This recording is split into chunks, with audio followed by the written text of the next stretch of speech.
The Long Revolution. Raymond Williams. Foreword to The Long Revolution, 2011. Anthony Barnett. After half a century, why should we still read The Long Revolution? The immediate answer is because, from Cairo to Madrid, we live in revolutionary times.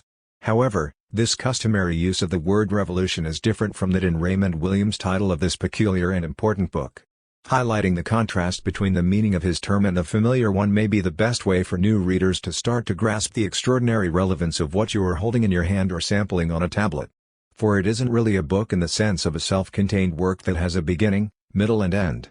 Rather, The Long Revolution is the cross-section of an argument that starts elsewhere, in particular in the last chapters of Williams' Culture and Society published in 1958, continues in other books and, naturally, has yet to conclude. The book's title is a concept, not a description.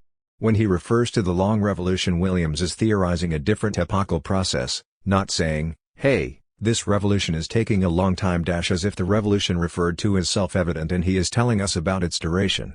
So his term Long Revolution, from now on I will use it with capital letters when I mean Williams' concept, is not an oxymoron or used with any sense of irony, let alone placing him on the side of those gradualists who claim to know better than believe in naive hopes of fast, real change. On the contrary, Williams was utterly confident of the possibility of, and need for, decisive change and the creative capacity of working people to take charge of it if they have the chance. His term is a claim, that there is a historical process that is hard to comprehend because we are all within it, and it is that which he is attempting to articulate for the first time. When on a clear night we look at the long cluster of stars that we call the Milky Way, it is not obvious that what we are looking at is our own spiral galaxy from our position towards its edge. But the process of elementary astronomical knowledge and mental reorientation that such a recognition demands is simple compared to the understanding Williams is calling for.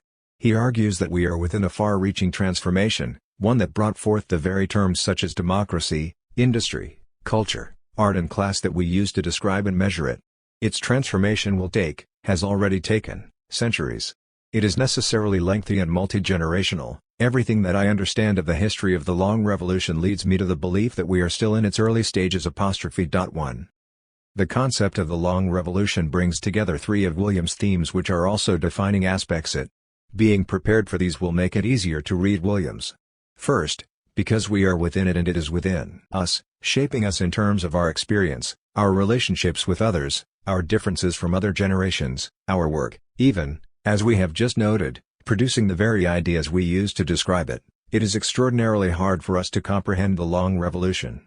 This recognition of the difficulty of what needs to be attempted is central to Williams' argument and his method of self-awareness. We have to build into any understanding of our society that we are undertaking this work within an inherited framework of what it means to understand it, a framework that we must also question. The recognition of such difficulty anchors his opposition to all easy answers that belittle us, whether in politics, especially on the left, in the marketplace or culture at large. His stress on the inner challenge of understanding links to what he regarded as the essential and also very demanding external effort of collaboration. It becomes almost a trope across his writings. He might well have named this book The Difficult Revolution. Second, the recognition of difficulty is related to the fact that the Long Revolution is a complex whole. For Williams, the most important part of the Long Revolution, it is not a part at all, it is the interrelationships of all of its constituent parts to one another. Each needs to be understood for what they are, but it is the interaction, interpenetration and feedback, of industry, democracy and culture, that makes the transformation they entail. None does it on its own, whatever particular priority it may have. This emphasis on relationships and interrelationship is a great virtue of Williams' work, even if it does not make it easy to read. It gives it a reassuring integrity that he is not seeking a shortcut or a decorative flourish. There is a constant, gritty stress and working through of both the separate processes and their simultaneous shaping influence upon each other, which taken as a whole releases the energy of change. What we are looking for, always, is the actual life that the whole organization is there to express. 2 The Long Revolution might also have been titled The Whole Revolution. Third, as you can see from this characteristic claim, Williams understands the energy of the Long Revolution in terms of the way it is lived. This allows him to move seamlessly, as radicals of both left and right so often do, from sociology to agency, from analysis of what is happening to advocacy of what needs to be done. But in a way that is very interesting. In a section called Tragedy and Revolution of a book on drama, Modern Tragedy, published 5 years after the Long Revolution, Williams turns to what it means to be a revolutionary. He dismisses out-of-hand communists who dehumanize the victims of revolution as merely the class enemy. But continues, I do not believe, as so many disillusioned or broken by actual revolution have come to believe, that the suffering can be laid to the charge of the revolution alone, and that we must avoid revolution if we are to avoid suffering. On the contrary, I see revolution as the inevitable working through of a deep and tragic disorder, to which we can respond in varying ways. We need not identify revolution with violence or with a sudden capture of state power. Even where such events occur, the essential transformation is indeed a long revolution. Here he bends his term back towards the familiar one of a political uprising, what he later refers to as the short revolution '3. The point I want to stress is that by doing so in a way that rejects triumphalism and accepts the terrible personal costs that can accompany genuine change, he humanizes the process, he recognizes its full humanity, both good and wicked. He then goes on to argue that the absolute test by which revolution can be distinguished, is the change in the form of activity of a society, in its deepest structure of relationships and feelings. The mere incorporation of new men into existing structures, even if accompanied by some improvements in material conditions, does not count as a revolution. Rather, a society in which a revolution is necessary is a society in which the incorporation of all its people, as whole human beings, is in practice impossible without a change in its fundamental forms of relationships. His emphasis. He concludes, revolution remains necessary, in these circumstances, not only because some men desire it, but because there can be no acceptable human order while the full humanity of any class of men is in practice denied. My emphasis. For the long revolution could have been titled, The Human Revolution. While this argument is clearly a humanism, it is not a liberal or individualist humanism. It echoes the Republican argument, set out for example in Quentin Skinner's Liberty Before Liberalism, that the liberty of others is essential to our own and that the presence of state despotism for any enslaves us all. Williams understood that as humanism pitted him against the dominant socialisms of his time, Fabianism and Stalinism, it has been the gravest error of socialism, in revolt against class societies, to limit itself, to the terms of its opponents, to propose a political and economic order rather than a human order. 5 Profoundly loyal to the potential humanity of his side but determined to repudiate the cynical inhumanity of its various political forms, whether Mandarin paternalism, bureaucratic trade unionism or police-state communism. Perhaps the deepest motivation behind Williams' argument is his insistence upon the creative potential of self-government. In his introduction, as you can read, he describes the democratic transformation entailed by the long revolution as the rising determination that people should govern themselves, while noting immediately that it will be very powerfully resisted. 6 And the last part of the final section of the book opens with this particular adjective: the human energy of the long revolution springs from the conviction that men can direct their own lives, by breaking through the pressures and restrictions of older forms of society and discovering new common institutions. My emphasis. 7. These three constitutive features of our long revolution as conceptualized by Williams, its difficulty, its complex unity, its humanity, together form a theory of revolution that is not mechanical, determinist or reductionist. To develop this attractive insight would take me further than a foreword, but there are two revealing clues that can be quoted from related books by Williams, and they reflect well on the spirit of the man. In 1958, in Culture and Society, he writes in the chapter on Marxism and culture, "For, even if the economic element is determining, it determines a whole way of life, and it is to this, rather than to the economic system alone, that the literature has to be related." 8 And not just literature. 20 years later, debating Edward Thompson's advocacy of the socialism of William Morris, Williams says, "The extent to which the idea of socialism is attached to simplicity is counterproductive. It seems to me that the break towards socialism can only be towards an unimaginably greater complexity." 9. This assertion goes flat against the preconceptions of the political left, that socialism is somehow a happy conclusion. Later, Williams argued that he didn't see why everyone presumed that socialism was a singular destination at all. Why shouldn't there be many varieties of socialism? By 1983, in Towards 2000, he is using the plural form, socialisms, and increasingly talks about livelihood. Informally, he considered simply replacing the term socialism, with its fixation on the state and production, in favor of livelihood, as this encompasses consumption as well as production, relationships between generations and care of the environment, and therefore makes a claim for a whole way of life. I am quoting from the argument to which the long revolution belongs. The book itself began as the continuation of Culture and Society, 1958, it continued in Communications, 1962, is returned to in Modern Tragedy, 1966, expresses its insistence on the historical nature of regular ideas and keywords. 1976, is challenged and assessed in Politics and Letters, Interviews with New Left Review, 1979, and is taken up again directly in Towards 2000, 1983. It all started in 1948 after the collapse of the short-lived magazine Williams co-edited called Politics and Letters. An attempt, drawing on literary resources, to create an independent critical space, it was asphyxiated by the pressures of the Cold War. After growing up in the Welsh borders where his father was a signalman, Williams had become a student communist in Cambridge but left the party when he signed up with the army in 1940. At the time the Nazi-Soviet pact meant it was Communist Party policy not to serve. He became an officer in the Guards Armored Division and commanded a 4-tank unit which went ashore at the beginning of the Normandy landings and fought its way for 9 months through northern Europe to Hamburg. He engaged in close personal combat in the countryside, as well as in urban warfare. The experience marked him deeply and is recounted in Di Smith's biography of the first half of his life, Raymond Williams, A Warrior's Tale. In 1948, as the Cold War set in and Williams' idea of becoming a writer in London foundered, he found himself crushed by the immense pressures to take sides. He wrote that while U.S. anti-communist hysteria was obviously distasteful, Stalin's regimentation of culture and thought was certainly the most serious. The result was a journey of internal exile that laid the basis for the argument you find here. I pulled back to do my own work. For the next 10 years I wrote in nearly complete isolation, 11 except for his wife Joy, with whom he argued his case line by line. The approach and its overarching concept was then reworked across nearly 30 years. Indeed, he opens Towards 2000 in 1983 by republishing the entire final section of The Long Revolution, Britain in the 60s. He then, to use his own words, reconsiders and reworks its 4 themes, of industry and post-industrial society, the forms of democracy, the institutions and technologies of culture, and class, politics and socialism, and proceeds to consciously revise in a pivotal fashion the national framework of his original overview, recasting the decline of Britain in its global context, examining the role of the West and the need to defeat the last enemy of war. Finally, Williams wraps with an astonishing essay, Resources for a Journey of Hope. Here, he argues, the capitalist social order has done its main job of implanting a deep ascent to capitalism even in a period of its most evident economic failures. 12 The response to 2 key issues, ecology and the international economic order, will now determine everything. But the environmental argument has to be expressed in how we live, not what we consume, as the latter accepts the deep logic of the market and treating everything, both people and the resources of the planet, as raw material.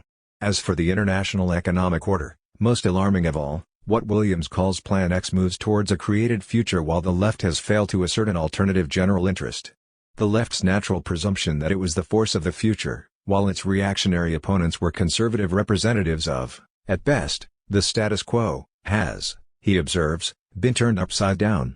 Plan X is not a conspiracy but rather the emerging rationality of self-conscious elites, political, media, military, marketing, and financial specialists, who approach the future, a phase at a time, a decade at a time, a generation at a time. The people who play by Plan X are calculating relative advantage, in what is accepted from the beginning as an unending and unavoidable struggle. 13 This was written 5 years before the end of the Cold War and the triumph of the West. Looking back, it is impossible to reread it without realizing that we now know the name of Plan X. It is neoliberalism. Can we gain the confidence in our own energies and capacities to displace it? Williams asks. The emphasis is his. Suppose, he suggests, that the odds are 50-50, or even less. Why then, it is only in a shared belief and insistence that there are practical alternatives that the balance of forces and chances begins to alter. And he continues, once the inevitabilities are challenged, we begin gathering our resources for a journey of hope. If there are no easy answers, there are still available and discoverable hard answers, and it is these that we can now learn to make and share. This has been, from the beginning, the sense and the impulse of the Long Revolution. These were the last words Williams was to publish in a non-fiction book. You can see in them the combination of his hallmarks, difficulty, complexity within wholeness and humanity. And I want to return briefly to the Long Revolution itself, now that I've said it in the lifetime of Williams' argument. It has 3 parts. The first, on the creative mind, the analysis of culture, individuals and society and images of society, continues directly the last 3 chapters of Culture and Society. In its concluding chapter to that book he has a memorable passage arguing that, There are in fact no masses, only ways of seeing people as masses. 14 The claim is, in effect, worked through in the opening section of the Long Revolution, and the reader should be aware that it faces two ways. On the one hand, it is directed at the patronizing elitism and exclusions of the dominant, bourgeois society. In order to demonstrate how everyone has a claim on a society's culture, Williams develops a key concept: every period and generation has a structure of feeling. He writes, "Structure of feeling, it is as firm and definite as structure suggests, yet it operates in the most delicate and intangible parts of our activity. In one sense, this structure of feeling is the culture of a period, it is the particular living result of all the elements of the general organization, it is a very deep and wide possession, in all actual communities, precisely because it is on it that all communication depends. And what is particularly interesting is that it does not seem to be, in any formal sense, learned. 15. Thus the concept of the structure of feeling enables him to argue that all the communities of a society shape it and none can be excluded as mindless. The long revolution for democracy, economic equality and access to learning and communication derive meaning and direction from new conceptions of man and society which can only be given in experience. This is a class claim, that one man's experience is as good as another's. It runs strongly and personally through his writing as he identifies himself with the socially excluded and refuses to allow them to be written out by any self-serving elite. At the same time, this is an argument against his would-be comrades on the left who can also prove self-serving. He noted wryly in a public discussion to mark the publication of Toward's 2000 in 1984, "I can never get it out of my mind, the fact that when I started to work on communications, press, television, radio etc., in the 50s I was told off quite sharply by the political press." He means left-wing papers and editors. They accused him, he continued, of indulging in a diversion from real politics. By the 1980s, of course, you could hardly get the labor movement to stop banging on about the role of the media. I quote this not to record his entirely deserved pride in his pioneering judgment on the material influence of communications, but to draw attention to the perhaps more surprising point that he should feel the need to tell a public meeting in 1984 that he could never get it out of my mind that he was attacked by blinkered representatives of the old left in the 1950s. I think it was because this was the argument that most mattered to him personally. He needed to put the powerful and distasteful in their place, but the most serious aspect of the argument was against his own side, although they always remained his own side. Just before Williams launches his devastating critique of the use of the term masses in culture and society, in the conclusion to his chapter on Marxism and culture he blows Lenin out of the water.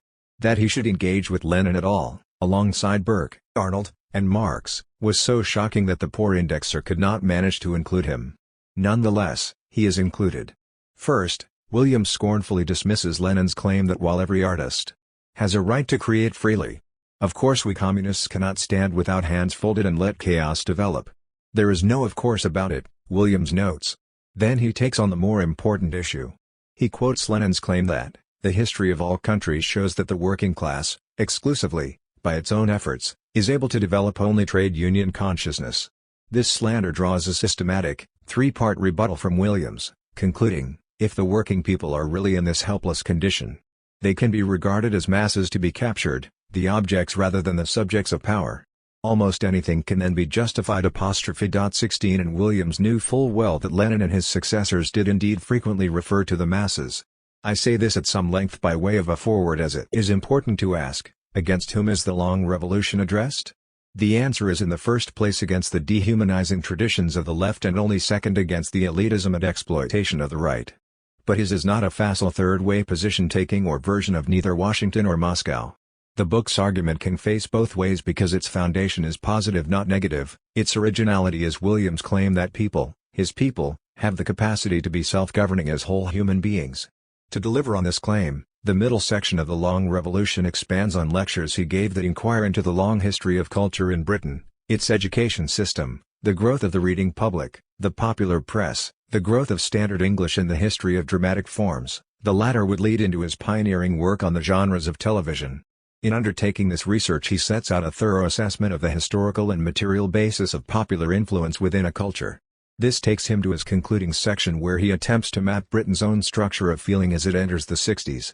The depth of research and commitment ensured he never reneged on his belief in the need for new forms of communal, cooperative and collective institutions while it provided strong enough foundations for him to recognize the triumph of capitalist thinking and to insist upon the failure of the labor movement and the left to arrive at any accepted concept of the general interest. 18. I leave it to readers new and old to reflect on what form our understanding of the general interest should now take and how it should be organized. A good place to start is the challenge made to Williams by Perry Anderson in the last section of the Book of New Left Review Interviews, Politics and Letters, in which I participated. Williams was challenged on the deep ambiguity and reformist logic of the long revolution.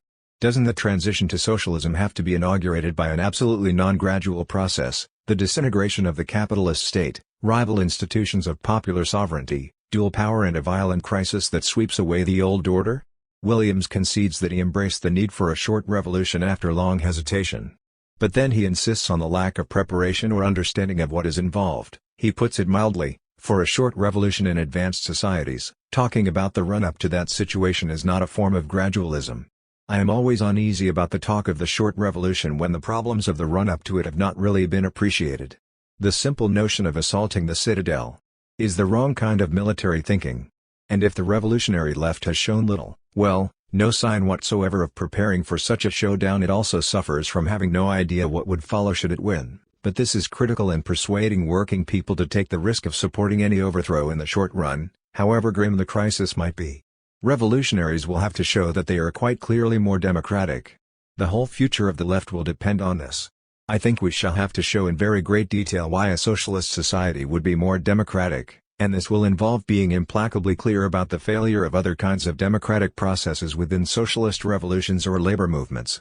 What I am concerned about now is the nature of the social order towards which these transitions are directed. Later, and this was in 1979 when few had even seen a personal computer, he adds, the real complexity is an energizing challenge, and its means are becoming increasingly available if we can find the political forms in which to use them. The new electronic communications technologies have quite extraordinary capacity for this kind of self-government. Some socialists are stuck. They should go and look at some of the new technical possibilities and realize how marvelously active, complex and mobile a socialist democracy could now quite realistically become. 19 The long revolution will be digital. Perhaps I should end with recollections of my own relationship with Williams. I never heard him lecture when I was a student at Cambridge. But I was chairman of the University Labour Club in the autumn term of 1964 when we knew an election was coming and we all expected Labour under Wilson to rid us of a loathsome, morally broken conservative government headed by Home, pronounced Hume, who had been Chamberlain's assistant on his infamous trip to Munich to appease Hitler in 1938 and had temporarily stepped down from being a 13th Earl to take on the irksome task of Prime Minister. Private Eye, the organ of satire, shares the same 50th anniversary as the Long Revolution. I invited Williams to give the opening talk of the term, to look forward to a Labour government with his experience of its predecessor. I have no record of what precisely he said, but I recall the experience vividly. It was less a speech than a sigh. Here we go again. This time it had better work. Recent praise from Ed Miliband's advisor Mark Steers for Attlee's reforming vision and his government of 1945-51 does not marry to my experience of its long aftermath. What I recall, and what I think William Sy referred to, was the expulsion of Bevan, architect of the NHS, from government and the introduction of prescription charges, the reckless commitment to the Korean War, the creation of vast bureaucratic nationalized industries without a breath of workers or staff involvement, a willingness to allow the Conservatives to win an election in 1951 though Labour had a massive popular majority because, in Attlee's words, it was time for the other side to bat. A keen modernizer, I organized a record turnout of student canvassers and cars to help elect Wilson, but I took Williams' warning to heart. When the new Prime Minister failed to devalue the pound, I resigned from the party within a week of the election, and never joined any party again. He himself stayed on until 1966, intellectually, however. Though I bought the hardcover edition of The Long Revolution, I was far too impatient to absorb its cadences or its argument. We bumped into each other once or twice, but the next political occasion I recall was going along to a planning meeting of the May Day Manifesto in central London, probably around 1967. I was a backroom boy on New Left Review, livid with fury over the American war on Vietnam and enjoying the romance of high theory. I found an assembly of the old, parochial, I thought, New Left Review with Edward Thompson being theatrical and Raymond sitting quietly at the center. The whole thing seemed to be about itself, I felt. Doubtless my quiet arrogance would have been reciprocated had anyone noticed, but May '68 was about to explode. Later, At some point in the 70s I was sub-editing NLR when an article by Williams came in. I got to work on the vast sentences, presuming I could cut them, and found that each clause of his Germanic prose was a step in the argument, crying out for a full stop.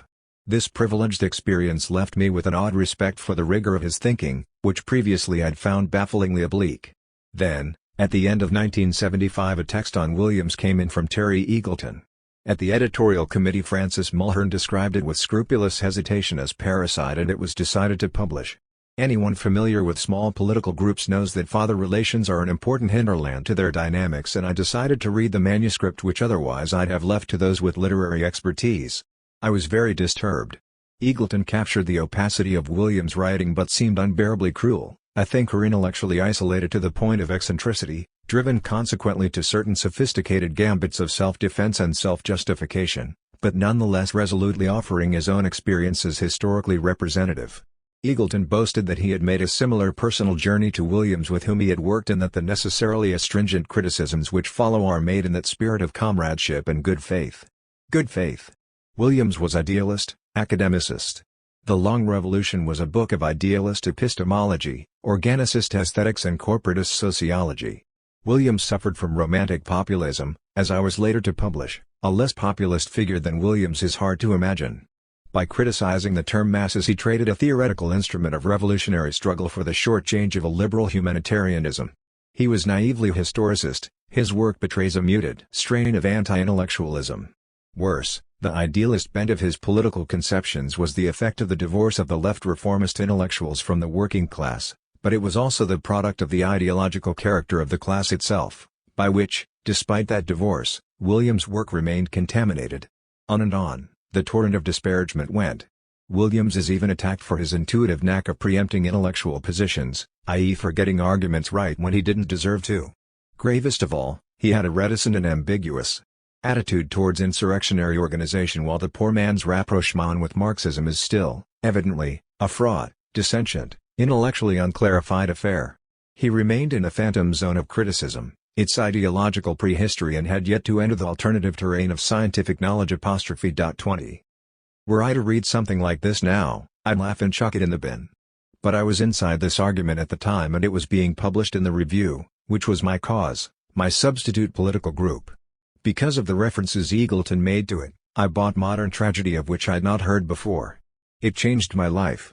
At the time I was deep into working on a history of the Vietnamese Revolution and the origins of its exemplary tenacity and the reasons for its supporters' capacity to withstand unimaginable suffering. I was unaware of Williams' wartime experience, but it spoke through the pages of Modern Tragedy, which proposed a moral reckoning, neither refusing revolution nor denying what it means. The idea that Terry Eagleton should reprimand him for failing to enthusiastically embrace insurrectionary organization could not be tolerated. Nor could Williams possibly be asked to reply. But there had to be a rebuttal of such vacuous Trotskyist posturing, and if no one else would do it, I would, or I would have to resign. I wrote a massive response that was rejected. I wrote a shorter, colder, authoritative demolition that was published at the end of the year. 21 Although it is entirely framed from the perspective of Marxist orthodoxy, a short passage marks what was in fact a turning point for me. Working through Williams' arguments about democracy enabled me to put aside the Leninism that was my inheritance from the revolutionary turn of the 60s. I had been enthralled to the Review and Anderson. In the process of engagement with Williams, the first broke free from my subservience. It became, literally, a liberation. My article proposes a critical assessment of his work and defended both Williams' originality and his honesty. As a repudiation of Eagleton, it was generous, but he lacked the capacity to agree I was right, or say that he had been wrong and acted as if it never happened. After my text was accepted, Edward Thompson struck. Sensing that he might reclaim Williams from the Review, he submitted an essay on William Morris with an addendum that fired back at Eagleton. 22, only to be told that he needed to adjust it. A member of the editorial committee had replied directly. Something now needed to be done to integrate Williams back as a contributor, and the idea of a book of interviews was conceived, which became Politics and Letters, an astonishing work of intellectual criticism, political interrogation, historical and contemporary reflection and autobiography, between two towering intellectuals, Williams and Anderson. I was one of 3 NLR editors who participated, and while I loved the experience of listening to Williams and gossiping after the interviews, I was only a witness to the exchanges between him and Anderson, and to a lesser degree Mulhern. I was still in post-thraldom withdrawal. It was only reading the book later that I realized how much it was like a trial, challenging Williams about his deviations from a proper Marxist view and obliging him to give as much ground as he could to orthodoxy. I can see now that an opportunity was lost at that moment for the review and for the left in this country to open out to the far more profound and interesting politics of democracy, and refusal of Marxist reductionism, that Williams pointed towards. Our next meeting was in 1983, when he summoned me to Cambridge. Anderson had decided that the review was in danger of moving to the right. An internal inquiry was established, and after intense recriminations Fred Halliday and I resigned as active members of the committee, whereupon half the rest of its members, most of whom were inactive, left as well. Williams regarded it as outrageous that only a glancing mention was made in the magazine when such public intellectuals as Tom Nairn and Juliet Mitchell decamped after 20 years. He wanted to know what on earth had happened. What could one say? Was it a matter of character? Although the name of Trotsky was never mentioned in the memos and counter-memos, all those who stayed had enjoyed at one time or another a working relationship with the Fourth International, and all of us who resigned had not. My most vivid memory of the visit was Williams showing me a colorful portrait of himself that John Brackby had painted. And my most pleasing that he told me he had bought more than half a dozen copies of Iron Britannia, my book on the Falklands War, and given them to everyone for Christmas. My last personal encounters were around 1984. I was asked to introduce and chair a discussion of Towards 2000. I took from it as insight that the left had lost its sense of the future whereas the right had gained one, and that the unspoken terms of politics had been reversed. And I have a note from Williams that proposed a Project 2000 for a short-lived socialist society on how it should undertake its work of great current and future political importance. A final memory, from January 1988. I was working on a TV film England's Henry Moore, and was going to have breakfast with the producer Chris Mitchell in Soho. When I arrived he was looking black with fury. Raymond had died suddenly, and it was not even on the front page of The Guardian, then a broadsheet. Williams' exile was upheld even after death. Looking back now, I am struck by the many themes Raymond Williams identified which can help us unlock what is going on: the material reality of experience, the centrality of communication, the importance of generations, the political need for modesty, the energy of complexity. This time, as I have gone back through some of his writing, his grasp of the crucial problem of representation in terms of democracy and self-government stands out more than ever before. Given how critical this is to the long revolution, I am sure that were he around today he'd be examining representation in the age of the web, not least because of his abhorrence at the use of human beings as raw material. Are we representing ourselves on Facebook, as it heads towards its first billion registered users? Or are we offering ourselves up as raw material for its owners and advertisers, rather than enhancing our own ability to communicate? That we can ask such questions in terms that draw added authority from his analysis suggests that he wasn't wrong about the long revolution. Although he would have added that he had only started what others need to discuss, amend and support. Note by Raymond Williams. I have been helped by many people in writing this book, and wish to record my thanks. I am especially grateful to my wife, not only for much general help with the whole text, but for her detailed work in relation to Part 2, Chapter 5. One was greatly helped by my colleague Michael Carrot in discussion of the problems of what we mean by creativity, and for a time the discussion was so close and continuous that it became difficult to separate his ideas from my own. I am sure, in any case, that my account as it stands owes much to him, though I cannot involve him in my errors. I was also helped by Edward Thompson's criticism of an earlier draft of my History of the Popular Press, and am grateful to him for this as for much else. Other friends, especially Stuart Hall and H.P. Smith, have helped perhaps more than they know. Parts of the book have previously appeared in Partisan Review, New York, Nuova Corrente, Milan, Monthly Review, New York, Universities and Left Review and New Left Review. R. W. The Long Revolution. Introduction. This book has been planned and written as a continuation of the work begun in My Culture and Society, 1780 to 1950. I describe that book as an account and an interpretation of our responses in thought and feeling to changes in English society since the late 18th century, and this, of course, was its main function, a critical history of ideas and values in this period of decisive change. Yet the method of the book, and in particular its concluding chapter, led to a further intention. From analyzing and interpreting the ideas and values I moved to an attempt to reinterpret and extend them, in terms of a still changing society and of my own experience in it. I did not foresee, when I was working on Culture and Society, that by the time it was published an important part of our general social thinking would have developed along lines which included my own themes. The result of this development was not only that the book was very extensively discussed, I have read more than 50,000 words of comment on it, and taken part in very many verbal discussions, but also that the lines of argument opened up went in many cases considerably beyond the scope of the book itself. I had planned and drafted much of the present book before Culture and Society was published, but I have now considerably revised it to take account of the discussion.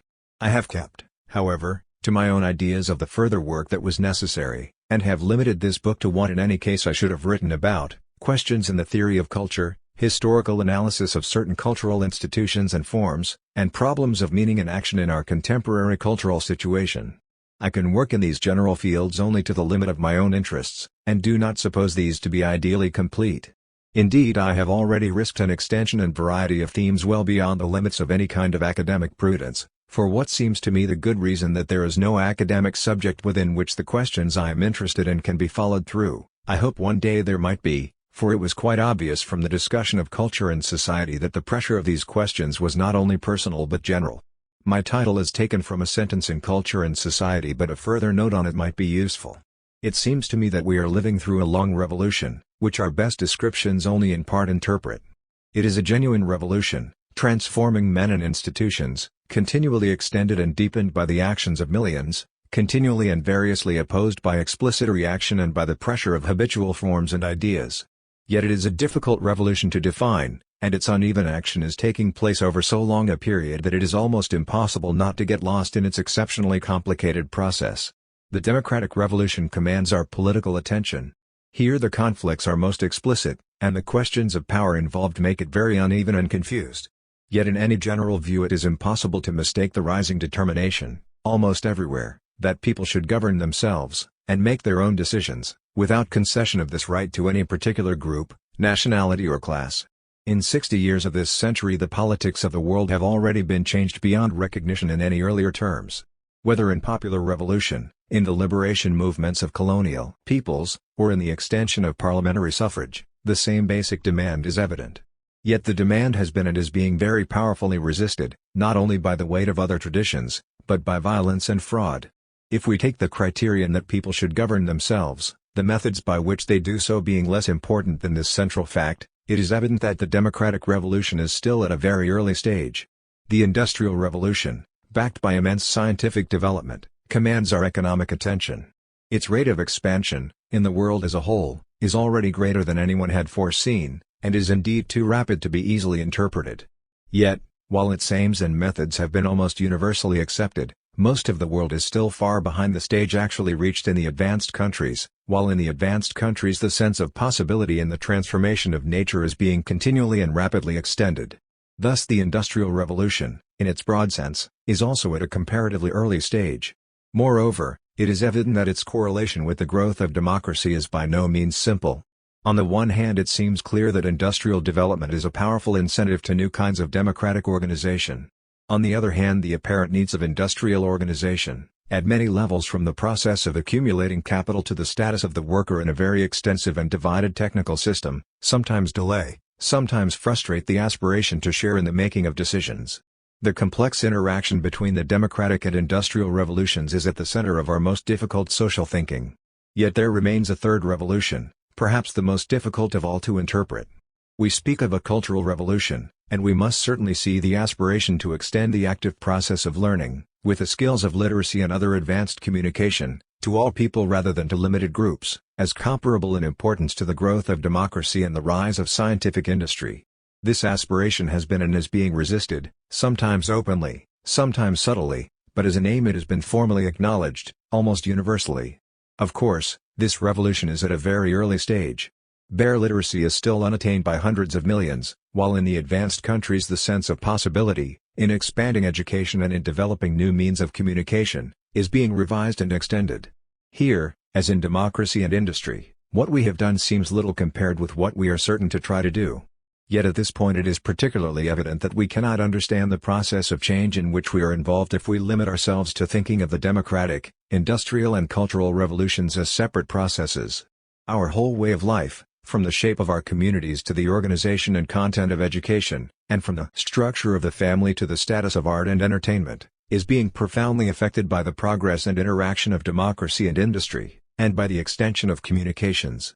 This deeper cultural revolution is a large part of our most significant living experience, and is being interpreted and indeed thought out, in very complex ways, in the world of art and ideas. It is when we try to correlate change of this kind with the changes covered by the disciplines of politics, economics and communications that we discover some of the most difficult but also some of the most human questions.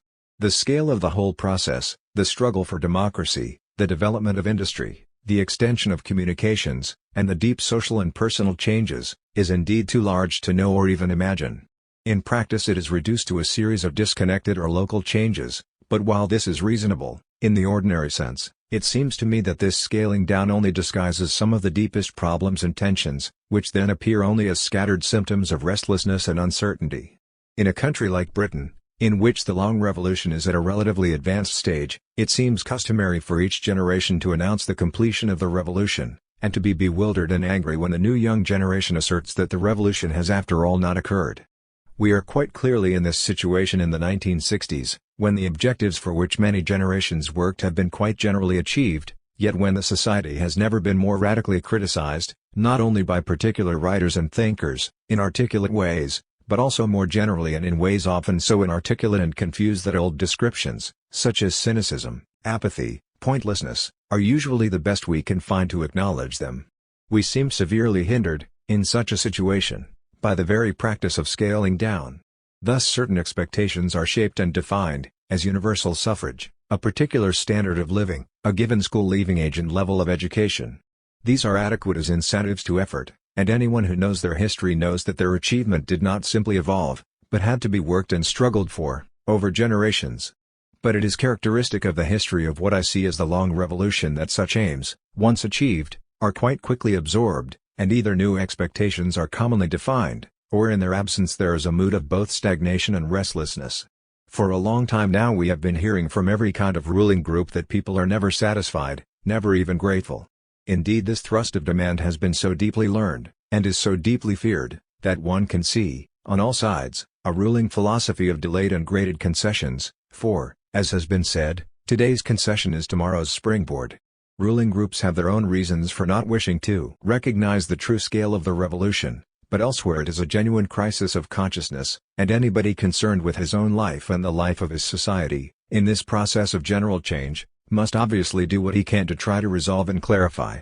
My own view is that we must keep trying to grasp the process as a whole, to see it in new ways as a long revolution, if we are to understand either the theoretical crisis, or our actual history, or the reality of our immediate condition and the terms of change. A very large part of our intellectual life, to say nothing of our social practice, is, however, devoted to criticizing the long revolution, in this or that aspect, by many powerful selective techniques. But as the revolution itself extends, until nobody can escape it, this whole drift seems increasingly irrelevant. In naming the great process of change the long revolution, I am trying to learn assent to it, an adequate assent of mind and spirit.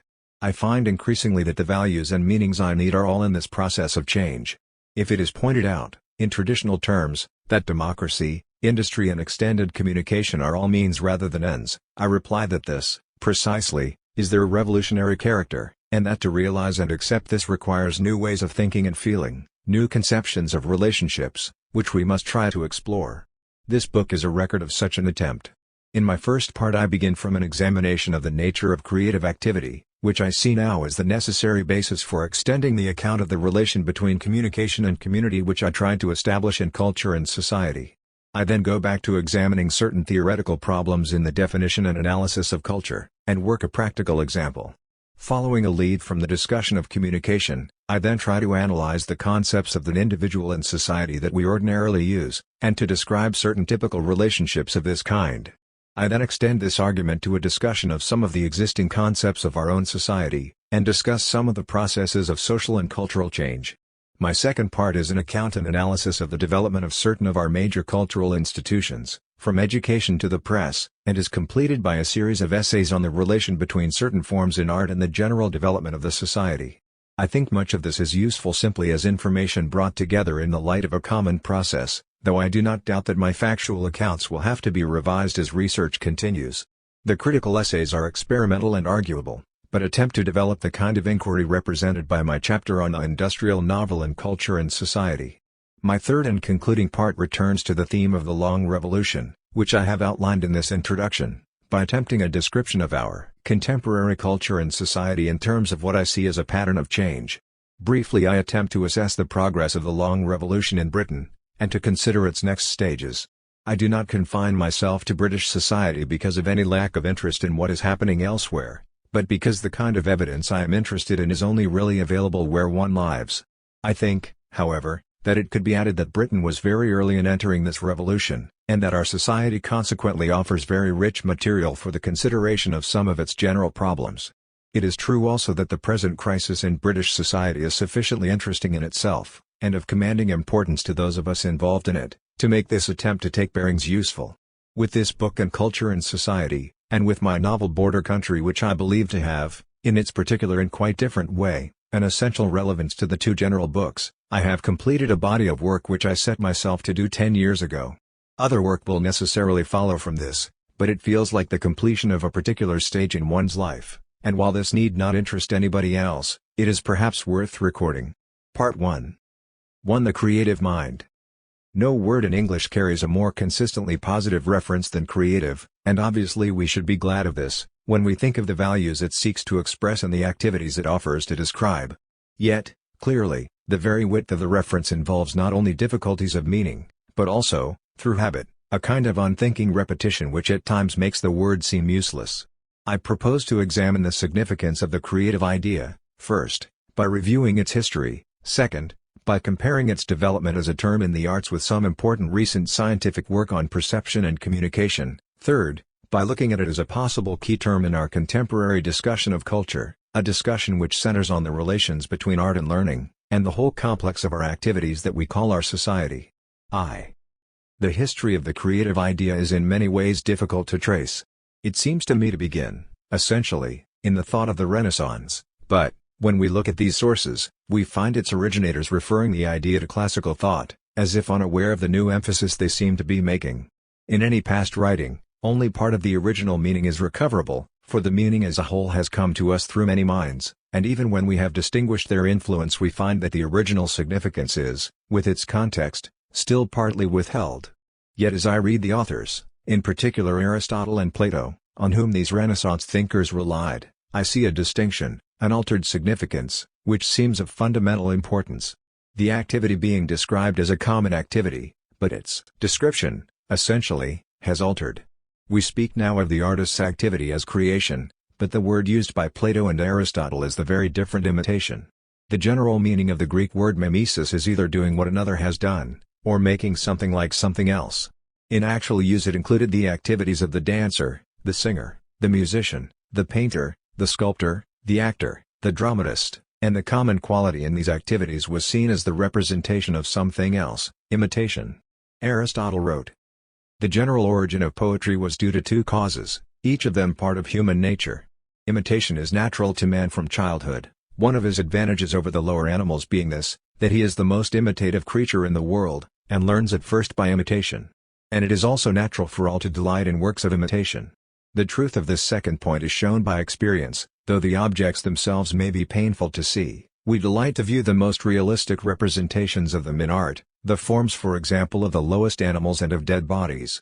The explanation is to be found in a further fact, to be learning something is the greatest of pleasures not only to the philosopher but also to the rest of mankind, however small their capacity for it. The reason of the delight in seeing the picture is that one is at the same time learning, gathering the meaning of things.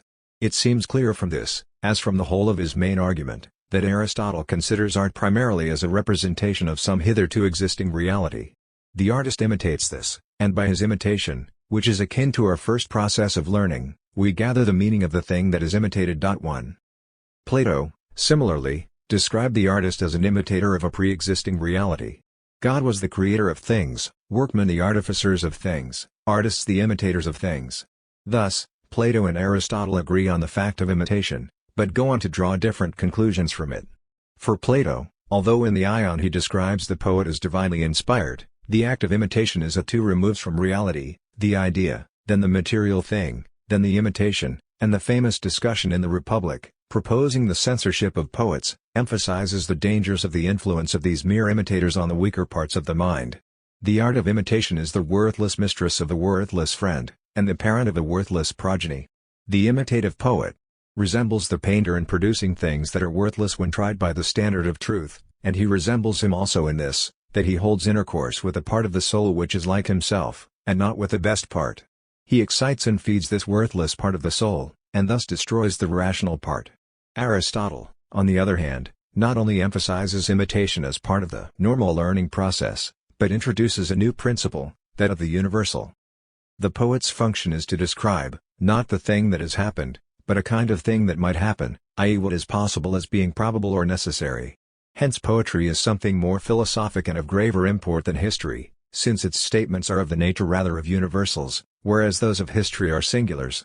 By a universal statement I mean one as to what such or such a kind of man will probably or necessarily say or do, which is the aim of poetry, though it affixes proper names to the characters. By a singular statement, one as to what, say, Alcibiades did or had done to him.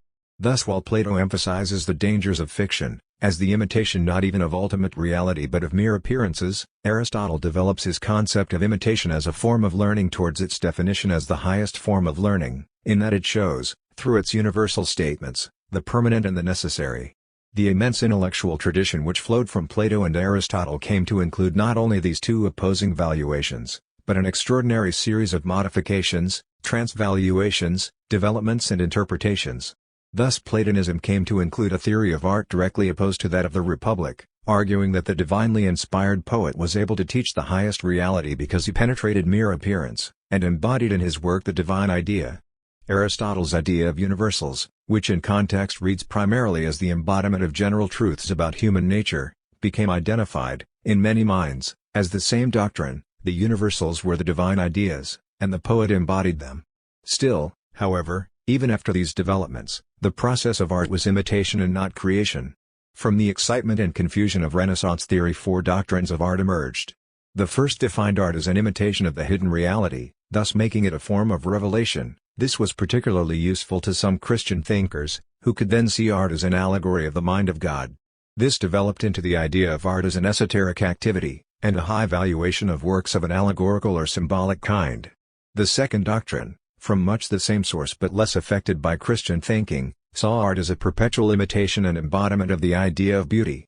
This came to include, in practice, the idea of imitating, not slavishly yet seriously, earlier works of art in which this idea of beauty was embodied. This is the major tradition which became known as classicism. The third doctrine, developing some of the emphases of Aristotle, saw art as the idealization of nature, that is to say, showing things not as they are but as they ought to be. This, while based on the same source as allegiance to the idea of beauty, moved not towards classicism, but towards an important tradition of exemplary, moralizing and didactic works. The fourth doctrine, from which the creative emphasis primarily springs, saw nature as God's art, Tasso, and saw art as a form of energy which vies with nature. As Castelvetro put it, art is not a thing different from nature, nor can it pass beyond the limits of nature, it sets out with the same purpose as that of nature. This purpose is a distinct form of creation. Nature is God's creation, art is man's creation. There are two creators, Tasso wrote, God and the poet. In any particular Renaissance work one is likely to find the four doctrines that I have here distinguished, not as alternatives, but frequently involved with each other, as the extreme ambiguity and vagueness of the terms makes easily possible. But in the more important writers the tendency towards a distinctly humanist theory of art is quite marked. For some centuries yet, the idea of art as creation, in a kind of rivalry with God, would seem blasphemous. Yet, entangled as it was with both actual and false reliance on Plato and Aristotle, complicated as it was by different kinds of Christian tradition, the emergence of this idea can be seen as part of the new thinking of the Renaissance, and at the head of a line which leads down to our day. In the English tradition, its classical statement is that of Sidney. All other arts and sciences, astronomy, mathematics, music, philosophy, law, history, grammar, rhetoric, medicine, metaphysics, are, Sidney argues, tied to nature. Only the poet, disdaining to be tied to any such subjection, lifted up with the vigor of his own invention, doth grow and affect another nature, in making things either better than nature bringeth forth, or, quite anew, forms such as never were in nature, as the heroes, demigods, cyclops, chimeras, furies, and such like, so as he goeth hand in hand with nature, not enclosed within the narrow warrant of her gifts, but freely ranging only within the zodiac of his own wit. Nature never set forth the earth in so rich tapestry as divers poets have done, neither with pleasant rivers, fruitful trees, sweet-smelling flowers, nor whatsoever else may make the too much loved earth more lovely. Her world is brassen, the poets only deliver a golden. But let those things alone and go to man, for whom as the other things are, so it seemeth in him her uttermost cunning is employed, and know whether she have brought forth so true a lover as Theagenes, so constant a friend as Pylades, so valiant a man as Orlando, so right a prince as Xenophon's Cyrus, so excellent a man every way as Virgil's Aeneas. Neither let this be jestingly conceived, because the works of the one be essential, the other, in imitation or fiction, for any understanding knoweth the skill of the artificer standeth in that idea or foreconceit of the work, and not in the work itself. And that the poet hath that idea is manifest, by delivering them forth in such excellency as he hath imagined them. Which delivering forth also is not wholly imaginative, as we are wont to say by them that build castles in the air, but so far substantially it worketh, not only to make a Cyrus, which had been but a particular excellency, as nature might have done, but to bestow a Cyrus upon the world, to make many Cyruses, if they will learn aright why and how that Maker made him. Neither let it be deemed too saucy a comparison to balance the highest point of man's wit with the efficacy of nature, but rather give right honor to the heavenly Maker of that Maker, who, having made man to his own likeness, set him beyond and over all the works of that second nature, which in nothing he showeth so much as in poetry, when with the force of a divine breath he bringeth things forth far surpassing her doings, with no small argument to the incredulous of that first accursed fall of Adam, sith our erected wit maketh us know what perfection is, and yet our infected will keepeth us from reaching it. The strands of many traditions can be seen in this, but the decisive novelty, it is not Sidney's, but of his period, is clear. This is the doctrine of man the Creator, who with the force of a divine breath brings forth things far surpassing nature. Sidney glances back at one part of Plato's teaching, to find this force given by God to one kind of man, the poet. But the claim occurs within a larger movement of thought, in which man is asserting his right to break out of the order of nature, to see the rest of nature as subordinate to his creative will. For Sidney, poetry can be supernatural because it is an energy of the soul which in discovering God is able to create beyond natural limits. But another way of making the same claim is to assert a purely human creativity, the powers of the emergent mind. When imitation, the learning of reality, becomes creation, man making new reality, a critical stage in art and thought has been reached. 2. As we follow the historical argument, we find a growing complexity, as the implications of this claim are realized. In Marvell's famous verse in the garden, we are still with Sidney, but the point is interestingly put. The mind, that ocean where each kind does straight its own resemblance find. Yet it creates, transcending these far other worlds, and other seas, annihilating all that's made. To a green thought in a green shade. This creation is still, as the whole poem makes clear, an energy of the soul which is an approach to God. But it assumes, as a contrast with this, an order of natural seeing, where each kind does straight its own resemblance find apostrophe. 2 Sidney also had assumed this, but had claimed that only the poet could go beyond it. In Marvel this is a creative activity of the human mind as such. It is this emphasis that we must bear in mind as we watch the extraordinary flowering of the creative idea in the development of what we now call romantic thought. The attachment of creative to the work of the artist remains the easiest to trace. Donne spoke of poetry as a counterfeit creation. Mallet, in 1728, spoke of the companion of the muse, creative power, imagination. By the end of the 18th century, this emphasis, with its keyword, imagination, was becoming paramount. The main line runs as an emphasis on creative imagination as a general human faculty, which is seen at its highest in the poet. This is the basis of Shelley's defense of poetry, which like Sidney's apology contains many strands of traditional thought, but is most significant in relation to developing ideas of perception and imagination. Man is an instrument over which a series of external and internal impressions are driven, like the alternations of an ever-changing wind over an Aeolian lyre, which move it by their motion to ever-changing melody. But there is a principle within the human being, and perhaps within all sentient beings, which acts otherwise than in the lyre, and produces not melody, alone, but harmony, by an internal adjustment of the sounds or motions thus excited to the impressions which excite them. It is as if the lyre could accommodate its chords to the motions of that which strikes them, in a determined proportion of sound. This, of course, is still imitation, with the addition of the organizing principle, what Shelley calls synthesis as the creative human act. The child and the savage imitate external objects and language and gesture, together with plastic or pictorial imitation, become the image of the combined effect of those objects, and of his apprehension of them. To be a poet is to carry to its highest form this general activity. To apprehend the good which exists, in the relation subsisting first between existence and perception, and secondly between perception and expression. The poet is this through the use of a language which is vitally metaphorical, that is, it marks the before unapprehended relations of things and perpetuates their apprehension. The authors of revolutions in opinion act similarly, for their words unveil the permanent analogy of things by images which participate in the life of truth. A poem is the creation of actions according to the unchangeable forms of human nature, as existing in the mind of the Creator, which is itself the image of all other minds. Here Shelley returns to the emphasis of Sidney, which in other parts of his argument he had perhaps been moving beyond. He returns again, but with altered emphasis, in his most famous definition. All things exist as they are perceived, at least in relation to the percipient. The mind is its own place, and of itself can make a heaven of hell, a hell of heaven. But poetry defeats the curse which binds us to be subjected to the accident of surrounding impressions. And whether it spreads its own figured curtain, or withdraws life's dark veil from before the scene of things, it equally creates for us a being within our being. It makes us the inhabitants of a world to which the familiar world is chaos. It reproduces the common universe of which we are portions or percipients, and it purges from our inward sight the film of familiarity which obscures from us the wonder of our being. It compels us to feel that which we perceive, and to imagine that which we know. It creates anew the universe, after it has been annihilated in our minds by the recurrence of impressions blunted by reiteration. It justifies that bold and true word of Tasso, non merita nom di creatore, se non ideo ed il poeta, none merits the name of creator, except God and the poet. It is an eloquent argument, and remains important, but it fluctuates between imitative and creative ideas of perception, seeming to reserve real creation to secondary association, and it tends towards a denial of general human creativity, and its special reservation to the poet. It was, typically, Coleridge, in one of those extraordinary flashes of intelligence, who extended the idea of creation to all perception. The primary imagination I hold to be the living power and prime agent of all human perception, and as a repetition in the finite mind of the eternal act of creation.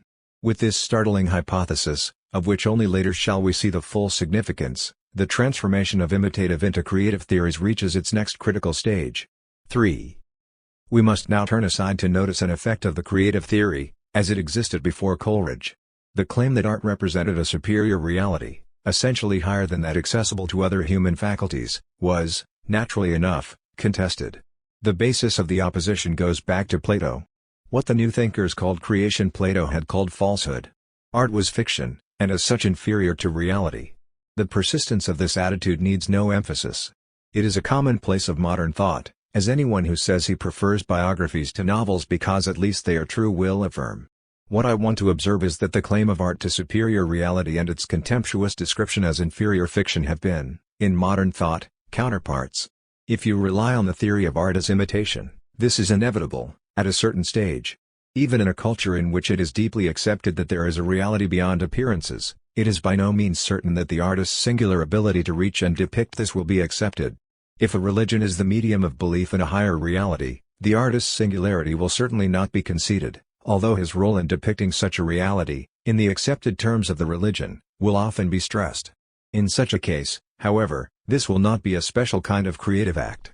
The belief in artistic creation as the medium of a superior reality seems most likely to be held in a period of transition from a primarily religious to a primarily humanist culture, for it embodies elements of both ways of thinking, that there is a reality beyond ordinary human vision, and yet that man has supreme creative powers. But, in such a transition, the latter claim will be made on general grounds, thus tending to challenge the artist's singularity. Moreover, there will be elements in the assertion of human powers which will tend to devalue imagination, or at least to make it ambiguous. The growth of skepticism, which will be part of the movement from a primarily religious culture, will extend into this province, putting increasing emphasis upon the possibility of delusion or the idle construction of mere romance. Historically, this has been the general development, for the artist's claim that he is a creator of superior reality has been counterpointed, from the beginning, by a stress on the possible delusions of imagination and the misleading elements of fiction and romance. From the hundreds of possible examples, a famous passage from Shakespeare may be taken, for its ambiguity. More strange than true. I never may believe these antique fables, nor these fairy toys. Lovers and madmen have such seething brains, such shaping fantasies, that apprehend more than cool reason ever comprehends. The lunatic, the lover and the poet are of imagination all compact. One sees more devils than vast hell can hold. That is the madman. The lover, all is frantic, sees Helen's beauty in a brow of Egypt. The poet's eye, in a fine frenzy rolling, doth glance from heaven to earth, from earth to heaven, and his imagination bodies forth the forms of things unknown. The poet's pen turns them to shapes, and gives to airy nothing a local habitation, and a name. Such tricks hath strong imagination, that if it would but apprehend some joy, it comprehends some bringer of that joy.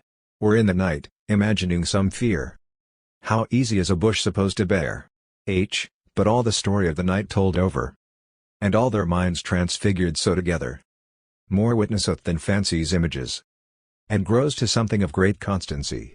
The lines about the poet are frequently quoted, in the creative tradition to which they obviously belong, but it is less often observed that the context of the description is a general description of delusion.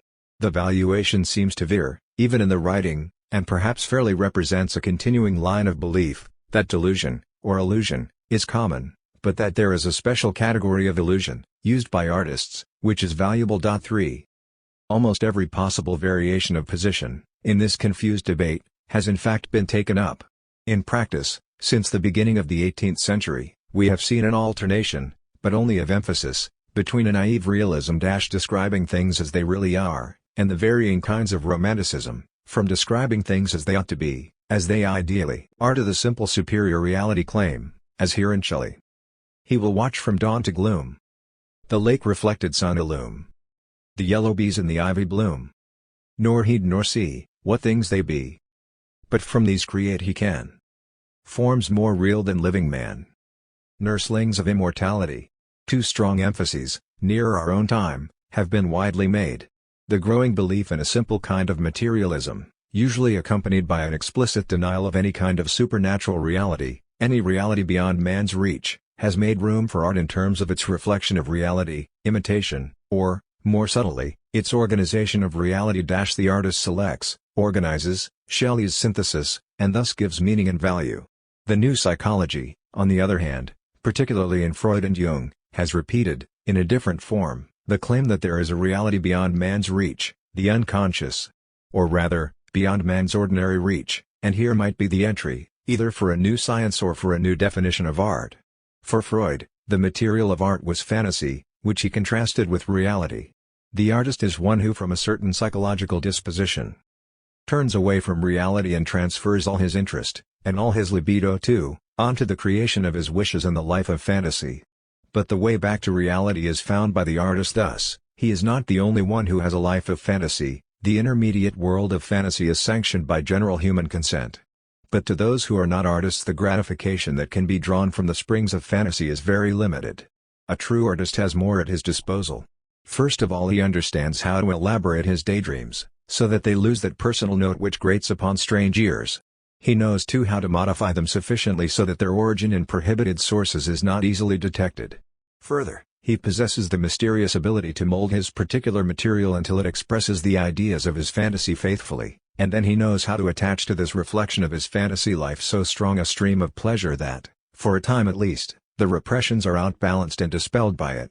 When he can do all this, he opens out to others the way back to the comfort and consolation of their own unconscious sources of pleasure, and so reaps their gratitude and admiration. The gratitude and admiration, it will be noted, are part of the reality to which the artist finds his way back. A development of this position is found in Herbert Reed, who starts from Freud's account of the mind. If we picture the regions of the mind as three superimposed strata, we have already noted how inadequate such a picture must be. Then, continuing our metaphor, we can imagine in certain rare cases a phenomenon comparable to a fault in geology, as a result of which in one part of the mind the layers become discontinuous, and exposed to each other at unusual levels.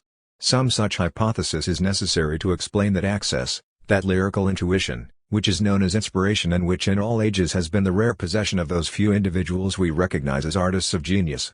In Jung, on the other hand, there is a distinction between two kinds of artistic creation, one psychological, drawn from the materials of consciousness raised to intensity, the other visionary, drawn from timeless depths. The hinterland of man's mind. He further distinguishes the private personality of the artist and the nature of his activity as an artist, which latter he sees as an impersonal creative process. The creative activity is a general human process, of which the artist is, in his art, the impersonal embodiment, taking us back to that level of experience at which it is man who lives, and not the individual.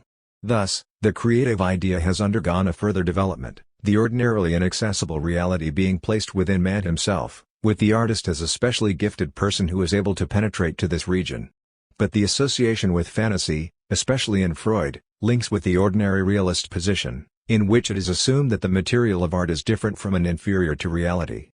This has been countered, from the realist side in art, either with the reassertion that the material of art is ordinary reality, but that the artist, in imitating it, is doing something valuable, imitating, recording and teaching, or with the claim that art is a special kind of exploration and organization of reality, the artist being primarily an emotional explorer, whereas the scientist, by contrast, is a rational explorer.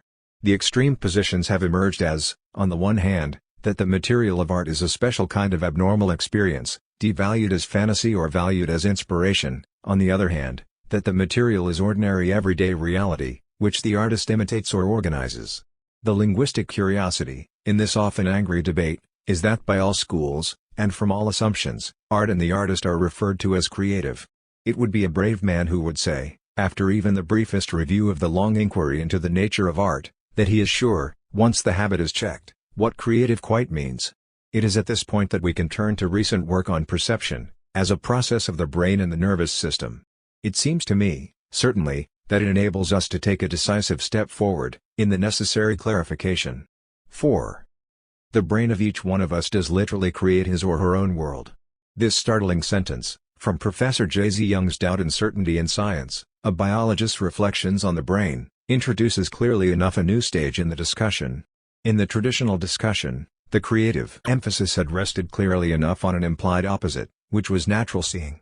A Platonist would express this as man, natural seeing, appearances; artist, exceptional seeing, reality. A romantic would express it as man, natural seeing, reality; artist, exceptional seeing, superior reality. A typical modern account would be man, natural seeing, reality; artist, exceptional seeing, art. There are indeed almost innumerable variations of expression of this relationship, for the word reality can be used in so many ways. But at the center of all of them is the common assumption, that there is an ordinary everyday kind of perception, and that this can exceptionally be transcended by a certain kind of man or a certain kind of activity.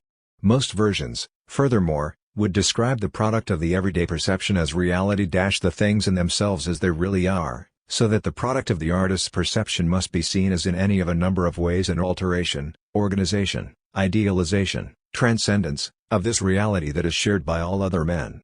This way of thinking is so deeply built into our language and intellectual tradition that the necessary revaluation, in terms of what we now know about perception, is exceptionally difficult. The challenge in Jung's sentence is the use of the word create to describe not merely the artist's activity, but the activity of every human mind. The central fact of this new account of the activity of our brains is that each one of us has to learn to see. The growth of every human being is a slow process of learning what Jung calls the rules of seeing, without which we could not in any ordinary sense see the world around us. There is no reality of familiar shapes, colors and sounds, to which we merely open our eyes. The information that we receive through our senses from the material world around us has to be interpreted, according to certain human rules, before what we ordinarily call reality forms. The human brain has to perform this creative activity before we can, as normal human beings, see at all. The visual receiving system in its untrained state has only very limited powers. We are perhaps deceived by the fact that the eye is a sort of camera.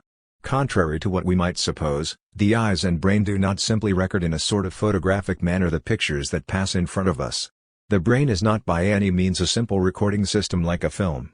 Many of our affairs are conducted on the assumption that our sense organs provide us with an accurate record, independent of ourselves.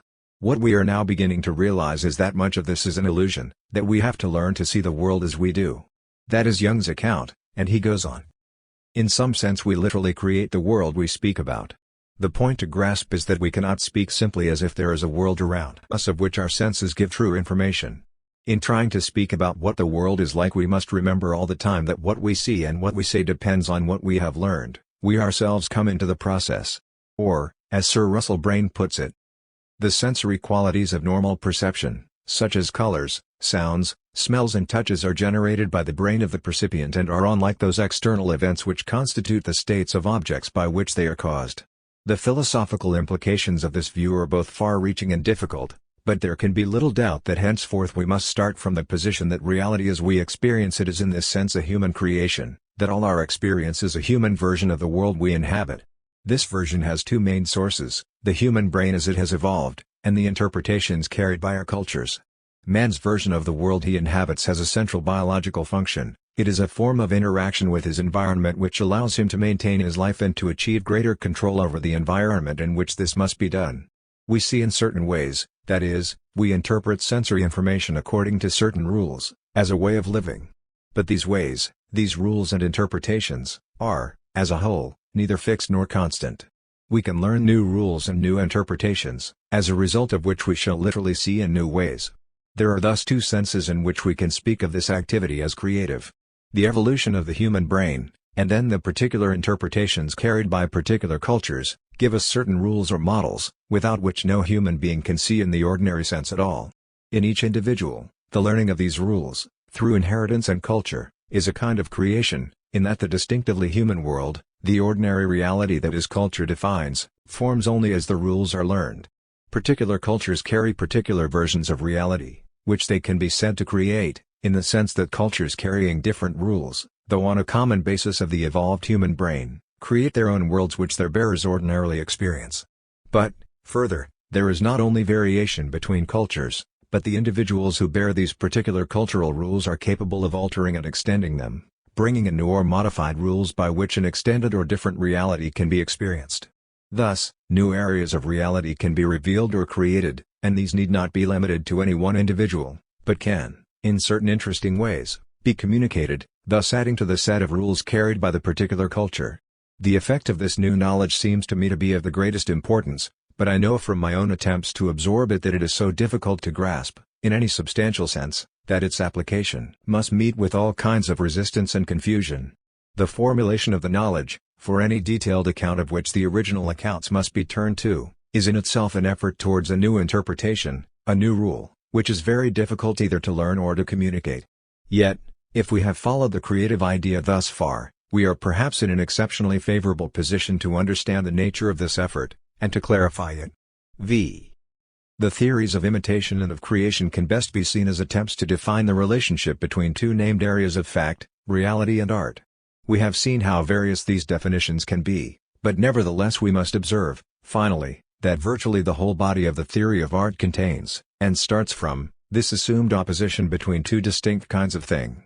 Art is the imitation of reality, and this may be valued as a form of learning or record, or dismissed as mere fiction-second-hand reproduction, or falsehood. Art is creation, and this may be valued as revelation or transcendence, or dismissed as mere fancy or fantasy. In all of these positions, the assumption of a fundamental duality is clear. High theory and low prejudice share this position equally. Plato or a Puritan or a modern practical man can dismiss art as inferior. Aristotle or a Renaissance theorist or a modern romantic or aesthete can praise art as superior. Yet the long and often bitter dialogue between these contrasted positions leads now, not to a taking of sides, but to a rejection of the premises which both parties share. The contrast between art and reality can be seen, finally, as a false meaning. Sophisticated modern thinking about art, in a century which has seen a great variety and confusion of styles, has evolved a position which can be stated as follows. One kind of art, which we call representational or realistic or naturalistic, offers an ordinary description or reproduction of reality, in the most common and objective terms. Another kind, less easily labeled but sometimes called romantic, offers not merely a representation of reality, but this representation modified by the artist's subjective emotional reactions to it. Reality has been organized, selected, idealized, caricatured, by the artist's personal vision.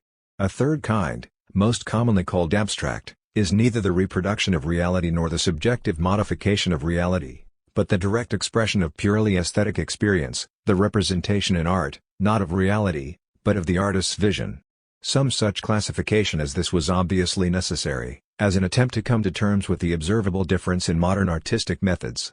But again we can now see that it is basically inadequate, because again it is based on the assumed duality, the separation of art and reality, or of man and the world he observes.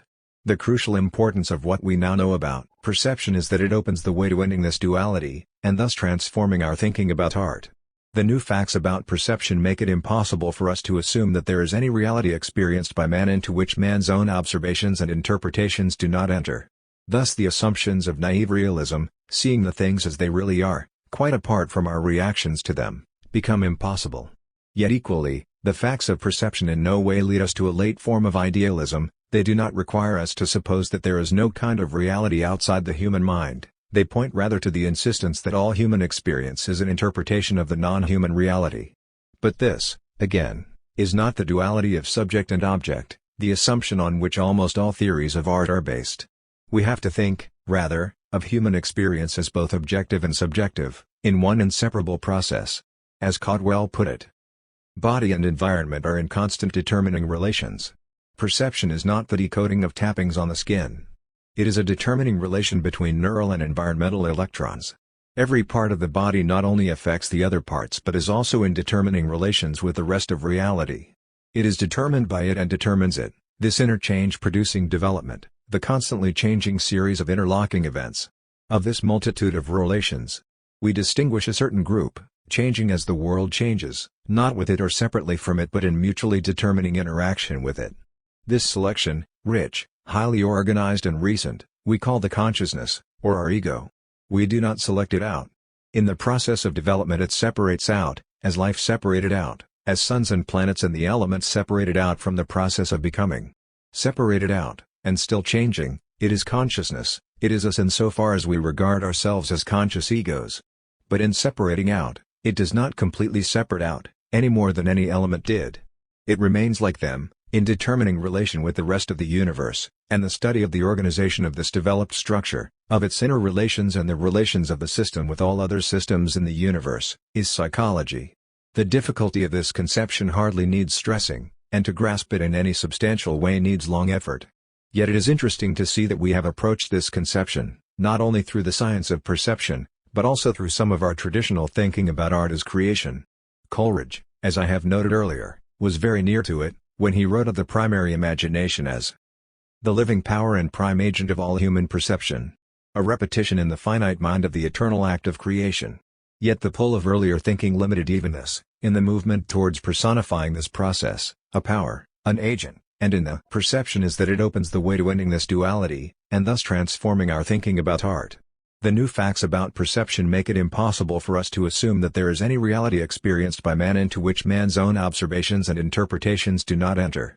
Thus the assumptions of naive realism, seeing the things as they really are, quite apart from our reactions to them, become impossible. Yet equally, the facts of perception in no way lead us to a late form of idealism. They do not require us to suppose that there is no kind of reality outside the human mind. They point rather to the insistence that all human experience is an interpretation of the non-human reality. But this, again, is not the duality of subject and object, the assumption on which almost all theories of art are based. We have to think, rather, of human experience as both objective and subjective, in one inseparable process. As Caldwell put it, body and environment are in constant determining relations. Perception is not the decoding of tappings on the skin. It is a determining relation between neural and environmental electrons. Every part of the body not only affects the other parts but is also in determining relations with the rest of reality. It is determined by it and determines it, this interchange producing development, the constantly changing series of interlocking events. Of this multitude of relations, we distinguish a certain group, changing as the world changes, not with it or separately from it but in mutually determining interaction with it. This selection, rich, highly organized and recent, we call the consciousness, or our ego. We do not select it out. In the process of development it separates out, as life separated out, as suns and planets and the elements separated out from the process of becoming. Separated out, and still changing, it is consciousness, it is us insofar as we regard ourselves as conscious egos. But in separating out, it does not completely separate out, any more than any element did. It remains like them, in determining relation with the rest of the universe, and the study of the organization of this developed structure, of its inner relations and the relations of the system with all other systems in the universe, is psychology. The difficulty of this conception hardly needs stressing, and to grasp it in any substantial way needs long effort. Yet it is interesting to see that we have approached this conception, not only through the science of perception, but also through some of our traditional thinking about art as creation.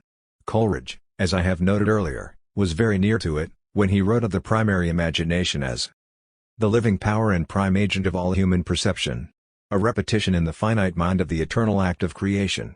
Yet the pull of earlier thinking limited even this, in the movement towards personifying this process, a power, an agent, and in the thus man shares with all living creatures this fundamental process, but in fact has evolved in such a way that his building of organization is a continual process of learning and relearning, as compared with the relatively fixed instinct mechanisms of animals. It is man's nature, and the history of his evolution, to be continually learning by the processes described. Since this continuing organization and reorganization of consciousness is, for man, the organization and reorganization of reality, the consciousness a way of learning to control his environment, it is clear that there is a real sense in which man can be called a creator. All living forms have communication systems of a kind, but again, in man, the process of learning and relearning, which is made possible by social organization and tradition, has led to a number of communication systems of great complexity and power. Gesture, language, music, mathematics are all systems of this kind. We can think of them as separate systems, yet to understand their nature, in any depth, we must see them in their context of the whole process of social learning. At one level we can oppose art to science, or emotion to reason, yet the activities described by these names are in fact deeply related parts of the whole human process. We cannot refer science to the object and art to the subject, for the view of human activity we are seeking to grasp rejects this duality of subject and object. The consciousness is part of the reality, and the reality is part of the consciousness, in the whole process of our living organization. Coleridge spoke of substantial knowledge as the intuition of things which arises when we possess ourselves as one with the whole.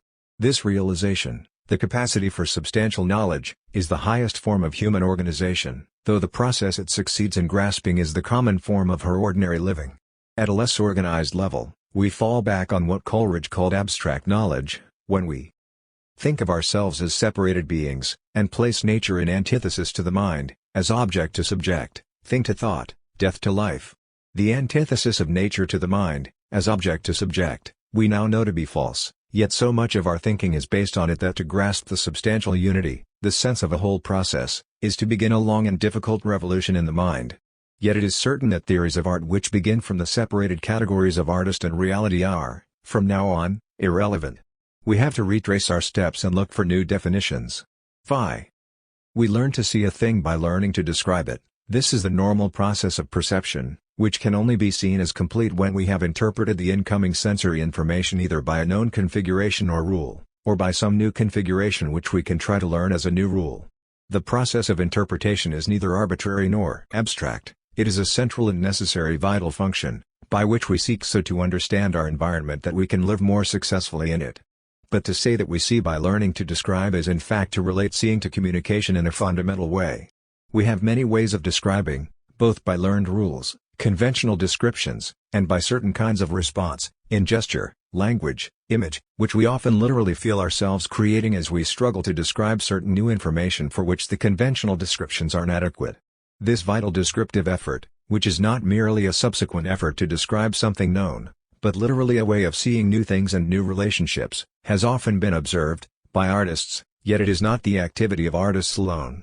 The same effort is made, not only by scientists and thinkers, but also, and necessarily, by everyone. The history of a language is a very good example of this, for the ways in which a language changes, to amend old descriptions or accommodate new ones, are truly social, in the most ordinary business of living. It is not in this activity that the special function of the arts, or the special nature of the artist, can be discerned. A vital imaginative life, and the deep effort to describe new experience, are found in many others besides artists, and the communication of new descriptions and new meanings is carried out in many ways, in art, thought, science, and in the ordinary social process. What we call an art is one of a number of ways of describing and communicating, and most arts, quite clearly, are developments of ways commonly used, as dance from gesture, poetry from speech.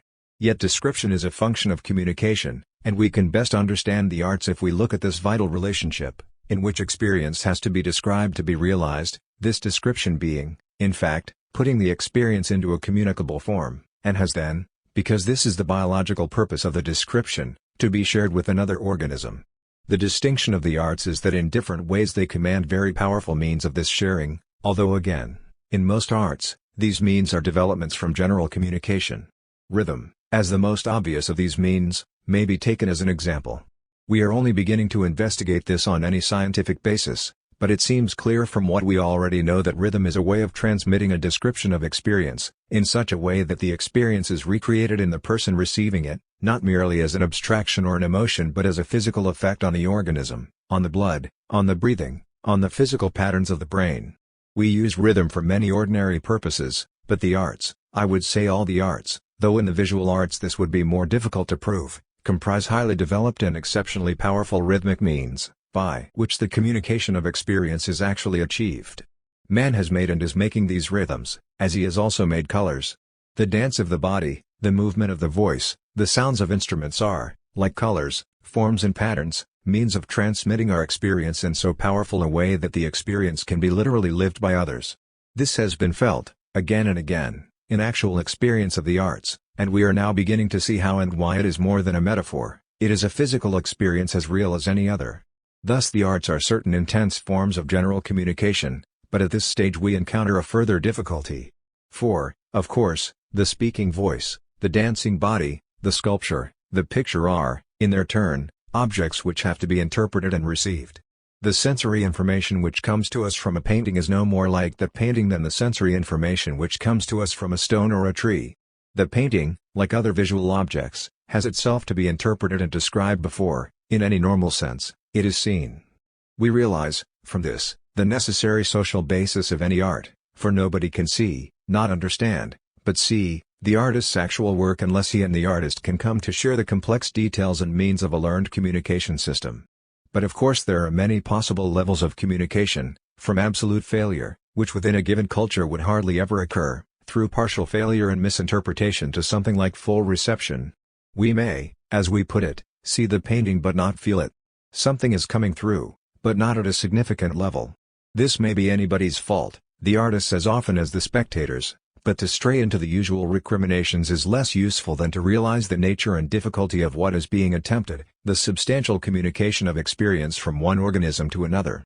Art cannot exist unless a working communication can be reached, and this communication is an activity in which both artist and spectator participate. When art communicates, a human experience is actively offered and actively received. Below this activity threshold there can be no art. For the nature of the artist's activity, in this process, may be further defined. The artist shares with other men what is usually called the creative imagination, that is to say, the capacity to find and organize new descriptions of experience. Other men share with the artist the capacity to transmit these descriptions, which are only in the full sense description when they are in a communicable form. The special nature of the artist's work is his use of a learned skill in a particular kind of transmission of experience. His command of this skill is his art. We remember that the traditional meaning of art was, precisely, skill. But the purpose of the skill is similar to the purpose of all general human skills of communication, the transmission of valued experience. Thus the artist's impulse, like every human impulse to communicate, is the felt importance of his experience, but the artist's activity is the actual work of transmission. There can be no separation, in this view, between content and form, because finding the form is literally finding the content. This is what is meant by the activity we have called describing.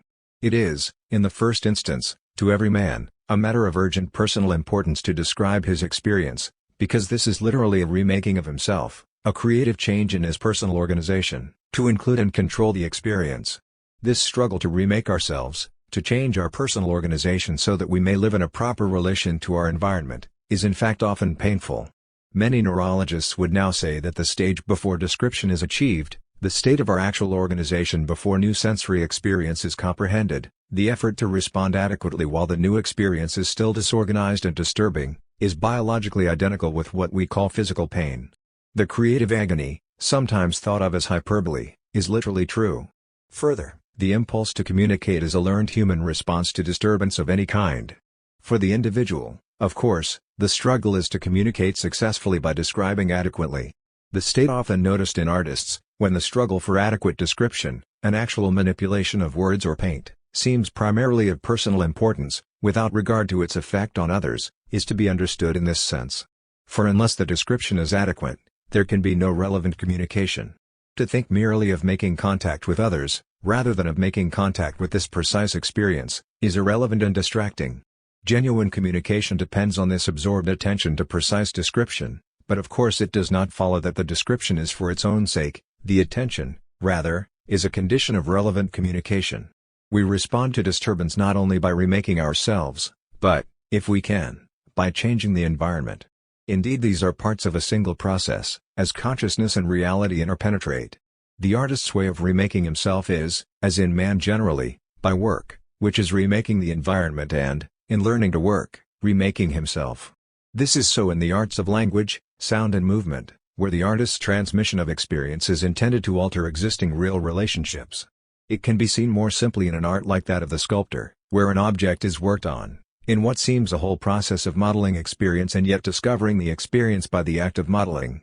The artist works on the material until it is right, but when the material is right he also is right, the artwork has been made and the artist has remade himself, in a continuous process.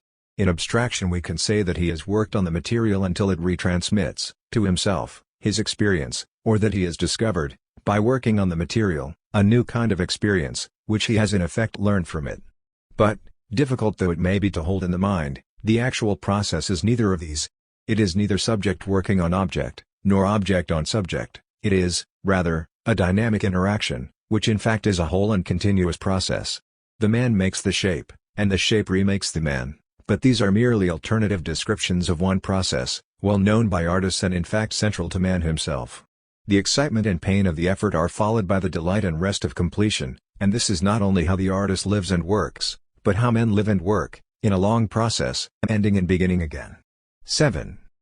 The true importance of our new understanding of perception and communication is that it verifies the creative activity of art in terms of a general human creativity.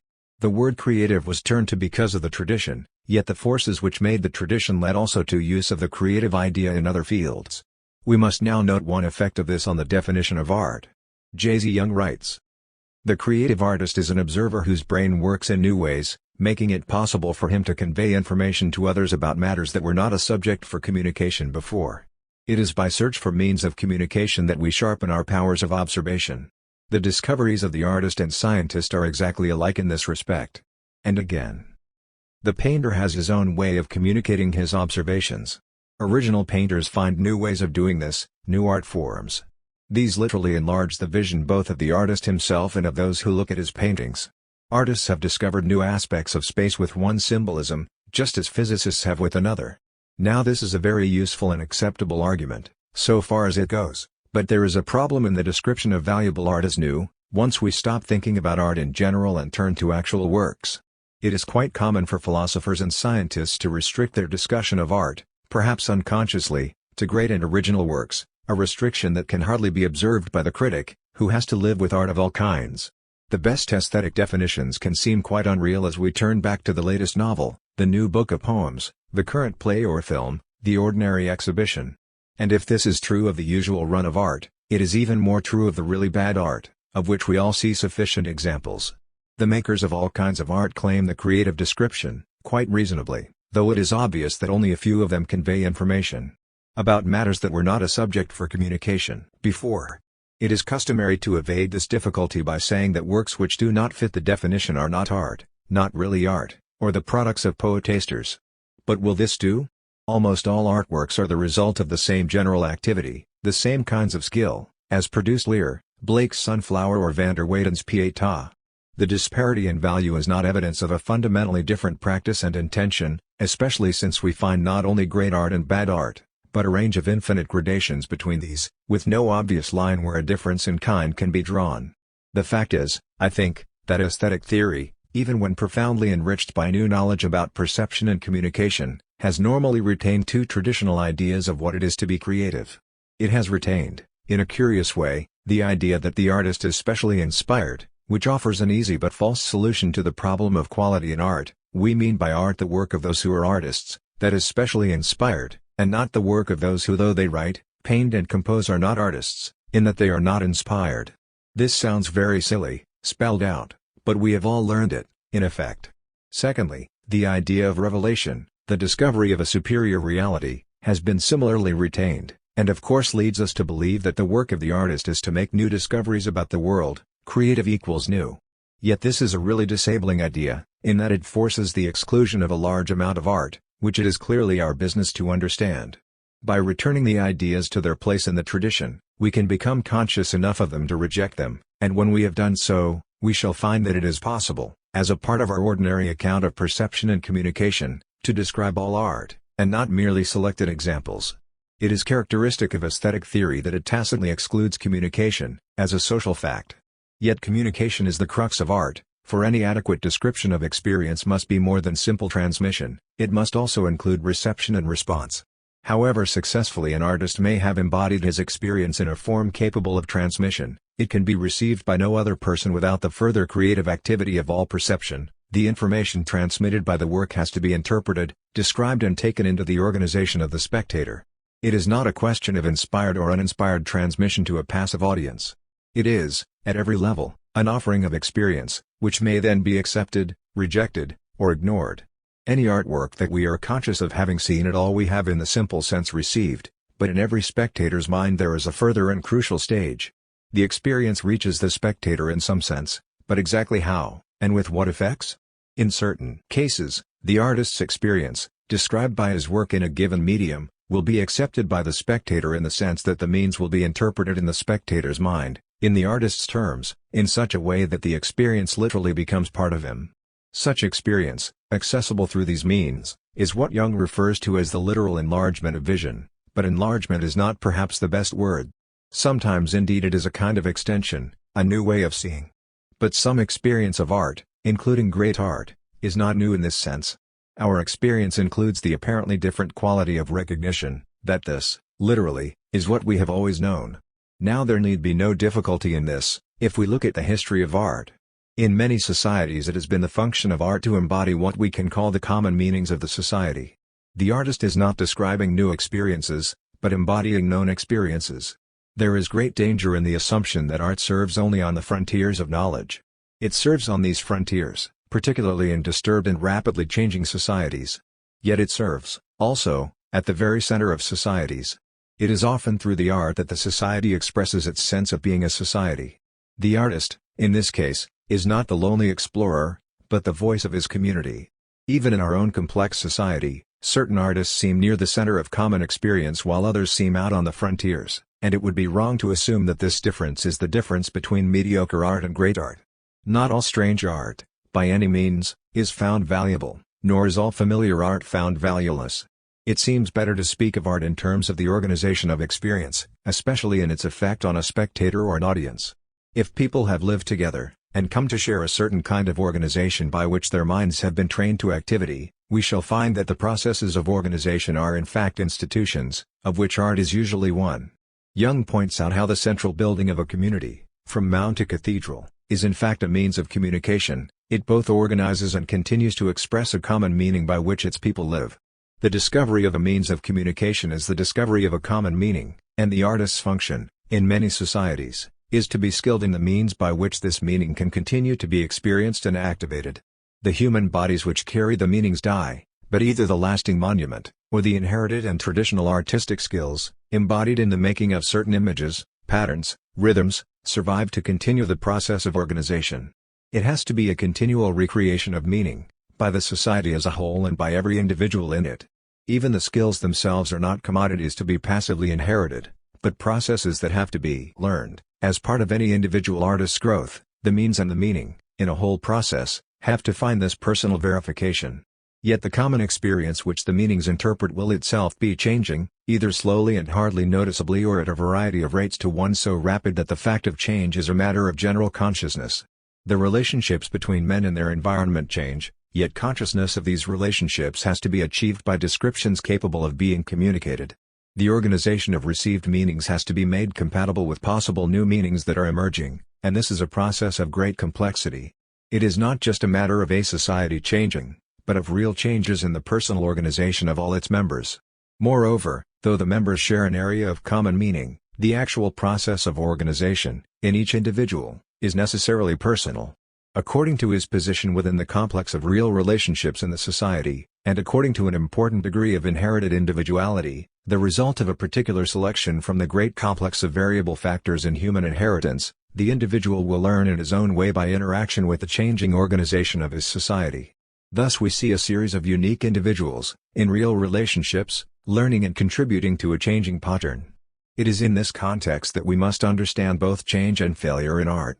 The individual artist may either recreate common meanings, in the quite literal sense that he builds his personal organization in their terms, or he may create new meanings, in the sense that to organize his actual experience he has to find new descriptions. For the individual artist, in his actual work, these processes will be similar, for in either case he is engaged in a substantial effort to make a particular form of experience so active in himself that he can communicate it to others. Yet, in the process of communication, the exact degree of relation between his personal meanings and the common meanings will be of vital importance. Where the relation is very close, he will be able to draw in a direct way on practiced means of communication, with which his audience will be familiar. So far from this being simply conventional art, with the implication that it is less likely to be valuable, it is probable that most great art has been made in these conditions. For the artist, in such a case, is not simply copying the common meanings, the meanings are his own, in a deep realization, and yet the conditions for their communication are powerfully available. At the opposite extreme, where the relation between common and personal meanings is distant, the struggle to find means of communication will obviously be long and hard. In practice, the process of change in art is normally one of extension of meanings, or modification of means. Beyond a certain point, a new meaning could hardly be communicated at all, or perhaps even described. The pressure would simply break up the artist's organization. The creative act, of any artist, is in any case the process of making a meaning active, by communicating an organized experience to others. We have to see the process as one of many meanings being offered, by particular means, and only some of these meanings being received. Often, the art of a society changes without awareness of discontinuity. An effective number of individual offerings are taken up and composed into new common meanings, and there is no effective residue of rejected meanings to constitute challenge and tension.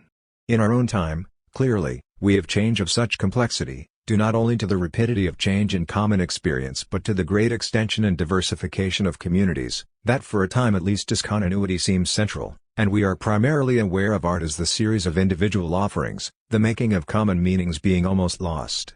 It is in such a period that we develop theories of art which, while rightly stressing the individual offering, neglect the reality of communication.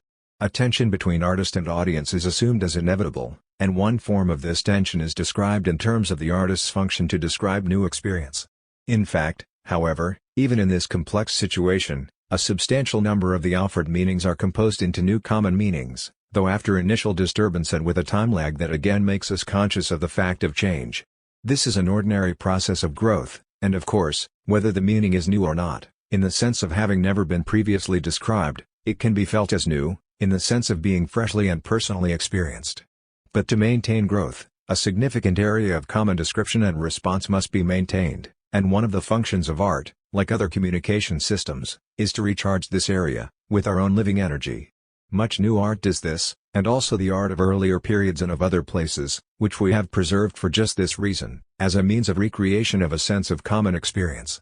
How we use this older art we shall see later, in discussing the nature of tradition. At the same time, other new art succeeds in describing and communicating new experience, and in doing so may lead us to new kinds of response and activity.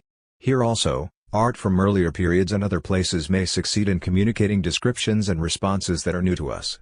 Yet, whether it is communicating known forms of organization or moving us to new forms, art comes to us as part of our actual growth, not entering a special area of the mind but acting on and interacting with our whole personal and social organization. The distinction of value, in actual works of art, is always, in the first instance, in the actual power to communicate. Since the meaning and the means cannot be separated, it is on the artist's actual ability to live the experience that successful communication depends. By living the experience we mean that, whether or not it has been previously recorded, the artist has literally made it part of himself, so deeply that his whole energy is available to describe it and transmit it to others. Bad art is then the failure or relative failure of this kind of personal organization, which we know now to be more than a figure of speech but an actual process by which we live. Our actual human organization is for the purpose of communicating, and in art is in other kinds of communication, most notably sexual relationship, which is our fundamental communicating process, in which life is offered and accepted. The ability to communicate is not a matter of abstract qualities, such as feeling, intelligence, or will, but is rooted in certain whole patterns of organization. Success or failure is a matter of the whole self. The various communication systems which human beings have developed make personal organization ever more varied and complex. The special attachments of particular individuals to certain kinds of communication, the selection of certain classes of means which they value highly and in which they are capable of becoming highly skilled, are forms of growth within the great range of genetic variety and social inheritance and experience. We cannot say that art is a substitute for other kinds of communication, since when successful it evidently communicates experience which is not apparently communicable in other ways. We must see art, rather, as an extension of our capacity for organization, a vital faculty which allows particular areas of reality to be described and communicated. To succeed in art is to convey an experience to others in such a form that the experience is actively recreated, not contemplated, not examined, not passively received, but by response to the means, actually lived through, by those to whom it is offered. At this stage, a number of artworks already fail, fundamentally because the artist's experience is insufficiently organized and in consequence he cannot discover the means by which the experience could be shared. There are absolute failures, in this sense, but there are also many partial failures or partial successes, in which certain parts of the experience come through, and can be shared as a lived reality, while other parts reach us with diminished or insignificant strength. We can often see, in the cases of failure, how the process of organization, which is also description, breaks down. We see the relapse to mere imitation of other works, in general pattern or in details of the pattern, and the failure is not that the methods of the other works are intrinsically inadequate, but that they are incongruous with this particular experience. Active description has become mechanical repetition. Such failure is common, but hardly less so than a kind less often noticed theoretically, where the effort towards new descriptions is obvious, yet communication fails. It has often been said that audiences must be patient, if they are to learn an artist's new language, but this, while true, must not carry the implication that every new language can be learned, given time. To suppose this is to forget that for members of the audience, as for artists, communication is a way of living. To receive and live an artist's experience is no casual activity, but an actual living change. We depend for our growth on new descriptions being offered, but whether we accept them depends on our capacity to grow in such ways, and it is clear that some offered ways will be impossible to us, others actively rejected. Successful communication depends on the organization of audiences as well as artists, and while it is right that we should hold ourselves open to learn, it is necessary to remember that any response is part of a way of living, and that the selection of responses is a condition of any organization. In some cases we will be literally unable to receive what is offered. We simply cannot see the world, cannot respond to experience, in that way.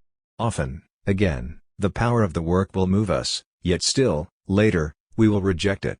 For the experience has to be fitted into our whole organization, and in some cases, after a process of comparison that may be prolonged over years, acceptance will not be possible. Again, an apparent failure may eventually succeed, or will be valued by some while rejected by others. If we think of the real process of communication, we can find something better than the popular, and sentimental, formula, artist's new language, initial resistance, eventual acceptance.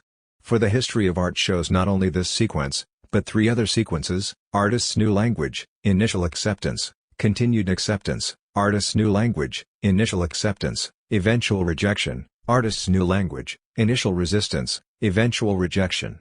And indeed this range is what we should expect, for communication is a process between real individuals, who are all learning. Because of the range of these individuals, communication will always be uneven, and when it is a matter of new descriptions this unevenness will be very marked. Whether the new descriptions will become a new general way of seeing will depend on the direction of the common experience. In favorable cases, a work that virtually failed initially may become very successful, as the movement of common experience finds its terms valuable. In unfavorable cases, the work will simply be forgotten, however new and valuable it seemed to some people at the time.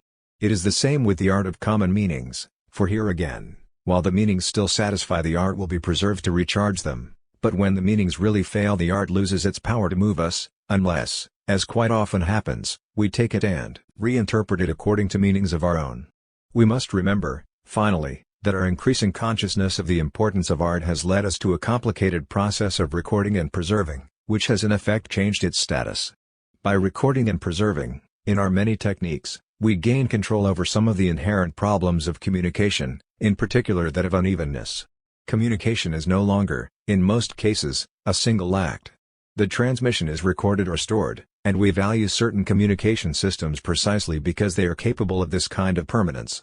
The offering of experience is preserved, for long consideration, and communication can take place over a gap of 100 generations. Because of the complexity of growth, it is obviously wise to keep alive as many offerings as possible, for we can never be sure in advance what may eventually be taken up, and this habit of storing experience has been central in man's whole organization. However, we only use such stores, as we use new art, by the active process already described. Like new ways of seeing, old ways must be actively learned. 8. To see art as a particular process in the general human process of creative discovery and communication is at once a redefinition of the status of art and the finding of means to link it with our ordinary social life. The traditional definition of art as creative was profoundly important, as an emphasis, but when this was extended to a contrast between art and ordinary experience, the consequences were very damaging. In modern industrial societies, particularly, it came to be felt that art would be lost unless it was given this special status, but the height of the claim ran parallel with a widespread practical rejection and exclusion. So powerful has been the tendency to exclude art from serious practical concerns that, in a natural mood of defense, the claim that art is special and extraordinary has been urgent and even desperate.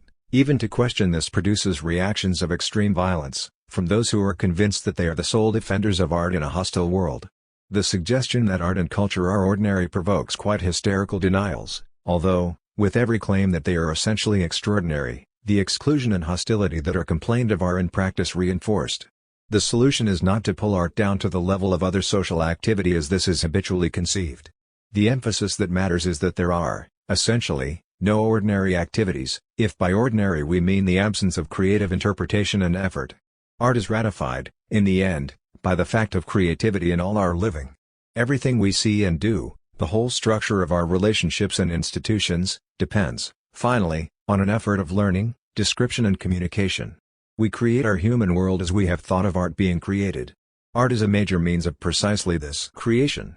Thus the distinction of art from ordinary living, and the dismissal of art as unpractical or secondary, a leisure time activity, are alternative formulations of the same error.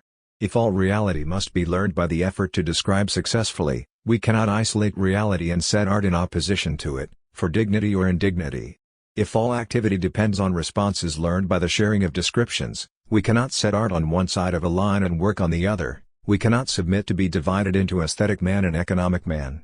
The arts, like other ways of describing and communicating, are learned human skills, which must be known and practiced in a community before their great power in conveying experience can be used and developed. Human community grows by the discovery of common meanings and common means of communication. Over an active range, the patterns created by the brain and the patterns materialized by a community continually interact. The individual creative description is part of the general process which creates conventions and institutions, through which the meanings that are valued by the community are shared and made active. This is the true significance of our modern definition of culture, which insists on this community of process. Communication is the process of making unique experience into common experience, and it is, above all, the claim to live. For what we basically say, in any kind of communication, is, I am living in this way because this is my experience. The ability to live in a particular way depends, ultimately, on acceptance of this experience by others, in successful communication. Thus our descriptions of our experience come to compose a network of relationships, and all our communication systems, including the arts, are literally parts of our social organization. The selection and interpretation involved in our descriptions embody our attitudes, needs and interests, which we seek to validate by making them clear to others. At the same time the descriptions we receive from others embody their attitudes, needs and interests, and the long process of comparison and interaction is our vital associative life. Since our way of seeing things is literally our way of living, the process of communication is in fact the process of community, the sharing of common meanings, and thence common activities and purposes, the offering, reception and comparison of new meanings, leading to the tensions and achievements of growth and change. It is of the utmost importance to realize this sense of communication as a whole social process. If we have done so, we can then usefully look at particular kinds and means of communication, which have, as it were, separated out, but not separated out altogether. The fatally wrong approach, to any such study, is from the assumption of separate orders, as when we ordinarily assume that political institutions and conventions are of a different and separate order from artistic institutions and conventions. Politics and art, together with science, religion, family life and the other categories we speak of as absolutes, belong in a whole world of active and interacting relationships, which is our common associative life. If we begin from the whole texture, we can go on to study particular activities, and their bearings on other kinds. Yet we begin, normally, from the categories themselves, and this has led again and again to a very damaging suppression of relationships. Each kind of activity in fact suffers, if it is wholly abstracted and separated. Politics, for example, has gravely suffered by its separation from ordinary relationships, and we have seen the same process in economics, science, religion and education. The abstraction of art has been its promotion or relegation to an area of special experience, emotion, beauty, fantasy, the imagination, the unconscious, which art in practice has never confined itself to, ranging in fact from the most ordinary daily activities to exceptional crises and intensities, and using a range of means from the words of the street and common popular stories to strange systems and images which it has yet been able to make common property. It has been the purpose of this review of creative activity to allow us to acknowledge this, which is the real history of art and yet which we are kept from by definitions and formulas that were stages in its interpretation but that we must now move beyond. A further consequence of this sense of creative activity is that we are helped, by what it shows of communication and community, to review the nature of our whole common life. The terms of this review are the terms of the definition of culture. When we have grasped the fundamental relation between meanings arrived at by creative interpretation and description, and meanings embodied by conventions and institutions, we are in a position to reconcile the meanings of culture as creative activity and a whole way of life, and this reconciliation is then a real extension of our powers to understand ourselves and our societies. To the analysis of culture. There are three general categories in the definition of culture. There is, first, the ideal, in which culture is a state or process of human perfection, in terms of certain absolute or universal values. The analysis of culture, if such a definition is accepted, is essentially the discovery and description, in lives and works, of those values which can be seen to compose a timeless order, or to have permanent reference to the universal human condition. Then, second, there is the documentary, in which culture is the body of intellectual and imaginative work, in which, in a detailed way, human thought and experience are variously recorded. The analysis of culture, from such a definition, is the activity of criticism, by which the nature of the thought and experience, the details of the language, form and convention in which these are active, are described and valued. Such criticism can range from a process very similar to the ideal analysis, the discovery of the best that has been thought and written in the world, through a process which, while interested in tradition, takes as its primary emphasis the particular work being studied, its clarification and valuation being the principal end in view, to a kind of historical criticism which, after analysis of particular works, seeks to relate them to the particular traditions and societies in which they appeared.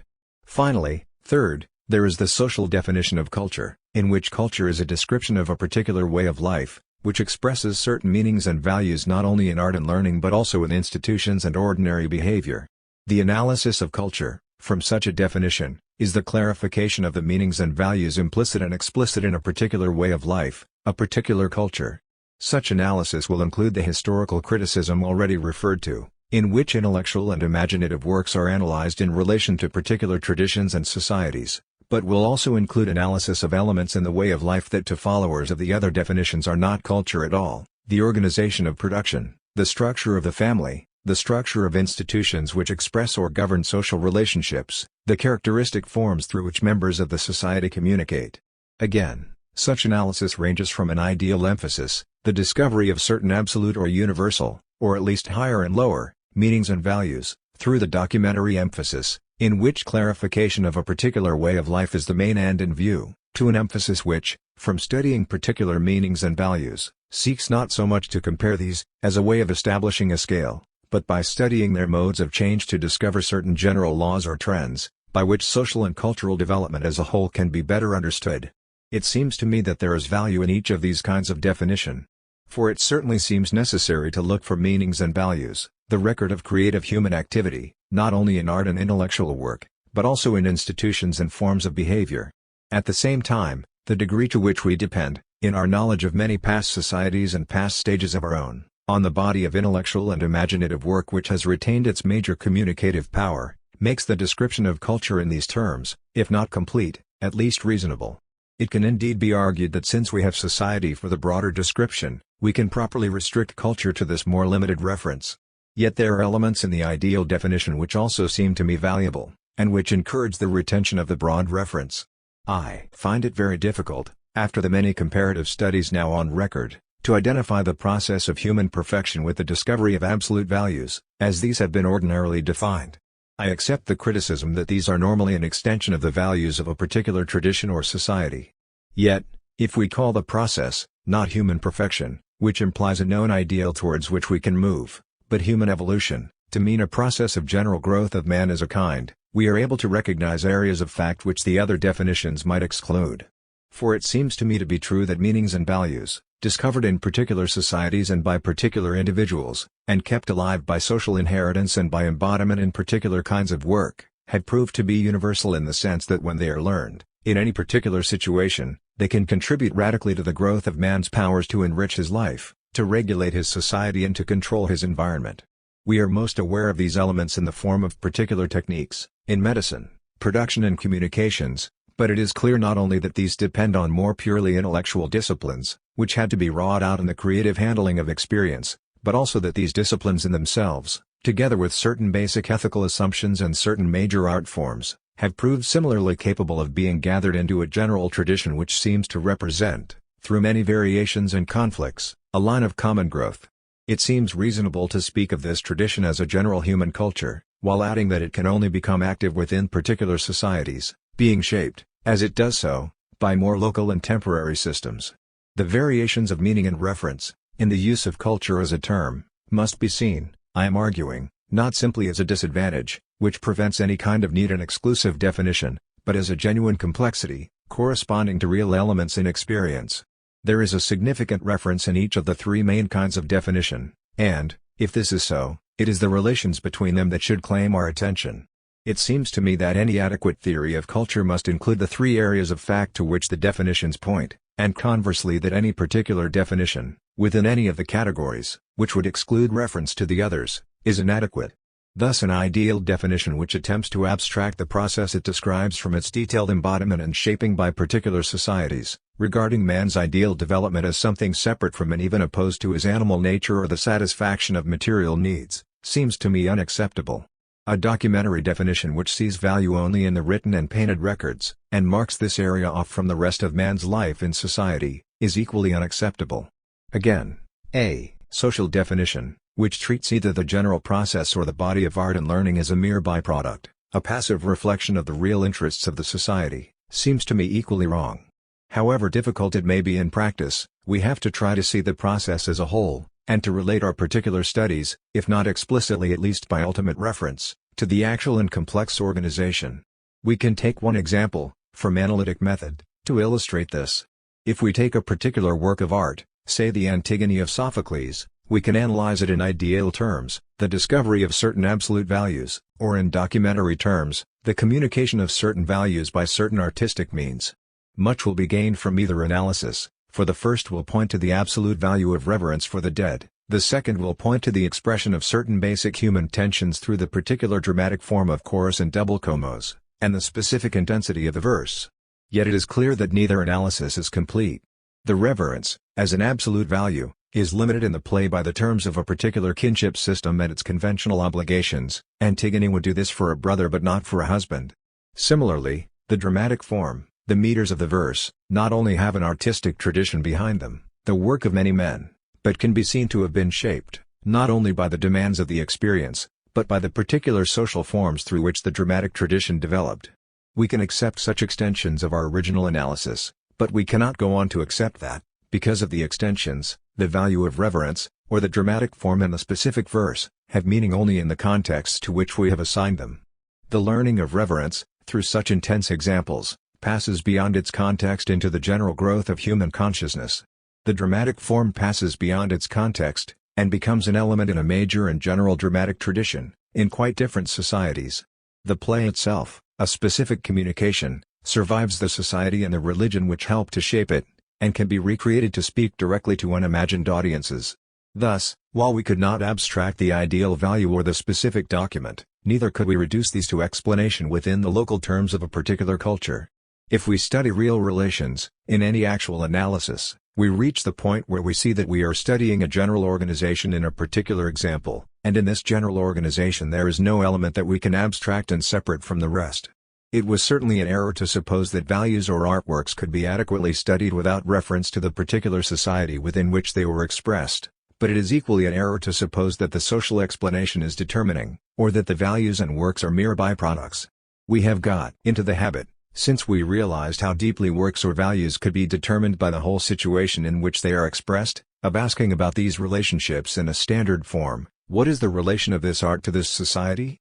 But society, in this question, is a specious whole. If the art is part of the society, there is no solid whole, outside it, to which, by the form of our question, we concede priority. The art is there, as an activity, with the production, the trading, the politics, the raising of families. To study the relations adequately we must study them actively, seeing all the activities as particular and contemporary forms of human energy.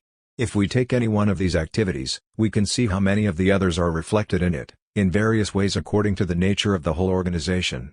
It seems likely, also, that the very fact that we can distinguish any particular activity, as serving certain specific ends, suggests that without this activity the whole of the human organization at that place and time could not have been realized. Thus art, while clearly related to the other activities, can be seen as expressing certain elements in the organization which, within that organization's terms, could only have been expressed in this way. It is then not a question of relating the art to the society, but of studying all the activities and their interrelations, without any concession of priority to any one of them we may choose to abstract. If we find, as often, that a particular activity came radically to change the whole organization, we can still not say that it is to this activity that all the others must be related. We can only study the varying ways in which, within the changing organization, the particular activities and their interrelations were affected. Further, since the particular activities will be serving varying and sometimes conflicting ends, the sort of change we must look for will rarely be of a simple kind. Elements of persistence, adjustment, unconscious assimilation, active resistance, alternative effort, will all normally be present, in particular activities and in the whole organization. The analysis of culture, in the documentary sense, is of great importance because it can yield specific evidence about the whole organization within which it was expressed. We cannot say that we know a particular form or period of society, and that we will see how its art and theory relate to it, for until we know these, we cannot really claim to know the society. This is a problem of method, and is mentioned here because a good deal of history has in fact been written on the assumption that the bases of the society, its political, economic and social arrangements, form the central core of facts, after which the art and theory can be adduced, for marginal illustration or correlation. There has been a neat reversal of this procedure in the histories of literature, art, science and philosophy, when these are described as developing by their own laws, and then something called the background, what in general history was the central core, is sketched in. Obviously it is necessary, in exposition, to select certain activities for emphasis, and it is entirely reasonable to trace particular lines of development in temporary isolation. But the history of a culture, slowly built up from such particular work, can only be written when the active relations are restored, and the activities seen in a genuine parity. Cultural history must be more than the sum of the particular histories, for it is with the relations between them, the particular forms of the whole organization, that it is especially concerned. I would then define the theory of culture as the study of relationships between elements in a whole way of life. The analysis of culture is the attempt to discover the nature of the organization which is the complex of these relationships. Analysis of particular works or institutions is, in this context, analysis of their essential kind of organization, the relationships which works or institutions embody as parts of the organization as a whole. A key word, in such analysis, is pattern. It is with the discovery of patterns of a characteristic kind that any useful cultural analysis begins, and it is with the relationships between these patterns, which sometimes reveal unexpected identities and correspondences in hitherto separately considered activities, sometimes again reveal discontinuities of an unexpected kind, that general cultural analysis is concerned. It is only in our own time and place that we can expect to know, in any substantial way, the general organization. We can learn a great deal of the life of other places and times, but certain elements, it seems to me, will always be irrecoverable. Even those that can be recovered are recovered in abstraction, and this is of crucial importance. We learn each element as a precipitate, but in the living experience of the time every element was in solution, an inseparable part of a complex whole. The most difficult thing to get hold of, in studying any past period, is this felt sense of the quality of life at a particular place and time, a sense of the ways in which the particular activities combined into a way of thinking and living. We can go some way in restoring the outlines of a particular organization of life. We can even recover what Fromm calls the social character, or Benedict the pattern of culture. The social character, a valued system of behavior and attitudes, is taught formally and informally. It is both an ideal and a mode. The pattern of culture is a selection and configuration of interests and activities, and a particular evaluation of them, producing a distinct organization, a way of life. Yet even these, as we recover them, are usually abstract. Possibly, however, we can gain the sense of a further common element, which is neither the character nor the pattern, but as it were the actual experience through which these were lived. This is potentially of very great importance, and I think the fact is that we are most conscious of such contact in the arts of a period. It can happen that when we have measured these against the external characteristics of the period, and then allowed for individual variations, there is still some important common element that we cannot easily place. I think we can best understand this if we think of any similar analysis of the way of life that we ourselves share. For we find here a particular sense of life, a particular community of experience hardly needing expression, through which the characteristics of our way of life that an external analyst could describe are in some way passed, giving them a particular and characteristic color. We are usually most aware of this when we notice the contrasts between generations, who never talk quite the same language, or when we read an account of our lives by someone from outside the community, or watch the small differences in style, of speech or behavior, in someone who has learned our ways yet was not bred in them. Almost any formal description would be too crude to express this nevertheless quite distinct sense of a particular and native style. And if this is so, in a way of life we know intimately, it will surely be so when we ourselves are in the position of the visitor, the learner, the guest from a different generation, the position, in fact, that we are all in, when we study any past period.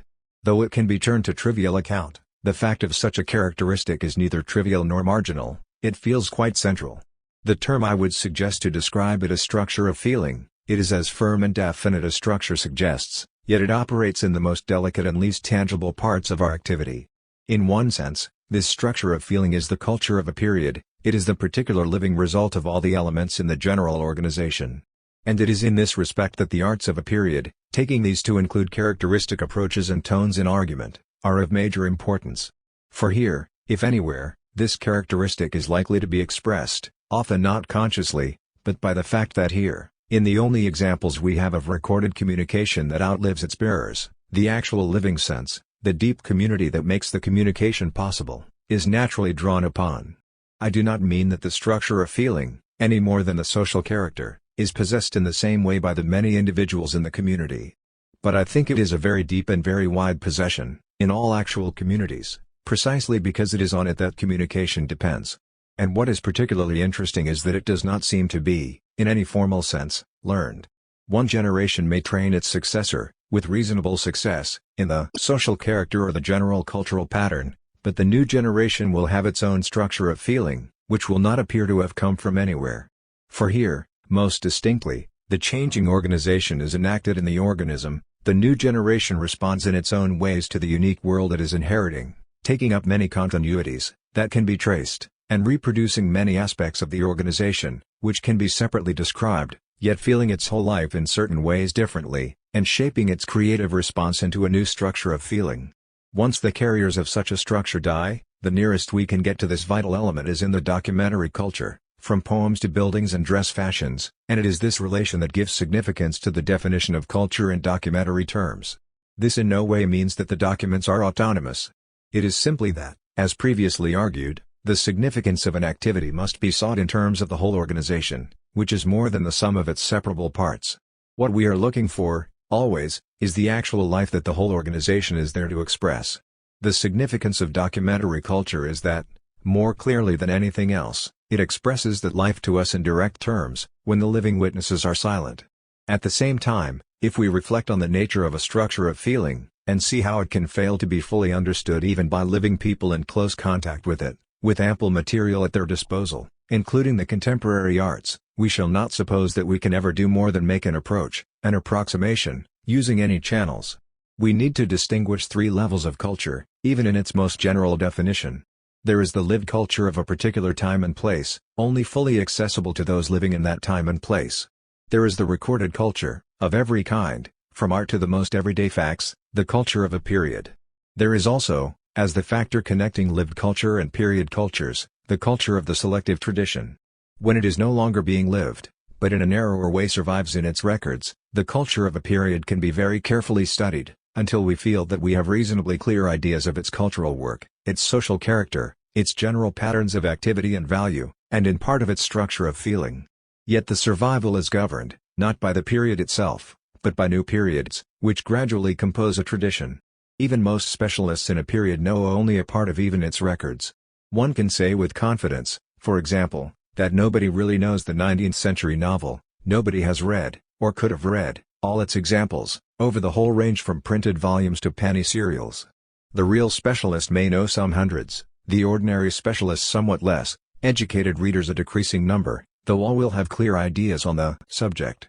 A selective process, of a quite drastic kind, is at once evident, and this is true of every field of activity.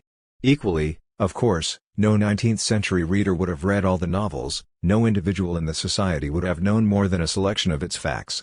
But everyone living in the period would have had something which, I have argued, no later individual can wholly recover, that sense of the life within which the novels were written, and which we now approach through our selection. Theoretically, a period is recorded; in practice, this record is absorbed into a selective tradition, and both are different from the culture as lived. It is very important to try to understand the operation of a selective tradition. To some extent, the selection begins within the period itself. From the whole body of activities, certain things are selected for value and emphasis. In general, this selection will reflect the organization of the period as a whole, though this does not mean that the values and emphases will later be confirmed. We see this clearly enough in the case of past periods, but we never really believe it about our own. We can take an example from the novels of the last decade. Nobody has read all the English novels of the 1950s, the fastest reader, giving 20 hours a day to this activity alone, could not do it. Yet it is clear, in print and in education, not only that certain general characteristics of the novel in this period have been set down, but also that a reasonably agreed short list has been made, of what seem to be the best and most relevant works. If we take the list as containing perhaps 30 titles, already a very drastic selection indeed, we may suppose that in 50 years the specialist in the novel of the 1950s will know these 30, and the general reader will know perhaps 5 or 6. Yet we can surely be quite certain that, once the 1950s have passed, another selective process will be begun. As well as reducing the number of works, this new process will also alter, in some cases drastically, the expressed valuations. It is true that when 50 years have passed it is likely that reasonably permanent valuations will have been arrived at, though these may continue to fluctuate. Yet to any of us who had lived this long process through, it would remain true that elements important to us had been neglected. We would say, in a vulnerable elderly way, I don't understand why these young people don't read X anymore, but also, more firmly, no, that isn't really what it was like, it is your version '5 since any period includes at least 3 generations. We are always seeing examples of this, and one complicating factor is that none of us stay still, even in our most significant period. Many of the adjustments we should not protest against, many of the omissions, distortions and reinterpretations we should accept or not even notice, because we had been part of the change which brought them about. But then, when living witnesses had gone, a further change would occur. The lived culture would not only have been fined down to selected documents, it would be used, in its reduced form, partly as a contribution, inevitably quite small, to the general line of human growth, partly for historical reconstruction, partly, again, as a way of having done with us, of naming and placing a particular stage of the past. The selective tradition thus creates, at one level, a general human culture, at another level, the historical record of a particular society, at a third level, most difficult to accept and assess, a rejection of considerable areas of what was once a living culture.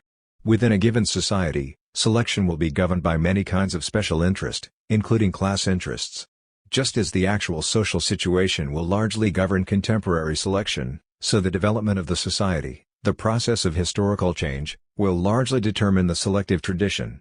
The traditional culture of a society will always tend to correspond to its contemporary system of interests and values, for it is not an absolute body of work but a continual selection and interpretation. In theory, and to a limited extent in practice, those institutions which are formally concerned with keeping the tradition alive, in particular the institutions of education and scholarship, are committed to the tradition as a whole, and not to some selection from it according to contemporary interests. The importance of this commitment is very great, because we see again and again, in the workings of a selective tradition, reversals and rediscoveries, returns to work apparently abandoned as dead, and clearly this is only possible if there are institutions whose business it is to keep large areas of past culture, if not alive, at least available. It is natural and inevitable that the selective tradition should follow the lines of growth of a society, but because such growth is complex and continuous, the relevance of past work, in any future situation, is unforeseeable. There is a natural pressure on academic institutions to follow the lines of growth of a society, but a wise society, while ensuring this kind of relevance, will encourage the institutions to give sufficient resources to the ordinary work of preservation, and to resist the criticism, which any particular period may make with great confidence, that much of this activity is irrelevant and useless. It is often an obstacle to the growth of a society that so many academic institutions are, to an important extent, self-perpetuating and resistant to change. The changes have to be made, in new institutions if necessary, but if we properly understand the process of the selective tradition, and look at it over a sufficiently long period to get a real sense of historical change and fluctuation, the corresponding value of such perpetuation will be appreciated. In a society as a whole, and in all its particular activities, the cultural tradition can be seen as a continual selection and reselection of ancestors. Particular lines will be drawn, often for as long as a century, and then suddenly with some new stage in growth these will be cancelled or weakened, and new lines drawn. In the analysis of contemporary culture, the existing state of the selective tradition is of vital importance, for it is often true that some change in this tradition, establishing new lines with the past, breaking or redrawing existing lines, is a radical kind of contemporary change. We tend to underestimate the extent to which the cultural tradition is not only a selection but also an interpretation. We see most past work through our own experience, without even making the effort to see it in something like its original terms. What analysis can do is not so much to reverse this, returning a work to its period, as to make the interpretation conscious, by showing historical alternatives, to relate the interpretation to the particular contemporary values on which it rests, and, by exploring the real patterns of the work, confront us with the real nature of the choices we are making. We shall find, in some cases, that we are keeping the work alive because it is a genuine contribution to cultural growth.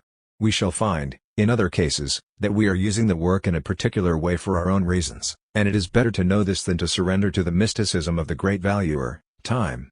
To put on to time, the abstraction, the responsibility for our own active choices is to suppress a central part of our experience. The more actively all cultural work can be related, either to the whole organization within which it was expressed, or to the contemporary organization within which it is used, the more clearly shall we see its true values. Thus documentary analysis will lead out to social analysis, whether in a lived culture, a past period, or in the selective tradition which is itself a social organization. And the discovery of permanent contributions will lead to the same kind of general analysis, if we accept the process at this level, not as human perfection, a movement towards determined values, but as a part of man's general evolution, to which many individuals and groups contribute. Every element that we analyze will be in this sense active, that it will be seen in certain real relations, at many different levels. In describing these relations, the real cultural process will emerge. 2. Any theoretical account of the analysis of culture must submit to be tested in the course of actual analysis. I propose to take one period, the 1840s in England, and to examine, in the context of its culture, the theoretical methods and concepts I have been discussing. The first and most striking fact, as we begin to study the 1840s in a direct way, is the degree to which the selective tradition has worked on it.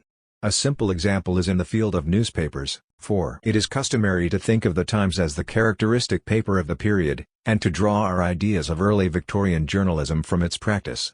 Certainly the Times was the leading daily paper, but the most widely read newspapers in this decade were the Sunday papers, Dispatch, Chronicle, Lloyd's Weekly and News of the World. These had what we can now recognize as a distinctly Sunday paper selection of news. Bell's Penny Dispatch, 1842, is subtitled Sporting and Police Gazette, and Newspaper of Romance, and a characteristic headline is Daring Conspiracy and Attempted Violation, illustrated by a large woodcut and backed by a detailed story. The total circulation of newspapers of this kind, at the end of the decade, was about 275,000, as compared with a total of 60,000 for the daily papers. If we are examining the actual culture of the period, we must begin from this fact, rather than from the isolation of the times which its continuing importance in a tradition of high politics has brought about. In the case of literature, the working of the selective tradition is similarly obvious. We think of the period as that of Dickens, Thackeray, Charlotte, and Emily Bronte, at the upper levels of the novel, and of Elizabeth Gaskell, Kingsley, Disraeli, in a subsidiary range. We know also, as period authors, Lytton, Marryat, Reed. Dickens, of course, was very widely read at the time. Pickwick, to take one example, had sold 40,000 copies a number in periodical publication, and later examples climbed to 70,000 and above. Yet if we look at the other most widely read writers of the period, we find the following list, in order of popularity, given by W. H. Smith's Bookstalls, opened in 1848, Lytton, Marryat, G.P.R. James, James Grant, Miss Sinclair, Halliburton, Mrs. Trollope, Lever, Mrs. Gaskell, Jane Austen.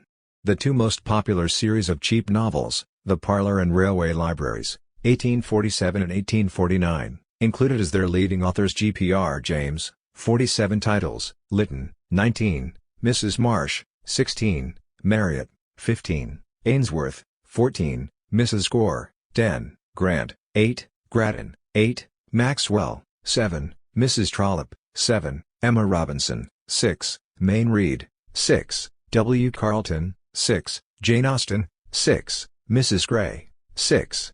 A list of titles from these authors gives an idea of the range: Agincourt, Last Days of Pompeii, Midshipman Easy, Tower of London, Romance of War, Heiress of Bruges, Stories from Waterloo, Refugee in America, Scalp Hunters, Rhodey the Rover, Pride and Prejudice, The Little Wife.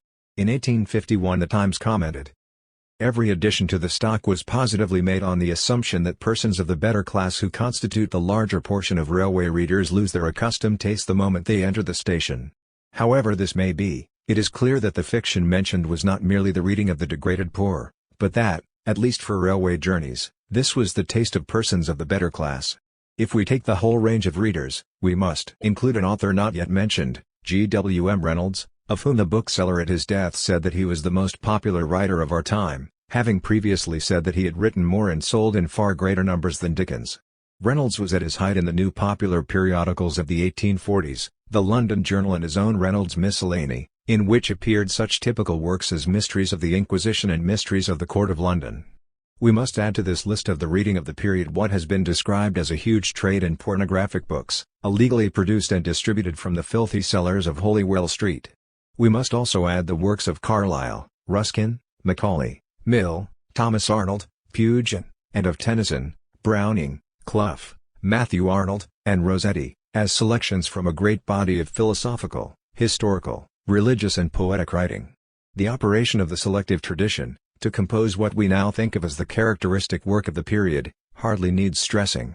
Already, from looking at the documents, we are necessarily led out to the social history of the period. We come to see certain crucial changes in cultural institutions, the effective establishment of a popular Sunday press as the most successful element in journalism, the growth of new kinds of periodical, combining sensational and romantic fiction with recipes, household hints and advice to correspondents, as opposed to the more sober popular education journals of the previous decade. The Penny magazine ceased publication in 1845, the year in which the new type London Journal began, the coming of cheap fiction, at one level with the Penny Dreadful, from 1841, at another with half-crown and shilling parlour and railway libraries. Important changes in the theatre, with the ending of the monopoly of the patent theatres in 1843, the development of minor theatres and, from 1849, the rise of the music halls. Moreover, these changes at the institutional level, in distribution, relate to a variety of causes that take us far out into the whole history of the period.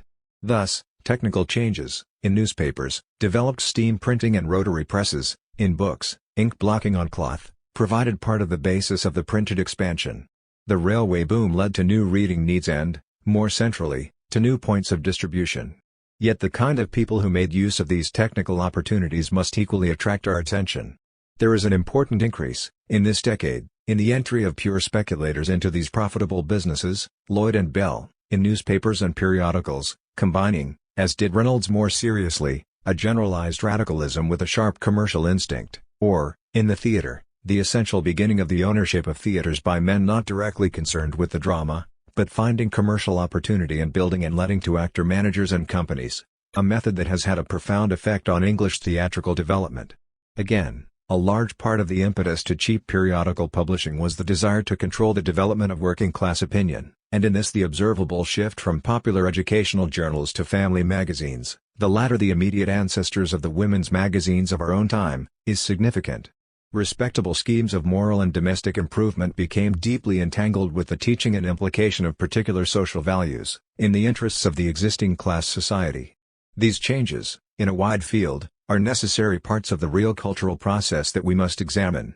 As we move into this wider field, we see, of course, that the selective tradition operates here as in the documents. The institutional developments just noted, representing a critical phase in the commercial organization of popular culture, interest us primarily because they relate to a subsequent major trend. So also do developments of a different kind, in the same field, the beginnings of public museums, a limited bill in 1845, public libraries, limited provisions in 1850, and public parks, allowed from the rates in 1847. The fierce controversy surrounding these innovations, from the charges of extravagance to the anxious pleas that the working people must be civilized, tends to drop away, in our minds, according to subsequent interpretations. The complexity we have to grasp, in the field of cultural institutions, is that this decade brought crucial developments in the commercial exploitation of culture, in its valuable popular expansion and in enlightened public provision.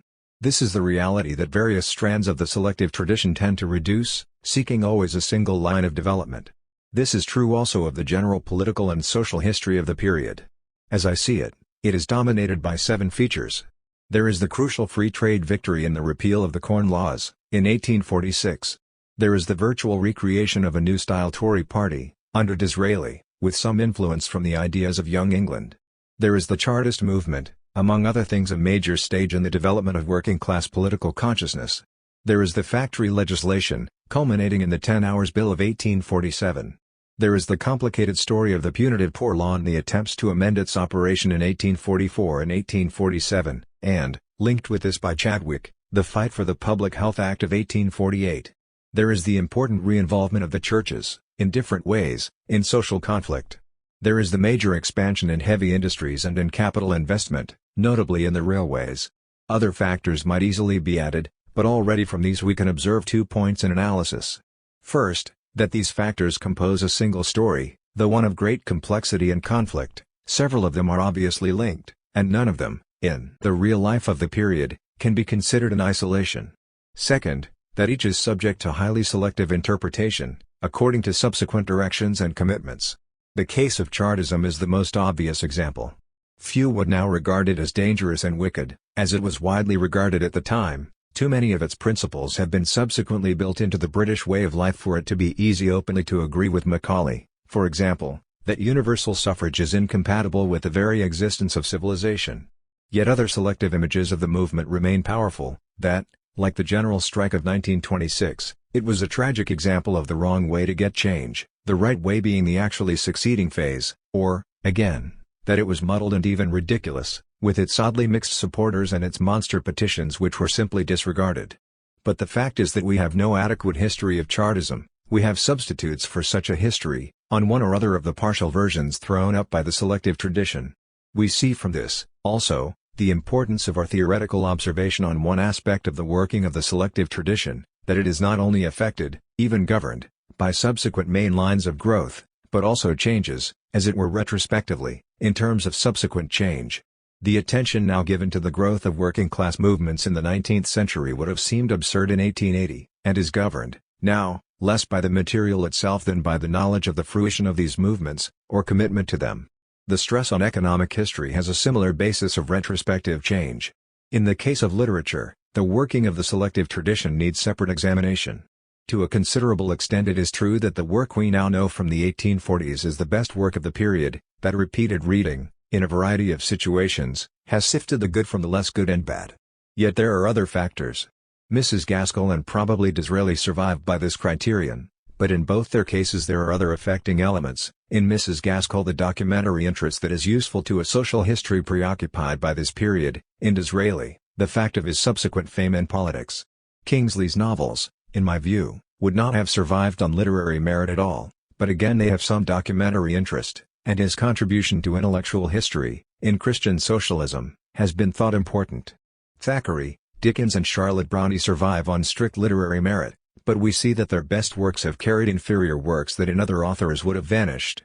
Emily Brontë would now be said by many critics to be the finest novelist of the decade, but Wuthering Heights, for a long time, was carried by the fame of Charlotte, and its major importance, now, is related to changes in 20th-century literature, moving towards the theme and language of Wuthering Heights and away from the main fictional tradition of the decade in which it was written. In verse, we read Tennyson and Browning for their intrinsic interest, though their reputations have violently fluctuated, but I do not think we should read many of Matthew Arnold's 1849 poems if he had not subsequently acquired a reputation of a different kind. We read Carlyle, Ruskin and Mill because, in spite of obvious faults, they are major writers and additionally belong to living intellectual traditions.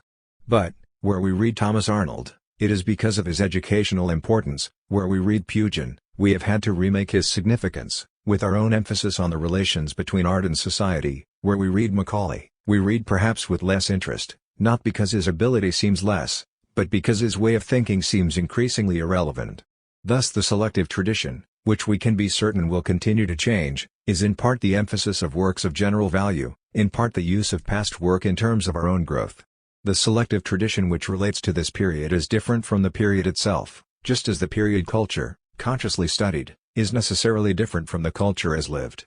The work of conscious reconstruction, and of the selective tradition, tends to specialization of different classes of activity, and we must look now at the area of relations between these, to see if our theoretical description of such relations is valid. We have already seen one important class of relationships, in the field of cultural institutions. Such factors in the society as the class situation, particularly the range of middle-class attitudes to the dissident working class, the technical expansion which followed from the growth of an industrial economy, and the kinds of ownership and distribution natural to such an economy, can be seen to have affected such institutions as the press, book publishing and the theater, and the form of these institutions, with the purposes they expressed, had observable effects on some cultural work, new styles in journalism, changes in the novel because of serial publication, some adaptation of material in terms of the new publics being reached. With this kind of interrelation we are reasonably familiar, but it is not the only kind. A second kind, in which, knowing the society, we look for its direct reflection in cultural work, is, in this period, quite clear. Of the 7 general features listed, from the political and social history of the 1840s, all are extensively reflected in contemporary literature, particularly in the novel. If we read only Wary Barton, Sybil, Coningsby, Dombey, and Son, Yeast, Alton Locke, past, and present, we move directly into the world of Chartism, factory legislation, the poor law, the railways, the involvement of the churches. The decade produced several novels of the crisis of religious belief and affiliation, and the politics of free trade and young England. The interrelation is important, but again it is not the only kind, and indeed, if we limit relationships to this direct description and discussion, we shall find it difficult to estimate even these. The further area of relations, that we must now examine, is that described and interpreted by such concepts as the social character and the structure of feeling. The dominant social character of the period can be briefly outlined. There is the belief in the value of work, and this is seen in relation to individual effort, with a strong attachment to success gained in these terms. A class society is assumed, but social position is increasingly defined by actual status rather than by birth. The poor are seen as the victims of their own failings, and it is strongly held that the best among them will climb out of their class. A punitive poor law is necessary in order to stimulate effort. If a man could fall back on relief, without grave hardship in the form of separation from his family, minimum sustenance and such work as stone breaking or oakum picking, he would not make the necessary effort to provide for himself.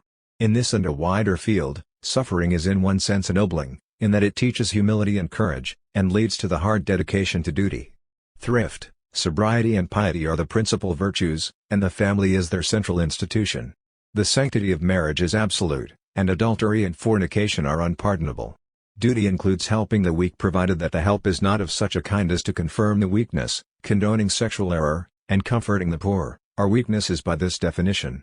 Training to the prevailing virtues must be necessarily severe, but there is an obligation to see that the institutions for such training are strengthened. This can be fairly called the dominant social character of the period, if we look at its characteristic legislation, the terms in which this was argued, the majority content of public writing and speaking, and the characters of the men most admired. Yet, of course, as a social character, It varied considerably in success of transmission, and was subject to many personal variations. The more serious difficulty arises as we look more closely at the period and realize that alternative social characters were in fact active, and that these affected, in important ways, the whole life of the time.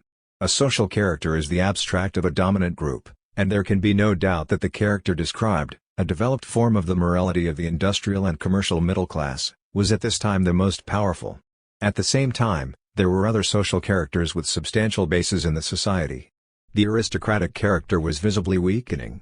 But its variations, that birth mattered more than money, that work was not the sole social value and that civilization involved play, that sobriety and chastity, at least in young men, were not cardinal virtues but might even be a sign of meanness or dullness, are still alive in the period, all in practice, some in theory. In attitudes to the poor, this character is ambiguous. It includes a stress on charity, as part of one's station, very different from punitive rehabilitation, but also a brutality, a willingness to cut down troublemakers, a natural habit of repression, which again differ from the middle-class attitude. The 1840s are very interesting in this respect, for they show the interaction of different social characters, Tory charity against Whig rehabilitation, brutality and repression against positive civilization through institution. Some of the best criticism of the Whig Poor Law came from Tories with a conscious aristocratic ideal, as most notably in Young England. Brutality and repression are ready, in crisis, but as compared with the 20s and 30s, are being steadily abandoned in favor of positive legislation. Play may be frowned on by the social character, but the decade shows a large increase in light entertainment, from cheap novels to the music halls. Not only is the dominant social character different, in many ways, from the life lived in its shadow, but alternative social characters lead to the real conflicts of the time. This is a central difficulty of the social character concept, for in stressing a dominant abstraction it seriously underestimates the historical processes of change and conflict, which are found even when, as in the 1840s, such a social character is very strong. For we must add another alternative, of major importance, the developing social character of the working class, different in important respects from its competitors. As the victims of repression and punitive rehabilitation, of the gospel of success and the pride of birth, of the real nature of work and the exposure to suffering, working-class people were beginning to formulate alternative ideals. They had important allies from the interaction of the other systems, and could be a major force either in the Corn Laws repeal or in the factory legislation, when these were sponsored by different sections of the ruling class. But the 1840s show an important development of independent aims, though these are to be realized, mainly, through alliance with other groups. Thus Chartism is an ideal beyond the terms of any dominant group in the society, and is more than an expression of democratic aspirations, it is also an assertion of an individual dignity transcending class. The 10 Hours Bill, in working-class minds, was more than a good piece of paternal legislation on work, it was also the claim to leisure, and hence again to a wider life. At the same time, in their own developing organizations, the most radical criticism of all was being made. The refusal of a society based either on birth or on individual success, the conception of a society based on mutual aid and men, were not cardinal virtues but might even be a sign of meanness or dullness, are still alive in the period, all in practice, some in theory.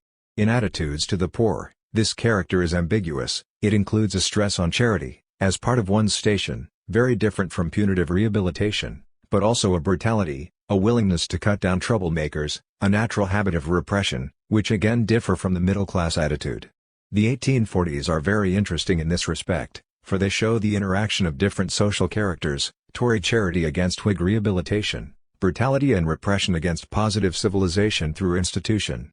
Some of the best criticism of the Whig Poor Law came from Tories with a conscious aristocratic ideal, as most notably in Young England.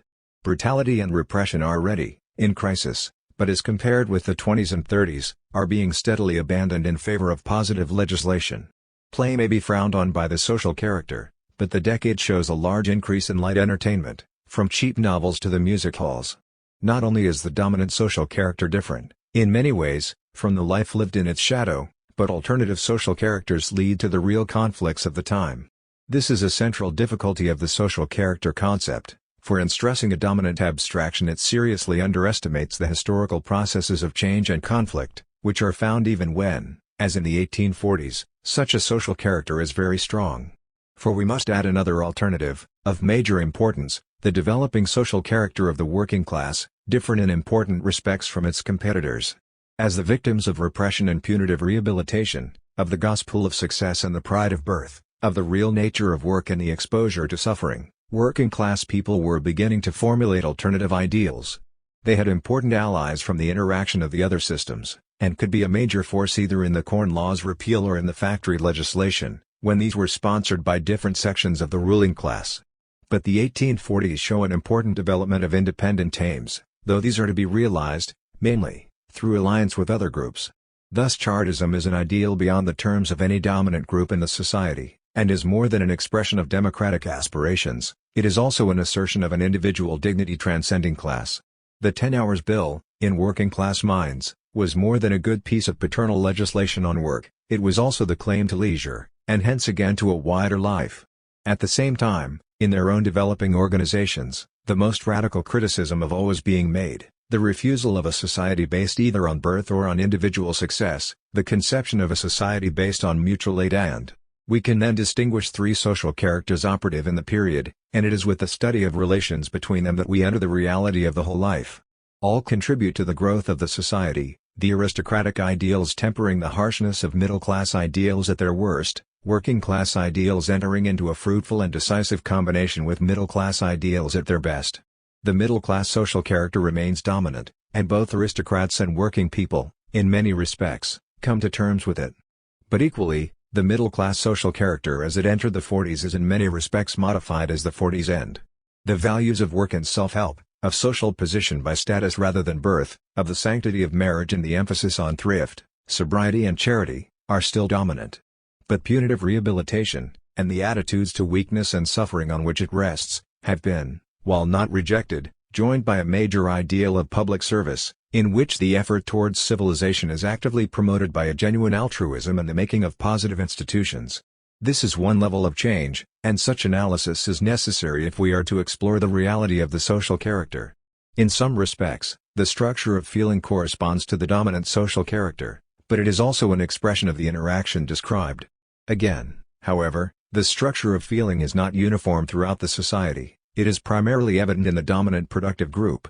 At this level, however, it is different from any of the distinguishable social characters, for it has to deal not only with the public ideals but with their omissions and consequences, as lived. If we look at the fiction of the 40s, we shall see this clearly. The popular fiction of the periodicals, so carefully studied by D.L., is very interesting in this context. At first sight we find what we expect, the unshakable assumptions of a class society, but with the stress on wealth rather than birth, aristocrats, indeed, being often personally vicious, the conviction that the poor are so by their own faults, their stupidity and depravity stressed, their mutual help ignored, the absolute sanctity of marriage, the manipulation of plot to bring sexual offenders to actual suffering, the fight against weakness, however terrible, as one of the main creators of humble virtue. All this, often consciously didactic, is the direct expression of the dominant social character, and the assumptions tend to be shared by the pious improving fiction, cf. Mrs. Tana's Helen Fleetwood, and by the sensational fiction which the improvers condemned. But then we are reminded of the extent to which popular fiction retains older systems of value, often through stereotyped conventions of character. The fashionable novel of high life only became unfashionable late in the decade. The typical hero is sometimes the successful exponent of self-help, but often he is an older type, the cultivated gentleman, the soldier governed by a code of honor, even the man who finds pleasure a blessing and work occurs. To the earlier hero, loss of income and the need to work were misfortunes to be endured, to have a safe fortune was undoubtedly best. The new attitude to work came in only slowly, for understandable reasons. Ordinary middle-class life was still thought too plain and dull for a really interesting novel. Further, heroes of either kind are capable of strong overt emotion, they can burst into public tears, or even swoon, as strong men used to do but were soon to do no more. Heroines have more continuity, they are weak, dependent, and shown as glad to be so, and of course they are beautiful and chaste. One interesting factor, obviously related to a continuing general attitude in the period, is that schools, almost without exception, are shown as terrible. Not only are they places of temptation and wickedness, mean, cruel and educationally ridiculous, but also they are inferior to the home and family, as a way of bringing up children. This is perhaps the last period in which a majority of English public opinion believed that home education was the ideal. From the 16th century, this belief had been gaining ground, and its complete reversal, with the new public school ethos after Arnold, is of considerable general importance. But the new attitude does not appear in fiction until Tom Brown's School Days in 1857. In the popular fiction of the 40s, then, we find many marks of older ways of feeling, as well as faithful reproduction of certain standard feelings of the approved social character. We find also, in an interesting way, the interaction between these and actual experience.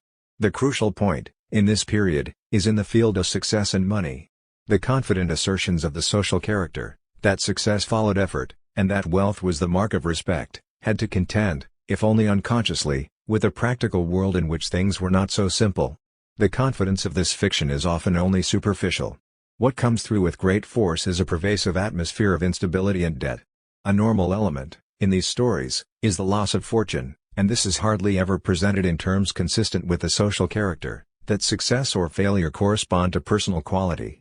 Debt and ruin haunt this apparently confident world, and in a majority of cases simply happen to the characters, as a result of a process outside them.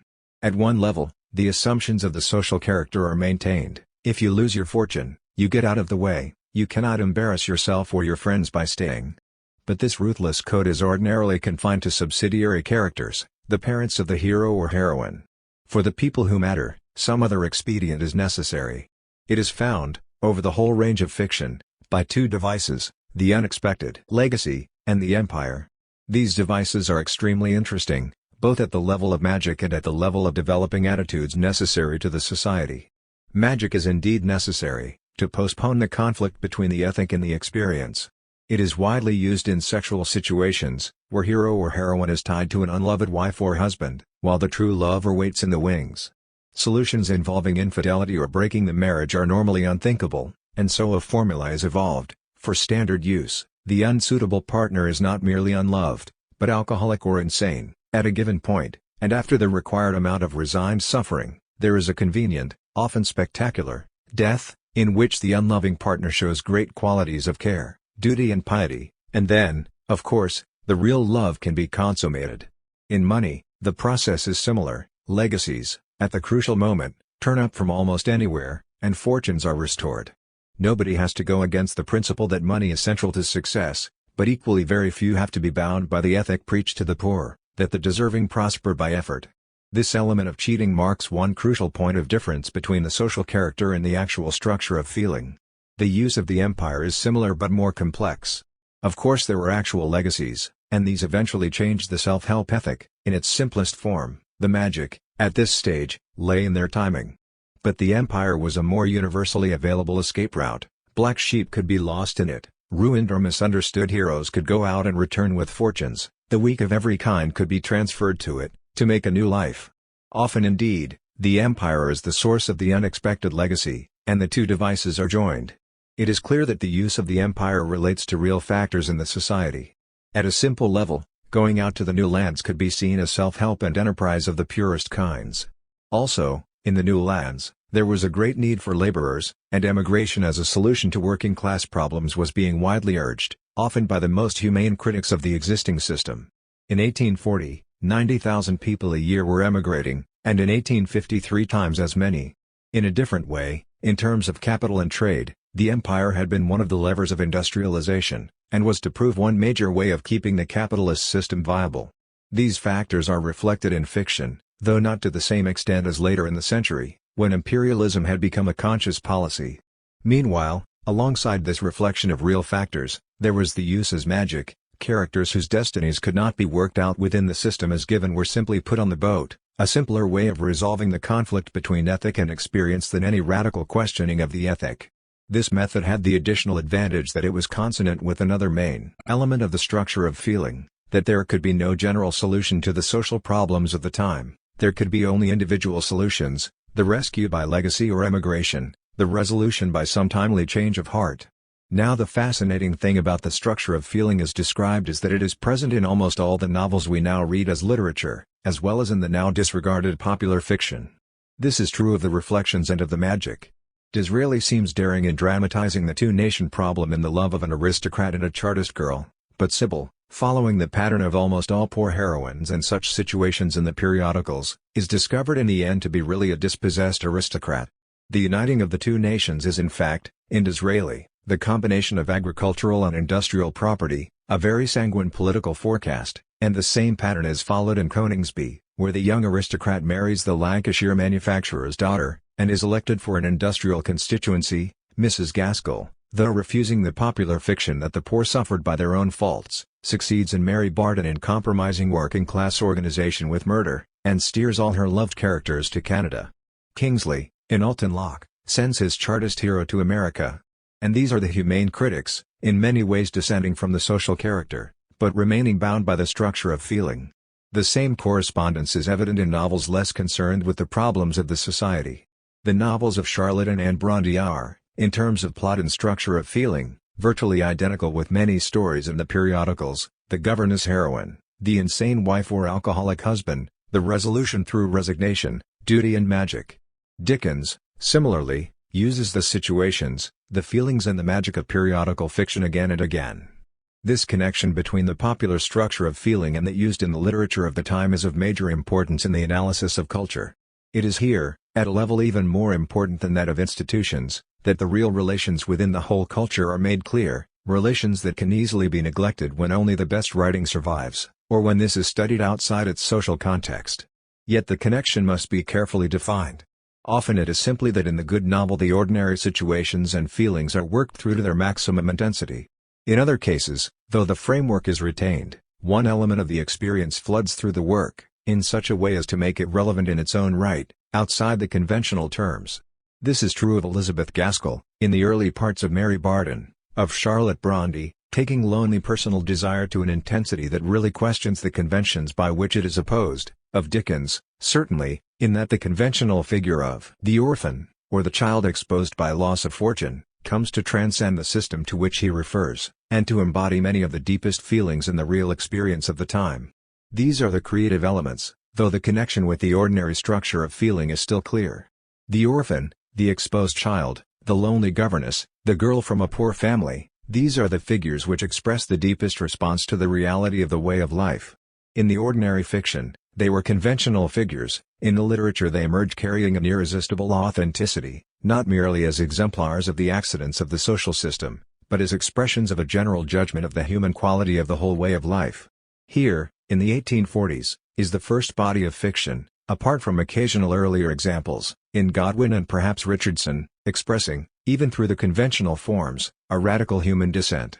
At the level of social character, the society might be confident of its assumptions and its future, but these lonely exposed figures seem to us, at least, the personal and social reality of the system which in part the social character rationalized. Man alone, afraid, a victim, this is the enduring experience. The magic solutions will be grasped at, in many cases, in the end, but the intensity of the central experience is on record and survives them. And it is at this point that we find the link with a novel like Wuthering Heights, which rejects so much more of the conventional structure. Here, at a peak of intensity, the complicated barriers of a system of relationships are broken through, finally, by an absolute human commitment. The commitment is realized through death, and the essential tragedy, embodied elsewhere in individual figures who may, by magic, be rescued from it, becomes the form of the whole work. The creative elements in the other fiction are raised to a wholeness which takes the work right outside the ordinary structure of feeling, and teaches a new feeling. Art reflects its society and works a social character through to its reality and experience. But also art creates, by new perceptions and responses, elements which the society, as such, is not able to realize. If we compare art with its society, we find a series of real relationships showing its deep and central connections with the rest of the general life.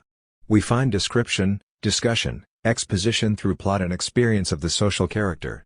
We find also, in certain characteristic forms and devices, evidence of the deadlocks and unsolved problems of the society, often admitted to consciousness for the first time in this way. Part of this evidence will show a false consciousness, designed to prevent any substantial recognition, part again a deep desire, as yet uncharted, to move beyond this. As George Eliot wrote, recording this latter feeling, in 1848. The day will come when there will be a temple of white marble, where sweet incense and anthems shall rise to the memory of every man and woman who has had a deep longing, a presentiment, a yearning, or a clear vision of the time when this miserable reign of mammon shall end, when men shall be no longer like the fishes of the sea. Society no more like a face one half of which, the side of profession, of lip faith, is fair and godlike, the other half, The sight of deeds and institutions, with the hard old wrinkled skin puckered into the sneer of a Mephistopheles. Much of the art, much of the magic, of the 1840s, express this desire. And at this point we find ourselves moving into a process which cannot be the simple comparison of art and society, but which must start from the recognition that all the acts of men compose a general reality within which both art and what we ordinarily call society are comprised. We do not now compare the art with the society, we compare both with the whole complex of human actions and feelings. We find some art expressing feelings which the society, in its general character, could not express. These may be the creative responses which bring new feelings to light. They may be also the simple record of omissions, the nourishment or attempted nourishment of human needs unsatisfied. An element in the 1840s that we have not yet noted shows this kind of evidence clearly. The characteristic verse of Tennyson and Arnold in the decade, "From Moore to Arthur and Ulysses to the Forsaken Merman," is a late phase of that part of the Romantic movement which sought to express, through other places and other times, a richness not evident in ordinary contemporary life. That this poetry is weaker than that of Coleridge and Keats, which it formally resembles, seems to mark a further and perhaps disastrous moving away from the energies of the actual life, yet the impulse is characteristic, and in strength and weakness indicates experience that study of the society alone could not educe. Then again we can link with this the general romanticizing of the past, at a serious level in Carlyle, at a popular level in the form of the historical novel, again a romantic creation and at a high level of production and popularity in the early 1840s, beginning to fade in the later years. Linking the weak romanticism of exotic color and richness with the strong romanticism of the vision of a fuller human life is the sense of omission, from the bleak reality and dominant ideals of the period, of certain basic human needs. The magic and tinsel of illegitimate theater and music hall, the ornate furnishing, the Gothicism in architecture, belong in the same category. And 1848, the last year of the Chartists, is also the first year of the Pre-Raphaelite Brotherhood. It is not that we cannot relate this art to the rest of the general life, but that we see it, by its very contrast with the main features of the society, as an element of the general human organization which found expression in this specific way, and which must be set in parity with the other elements, if we are to analyze the culture as a whole.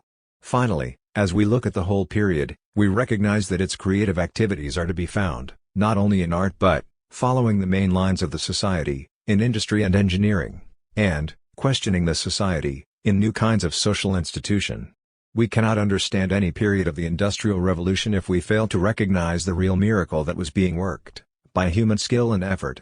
Again and again, even by critics of the society, the excitement of this extraordinary release of man's powers was acknowledged and shared.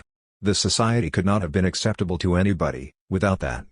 "These are our poems," Carlyle said in 1842, looking at one of the new locomotives, and this element, now so easily overlooked, is central to the whole culture. In a quite different way, in new institutions, the slow creation of different images of community, different forms of relationship, by the newly organizing workers and by middle-class reformers, marks a reaching out of the mind of comparable importance. We cannot understand even the creative part of a culture without reference to activities of this kind, in industry and institutions, which are as strong and as valuable an expression of direct human feeling as the major art and thought. To make a complete analysis of the culture of the 1840s would go far beyond the scope and intention of this chapter. I have simply looked at this fascinating decade as a way of considering what any such analysis involves. I have only indicated the ways in which it might begin, but I think it is clear that analysis of the kind described is feasible, and that the exploration of relations between apparently separate elements of the way of life can be illuminating. In any event, as we follow the analysis through, and as we see the ways in which it could be continued, we can decide for ourselves the extent to which the main theoretical approach, and the theoretical distinctions which follow from it, are valid. 3. Individuals and societies. We are seeking to define and consider one central principle, that of the essential relation, the true interaction, between patterns learned and created in the mind and patterns communicated and made active in relationships, conventions and institutions. Culture is our name for this process and its results, and then within this process we discover problems that have been the subject of traditional debate and that we may look at again in this new way. Among such problems, that of the relationship between an individual and his society is evident and crucial. It has been discussed through the whole series of systems of thinking that compose our tradition, and it is still widely discussed, from current experience, since it seems to be agreed that precisely this issue is at the center of the conflicts of our time. Yet of course we approach the experience through the descriptions we have learned, in a more or less conscious way if we know parts of the vast body of accumulated theory in the matter. Still, In effect, if we know none of the theory directly, yet find it embedded in the very language and forms of relationship through which we are bound to live. When we examine actual relationships, we start from the descriptions we have learned. When we speak of the individual and of society, we are using descriptions which embody particular interpretations of the experience to which they refer, interpretations which gained currency at a particular point in history, yet which have now virtually established themselves in our minds as absolutes. By a special effort, we may become conscious of an individual and society as no more than descriptions, yet still so much actual experience and behavior is tied to them that the realization can seem merely academic. There are times, however, when there is so high a tension between experience and description that we are forced to examine the descriptions, and to seek beyond them for new descriptions, not so much as a matter of theory but as literally a problem of behavior. It has seemed to me for some years that our ways of thinking about the individual and society are inadequate, confusing and at times sterile. In thinking about culture, rather than directly about this issue as named, I have found my own descriptions of this kind of experience changing quite radically. I want to see if it is possible, from what I have said about the creative mind and about culture, to reconsider this traditional debate. I propose to review the main descriptions historically, to examine the effect on them of recent work in a number of disciplines, and to offer some amendments and possible new descriptions. We can conveniently begin the historical examination at the point where individual emerged as the description we now have. It is always difficult to date an experience by dating a concept, but when a word appears, either a new word or a new sense of a word, a particular stage has been reached that is the nearest we can get to a consciousness of change. Individual meant inseparable, in medieval thinking, and its main use was in the context of theological argument about the nature of the Holy Trinity. The effort was to explain how a being could be thought of as existing in his own nature yet existing by this nature as part of an indivisible whole. The logical problem extended to other fields of experience and individual became a term used to indicate a member of some group, kind, or species. The complexity of the term is at once apparent in this history, for it is the unit that is being defined, yet defined in terms of its membership of a class.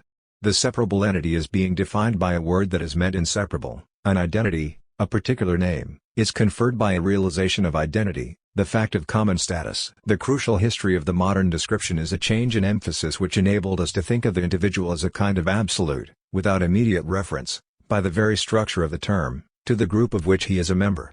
And this change, so far as we can now trace it in the imperfectly recorded history of the word itself, seems to have taken place in England in the late 16th and early 17th centuries. Slowly, and with many ambiguities, since that time, we have learned to think of the individual in his own right, where previously to describe an individual was to give an example of the group of which he was a member, and so to offer a particular description of that group and of the relationships within it. 6. This semantic change, in itself very difficult to trace, seems clearer in its context of an actual change in relationships, in our long and uneven growth from the medieval world. In describing this we are of course reducing a whole area of complicated experience to a few simple patterns, but our sense of the general change is within these limits probably accurate. The basis of the new sense of individual can be interestingly explored in the history of the idea of the individual soul, and we are probably right to see in the controversies of the Reformation an extension of ideas inherent in the Christian tradition, by which it was possible to pass from seeing the soul's destiny within an ordered structure, of God and the Church, to seeing this destiny as in a different way personal, a man's direct and individual relationship with God.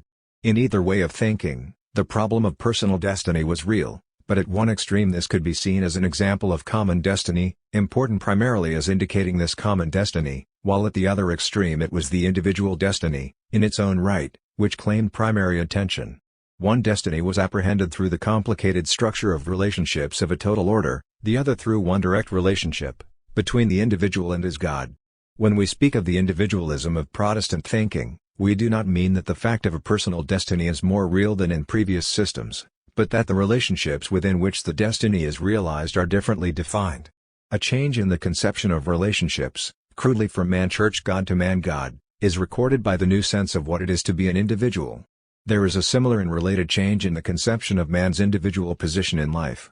To speak of a position implies relationships, and we are still very conscious of this. But there is an evident change, between medieval and modern thinking, in this difficult conception of man and society.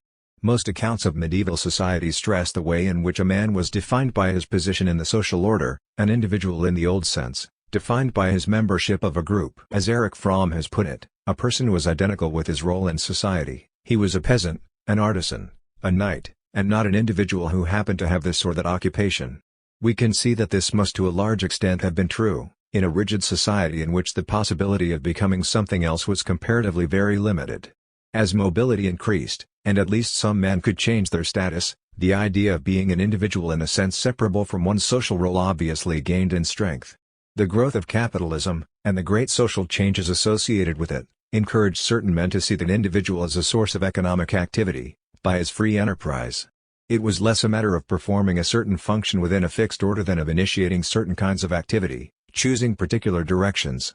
The social and geographical mobility to which in some cases these changes gave rise led to a redefinition of the individual what I am by extension to what I want to be and what by my own efforts I have become. Yet this is still a definition of an individual in his social or economic role, and we can all observe that this kind of definition has persisted into our own times. I think, among many examples, of the magistrate's question to William Morris in the dock, in 1885.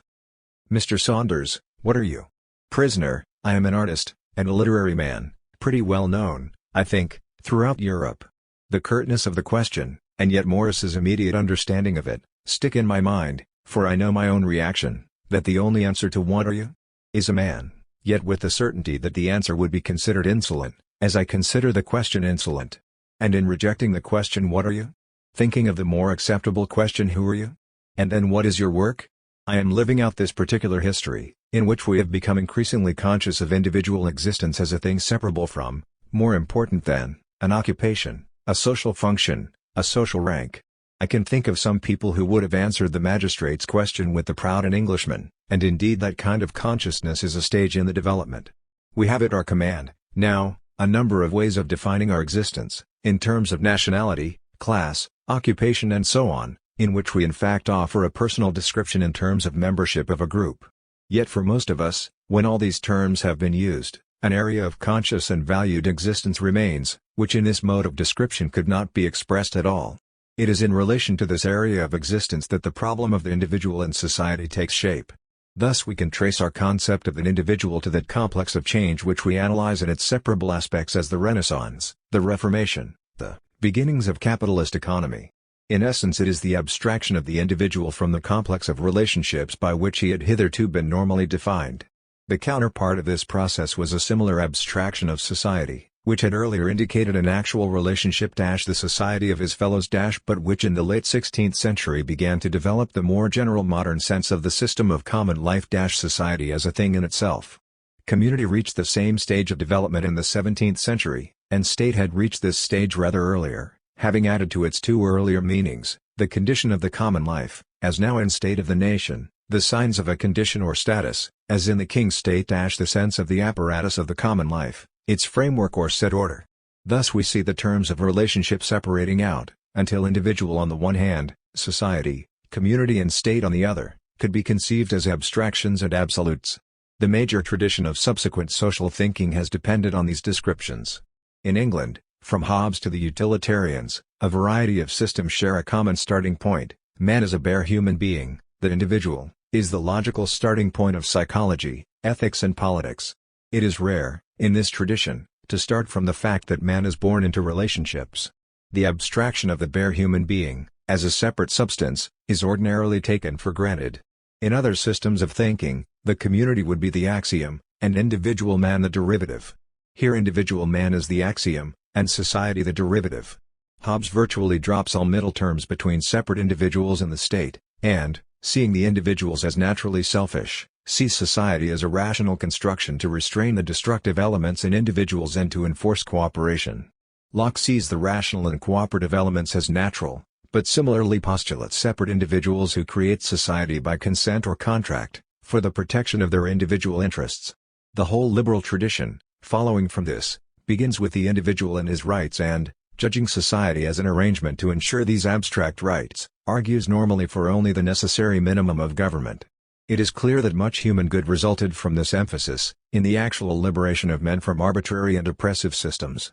Yet it rested on descriptions which, while corresponding to the experience of man breaking out from obsolete social forms, came to conflict with experience of the difficulties of new kinds of organization. While the abstract individual was idealized in this tradition, an alternative tradition, sharing some but not all of its terms, moved in the direction of the idealization of society.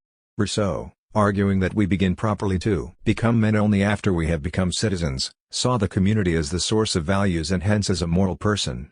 Hegel, beginning from the similar emphasis that man becomes an individual through society and civilization, saw the state as the organ of the highest human values, an embodiment of what Matthew Arnold called our best self. Yet both Rousseau and Hegel, with differences of emphasis, saw the importance of actual communities and forms of association as the necessary mediating element between individuals and the large society. It is from this line of thinking that an important revision of the descriptions has followed. We preserve, from the early liberalism, the absolutes of individual and society, but we add to these, as mediating terms, community and association, to describe local and face-to-face relationships through which the great abstractions of individual and society operate in detail. A particular and crucial addition was the concept of class, which is quite different from the static concepts of order and rank because it includes this kind of middle term between an individual and society. The individual relates to his society through his class.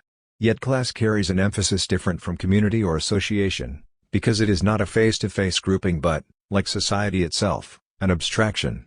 Marx argued that by their common membership of a particular class, men will think and act in certain common ways even though they do not belong to the same actual communities, and that the processes of society are in fact best understood in terms of the interaction of these classes. Thus, in the 19th century, while the abstract descriptions of individual and society retained their force, a number of new descriptions were made and emphasized, their general import being the indication of particular kinds of relationship. It is on this whole range, rising, as we have seen, from a complex of historical changes and rival intellectual traditions, that certain 20th century disciplines have acted. 2. The influence of Freud, as an analyst of personal and social behavior, has been very great, and has reinforced one part of the tradition that we have been examining. For Freudian theory assumes a basic division between the individual and society, and hence a basic division between the individual and such mediating forms as community, or class, which are seen simply as social agents which operate on the individual. Man, the bare human being, has certain fundamental drives which are also fundamentally antisocial. Some of these society must restrain, others it must refine and divert into socially acceptable or valuable channels. Society is a mechanism of restraint and diversion, and civilization is the product, through sublimation, of suppressed natural impulses. Man as a bare human being is thus fundamentally alienated from society, and the best that can be hoped for is a reasonably adjusted balance between the conflicting needs of individual and society, the process of sublimation being the mechanism of balance, and breakdown being due to faulty adjustment of this kind. Yet if Freud's account of the individual and society is, in its basic terms, merely an item in an old tradition, his actual inquiries led to a highly significant emphasis on relationships. Indeed, he introduced, in a wholly new way, a new mediating term, the family, and thus remarkably extended the study of actual social growth. It was not that the family, as a first form of association, had not always been available as a concept, but that Freud's emphasis on the radical importance, in all human behavior, of the patterns of relationship established in infancy transformed its significance. Freud's descriptions are contained and limited by his theoretical separation of an individual and society, yet in different hands they have been differently developed. In dogmatic Freudianism very little of interest to the study of social relationships has emerged, since such relationships are always construed as of secondary importance. In other hands, the possibility of linking our deeply personal relationships with the whole network of social relationships has been interestingly explored. The work of Fromm seems particularly useful, since he has developed one new mediating description, that of the social character. This offers to describe the process by which social behavior becomes part of an individual personality, not by regular processes of restraint and diversion, as in Freud, but by a shaping process which can include many kinds of relationship. The social character is a selective response to experience, a learned system of feeling and acting, in a majority of the community into which the child is born. The family is then the community's agent in creating this desired social character in individuals. If it is successful, the individual's social activity will be at one with his personal desires, for the social character internalizes external necessities and thus harnesses human energy for the task of a given economic and social system. The individual, in such a case, comes to act according to what is necessary for him from a practical standpoint, and also to give him satisfaction for his activity psychologically. Instead of a permanent human nature, which society restrains or modifies, individual psychology is then a matter of the particular kind of relatedness of the individual towards the world. This relatedness can correspond with the current social character, or can diverge from it. In this we can see Freud playing the role of Hobbes, and Fromm that of Locke, in both cases with a greatly refined description of the actual process of relationship between an individual and society. Fromm has advanced considerably in showing how society can become truly embodied in individuals, so that we need not think of them as separate and absolute but always in terms of relationships. The real problem arises, however, when we ask what is the source of the individual character that can diverge from the social character, or, more accurately, what kinds of relationship affect the individual character that are not forms of social relationship. If social character is reserved to a particular construction which may or may not adequately interpret the real relationships which the individual forms, then its function is clearer, and the possibility of variant individual response has an obvious theoretical basis. Yet it is then a question whether social character is a finally useful term, since it seems only a partial explanation of how relationships, society, create psychology, the individual. The concept of social character is similar to the anthropological concept of a pattern of culture. Comparative studies of different societies have added to our historical evidence to show how various are the learned systems of behavior and attitudes which groups of human beings adopt. Each of these systems, while it lasts, is the form of a society, a pattern of culture to which most of its individual members are successfully trained. Comparison of the systems has done much to transform traditional arguments about the individual and society, for it has shown how various are the feelings and forms of behavior that bring individual and common satisfaction. Instead of asking the relationship between an ideally identified individual, with a standard equipment of desires and attitudes, and an ideally identified society, with standard purposes, it has been possible to look at real and changing relationships, with an amount of detail that has broken up the standard prescriptions. Yet, in extending the evidence, it has made theoretical inquiry more difficult. Perhaps the main result has been an enormous strengthening of the tradition which emphasized the extent to which individual personality is formed by social processes, even at very deep levels. This has been wholly valuable, as a way of correcting the false emphasis on the abstract individual, which we can now see to be a product of a particular social and historical situation rather than a correct reading of the general human condition. Yet this is not, rightly interpreted, a denial of the importance of individuals. As Benedict argues, no culture yet observed has been able to eradicate the differences in the temperaments of the persons who compose it. It is always a give and take. The problem of the individual is not clarified by stressing the antagonism between culture and the individual, but by stressing their mutual reinforcement. This rapport is so close that it is not possible to discuss patterns of culture without considering specifically their relation to individual psychology. A pattern of culture, like a social character, is a selective response to experience, a learned system of feeling and acting, in a particular society. Benedict argues that this pattern will be congenial to a majority of the members of the society, and that therefore they can be trained to it, in such a way that by becoming members of the society they will adequately express their individuality. But to others, the pattern will not be congenial, and these will either not conform, or conform at a possibly heavy price to their individual desires.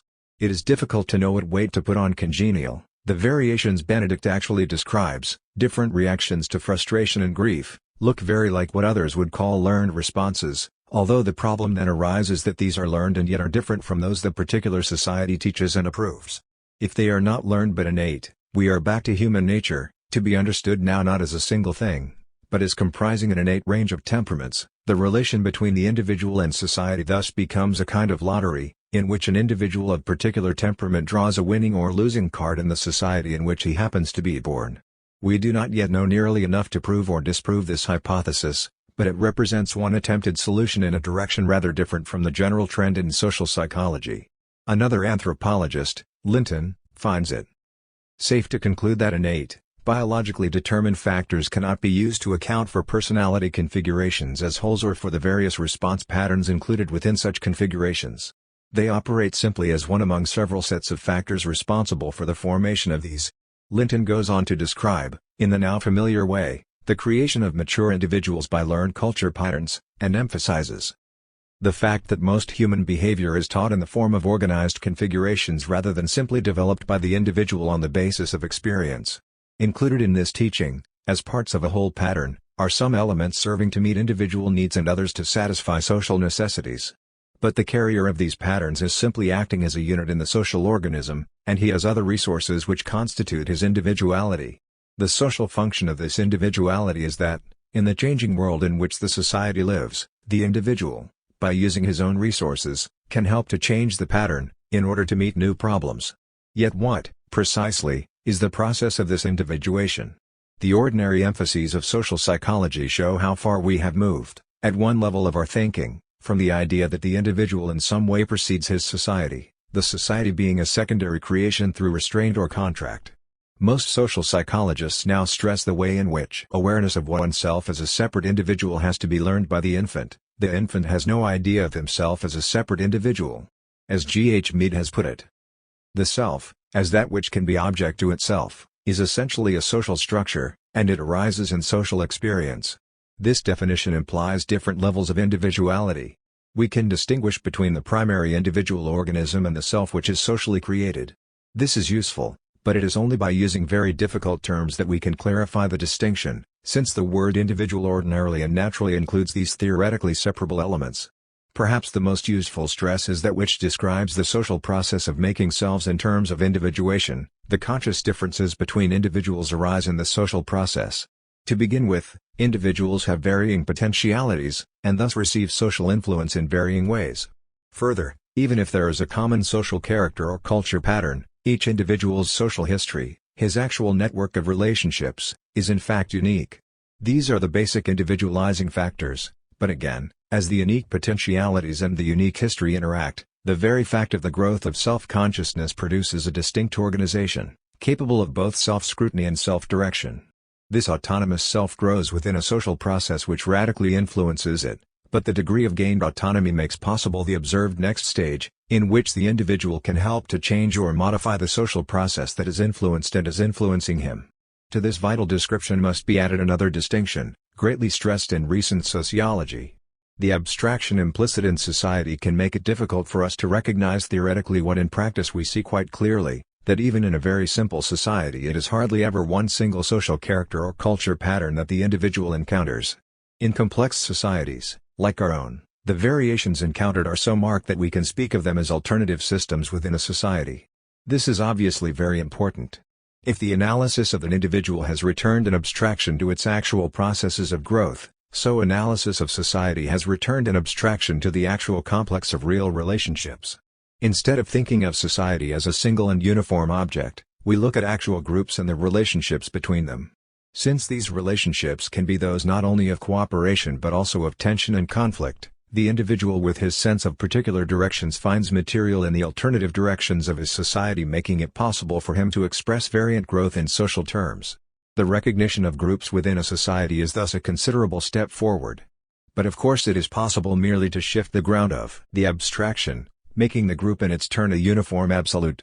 Even in the simplest group, there are, as in society, relations of tension and conflict as well as of cooperation. This is as true of a face-to-face group like a family or a village as of a common interest group like a trade union or a social class. Each of these will have its distinct social character or culture pattern, to which it will seek to train its members. Yet in closing this will be the constant interaction of particular individuals, and in such groups, as in society, new directions will emerge. Again, since the group will be in real relations with other groups, the processes of training and amendment within the group will be part of the processes of training and amendment of the larger society. A group may be a convenient mark on the scale, but it is only a mark, and the fact of continuity, over the whole scale, is fundamental. 3. We have briefly traced, first the traditional discussion of the individual and society, second the main directions of certain contemporary disciplines. We must now turn again to experience, and to the fact that we normally find ourselves, in thinking about the individual and society, limited in practice to a very simple model, that of the individual's conformity or nonconformity, and of the society's attitude to either of these courses. We have a number of names for conformity, which enable us to approve it as responsible and law-abiding, or to condemn it as timidly conventional or servile. We have also a number of names for nonconformity, and some of these, such as independence and the free spirit, are approving, while others, such as lawlessness and eccentricity, are damning. Some of us move to one side or other of these lines, and try to make a consistent position. More commonly we make a virtue out of either, as it seems to us at the moment. Such valuations may be real, but while they depend, ultimately, on the simple model, conformity or nonconformity, they are relatively very weak. I want to try to get past this model, and by examining some actual relationships between individuals and their societies extend our practical vocabulary for discussing this issue. We can take first the description member. In its modern sense, this is a useful way of describing an individual's positive identification with the society in which he lives. The member of a society feels himself to belong to it, in an essential way. Its values are his values, its purposes his purposes, to such an extent that he is proud to describe himself in its terms. He is of course conscious of himself as a member, an individual within the society to which he belongs, but it is of the essence of membership that the individual, so far from feeling that the society is opposed to him, looks upon it as the natural means by which his own purposes will be forwarded. If change is necessary, he will contribute to its discussion and coming into effect, for he is confident of the values, attitudes and institutions of the society, accepts the ways in which its life is conducted, and sees even conflicts and tensions within the society as soluble by reference to these fundamental ways and values, in such a manner that the essential unity of the society will be preserved. This experience of membership is probably much more common than is normally allowed theoretically. It is true that in many modern societies it has become much more difficult, and indeed it is when it significantly breaks down that the problem of the individual in society is most apparent. Yet that membership can be real seems certain, and to omit its significance is to falsify the whole subsequent argument. But if we have identified the member, we must go on to identify other relationships which apparently resemble it, and which have, by displacement, led to criticism of it. Existentialist thinkers have made an important distinction between the authentic self and the unauthentic self, and their ordinary description of the unauthentic self has been of a man who is the creature of his heredity, his environment and his society. Thus Kierkegaard argues that society presses us to be objective and typical, and that we must break through this to our own existence. Jaspers sees modern society as offering the unauthentic self as a whole version of man. We are the creatures of heredity, environment and society until some basic experience, suffering, guilt, death, enables us to break through these offered versions to an authentic realization of our true existence. Nietzsche, similarly, sees the acceptance of social typification as Philistine, and Sartre emphasizes the danger of such social concepts as function or duty, which can only be valid to the unauthentic man. The central observation, in this whole tradition, is of great value, but the tendency to equate social man with unauthentic man is highly misleading. For what is being described as a social process is not the experience of the member, but of the subject or the servant. Any society will put pressure on the individuals who are born into it to think and behave in certain ways, but this need not be only the conversion of individuals to social purposes, it is also, in very many cases, an expression of the society's desire to see those individuals survive and grow, according to the best experience the society has. We must start by recognizing that individuals could not survive and grow except within a social process of some kind. Given this, the real crisis of the authentic and the unauthentic is both an individual and a social process. The valuable element in the existentialist emphasis is the insistence on choice and commitment. It is true that unless an individual, in the process of his growth, achieves a real personal identity, he is incomplete and can be dismissed as unauthentic. He must become deeply conscious of the validity of his ways of thinking and acting, so that he is not merely a creature of the society, but also an individual, a man in his own right. Yet this process, in actual individuals and in different societies, will be exceptionally varied. It is only very rarely limited to conscious appraisal. Its ordinary process, while including conscious appraisal in some cases, is a matter of the individual's whole organization, his nervous system, his body, as well as the conscious activities of his brain. In actual growth, the whole complex of feeling and behavior that constitutes his individuality will stand in a certain relation to the complex of feeling and behavior that is his society. The stages in his growth which constitute his integration as a particular individual will inevitably be forms of relationship with the whole organization of his society. But these forms of relationship can include what I have called the experience of membership. Particular individuals, in particular societies, can become authentic, can deeply commit themselves, in terms of their whole organization, to the living organization of the society to which they belong. The social is not necessarily the unauthentic, it is capable of being the authentic in the individual. But it is then necessary to distinguish the kinds of relationship which give existentialist arguments their substance. It is clearly possible for an individual to acquiesce in a way of living which in fact fails to correspond with or satisfy his own personal organization. He will obey authorities he does not personally accept, carry out social functions that have no personal meaning to him, even feel and think in ways so foreign to his actual desires that damage will be done to his own being, often deep emotional disorders, often physical damage to his own organic processes.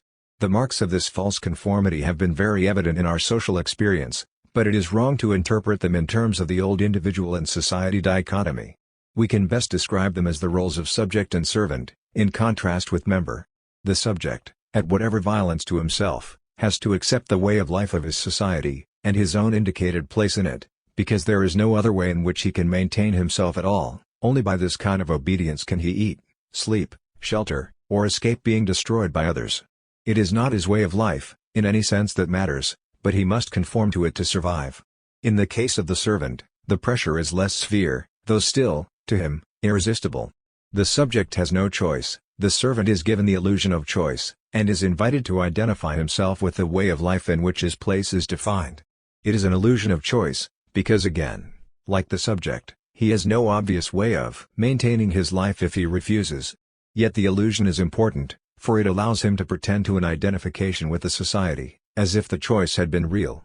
The subject will have few illusions about the relationship which is determining him. He will know that the way of life is not his but must be obeyed.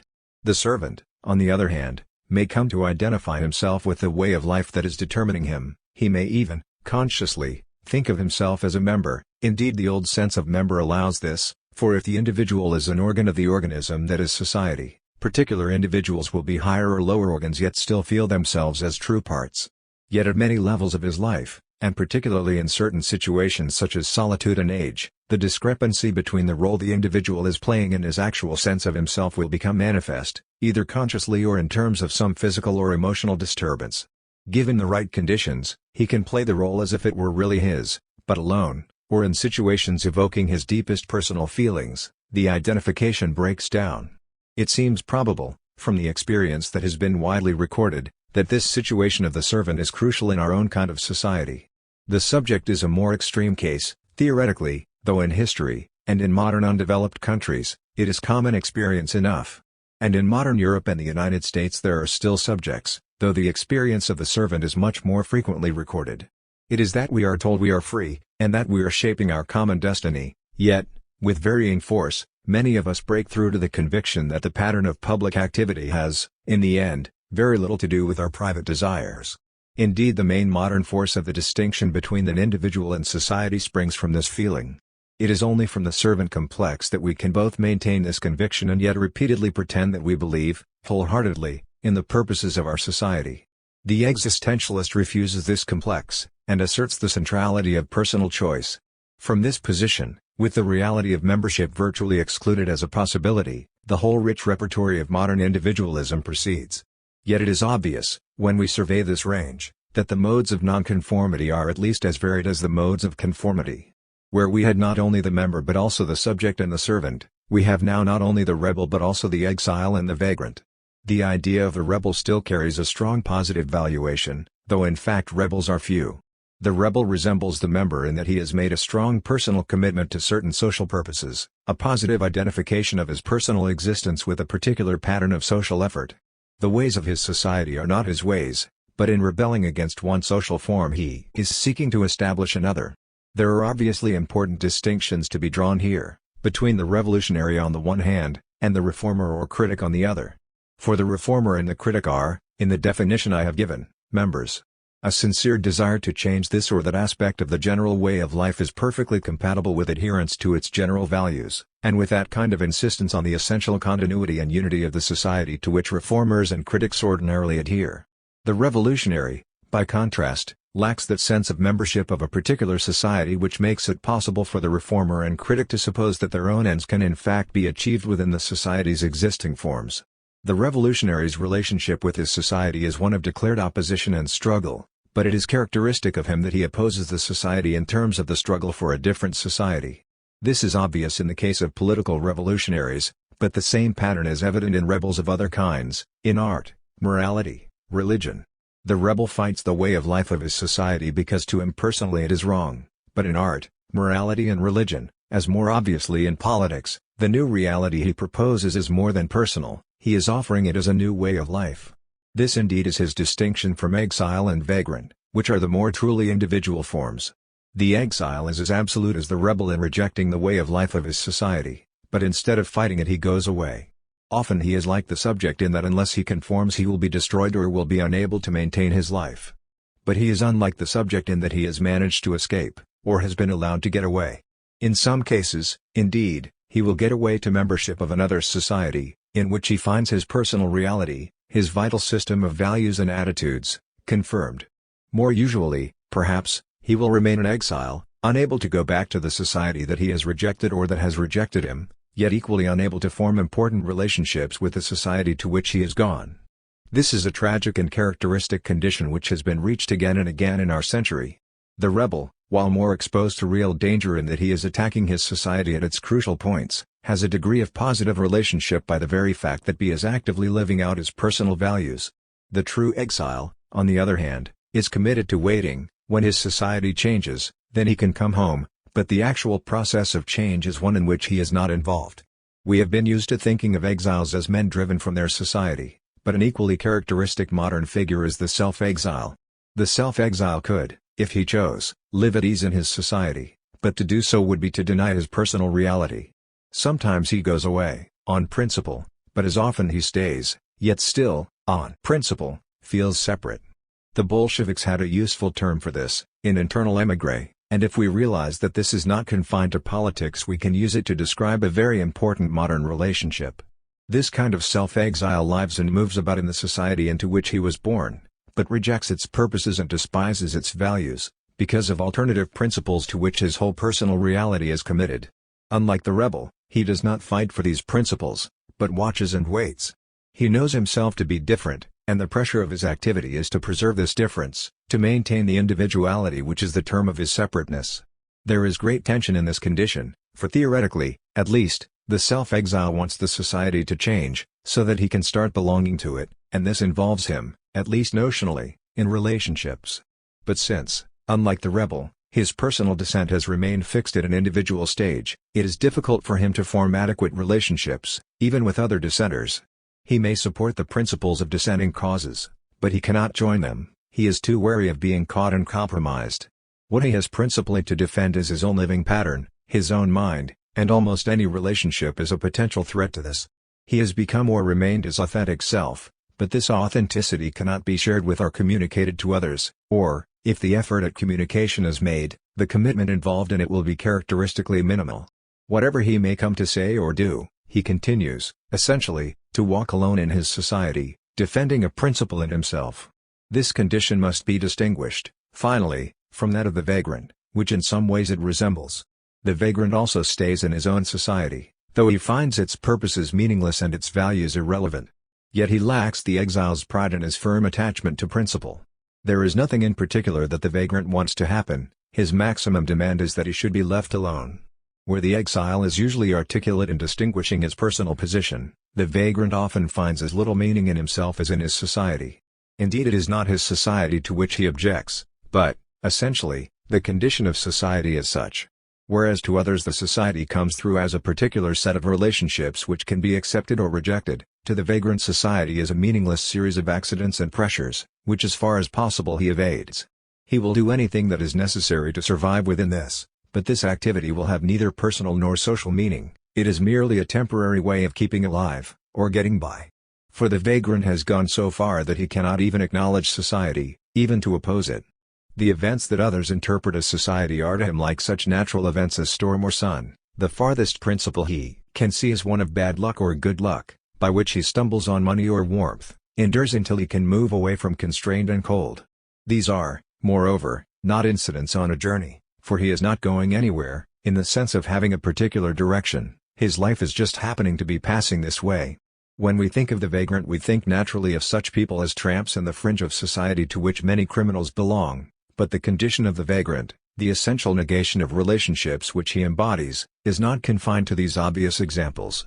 In some societies it is possible to live out this condition with considerable material success, and there are signs, in some modern thinking, that the condition of the vagrant is the only available condition of man in society. Whatever a man does, this is how he feels, and, given a particular social atmosphere, there is no need even to pretend otherwise. Conformity and rebellion, service and exile, are all alike irrelevant. A man does what he likes, but does not fight for change, serves any master, for immediate convenience, or leaves any service, again as convenience and not principle dictates. The one thing the vagrant is certain of is that all the others who are not vagrants are fools, killing themselves for meaningless meanings, pretending to meanings whereas the only thing that matters is oneself, not even a meaningful self, but simply an organism, as such, keeping going. We need descriptions such as member, subject and servant, or rebel, exile and vagrant, if we are to get past the impasse of simple conformity or nonconformity. But, like other descriptions, these are not absolutes, they are simply analyses of particular forms of relationship. There is no single society to which these are varying forms of adjustment, indeed society itself takes on the same variations, according to the particular relationship that is embodied. To the member, society is his own community, the members of other communities may be beyond his recognition or sympathy. To the servant, society is an establishment, in which he finds his place. To the subject, society is an imposed system, in which his place is determined. To the rebel, a particular society is a tyranny, the alternative for which he fights is a new and better society. To the exile, society is beyond him, but may change. To the vagrant, society is a name for other people, who are in his way or who can be used. Nor are these merely subjective valuations, real societies will necessarily vary according to the kinds of individual organization which compose them. The member and the community, the servant and the establishment, the subject and the imposed system, the rebel and the tyranny, the exile and the lost society, the vagrant and the meaningless society are all forms of active organization, of action and interaction. Further, within actual societies the relationships described are almost always complicated, by the existence of different groups and scales. It is possible to be a member of a particular community, yet because of that community's relation to some larger society, to be in the position of a servant or a subject, a rebel or a vagrant, in certain areas of social experience. The rebel or the exile, as we have seen, can in certain conditions find social membership in an alternative group. In fact, because the groups and the alternatives interlock, the total reality of an individual's relations to society is often a compound of the particular kinds of organization described. Moreover, at certain stages of his growth, the individual may move through various kinds of organization. Indeed, it is commonplace in some societies for adolescents to move through the stages of rebel, exile or vagrant before becoming members or servants. Because it is a form of organization, and not a single substance, the individual's relationship with society will be a complicated embodiment of a wide area of real relationships, although within this certain forms of organization such as those described may be determining. 4. From the early descriptions of the individual and society to the more refined descriptions of the contemporary debate, we can trace a persistent tendency to describe living processes in terms that confer on them the apparent status of fixed and separable objects. The terms we need, to describe the experience adequately, must be essentially active, yet every new description we invent seems to turn, more or less rapidly, into an object, and it is then very difficult both to clarify experience and to remain faithful to it. The crucial fact is that every description, every offered interpretation, is a term of growth.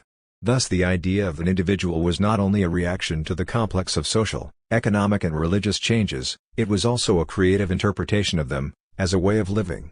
To get rid of restrictive and obsolescent definitions of status, to detach human beings from the social function to which they were born, to reshape the law, the church, the economy, the administration, men had to propose the bare human being, as the common element by which every kind of restriction and mortmain could be challenged. The individual had even to be detached from his family, if a society based not on birth but on works was to be established. Similarly, the idea of society had to be wrought out, as a creative description, if the problems of human organization were to be considered in terms wider than those set by any particular social system. The later stress on community, and on the social basis of individuality, was again a creative response to practical difficulties which could not be resolved while the idea of the individual as the bare human being remained dominant.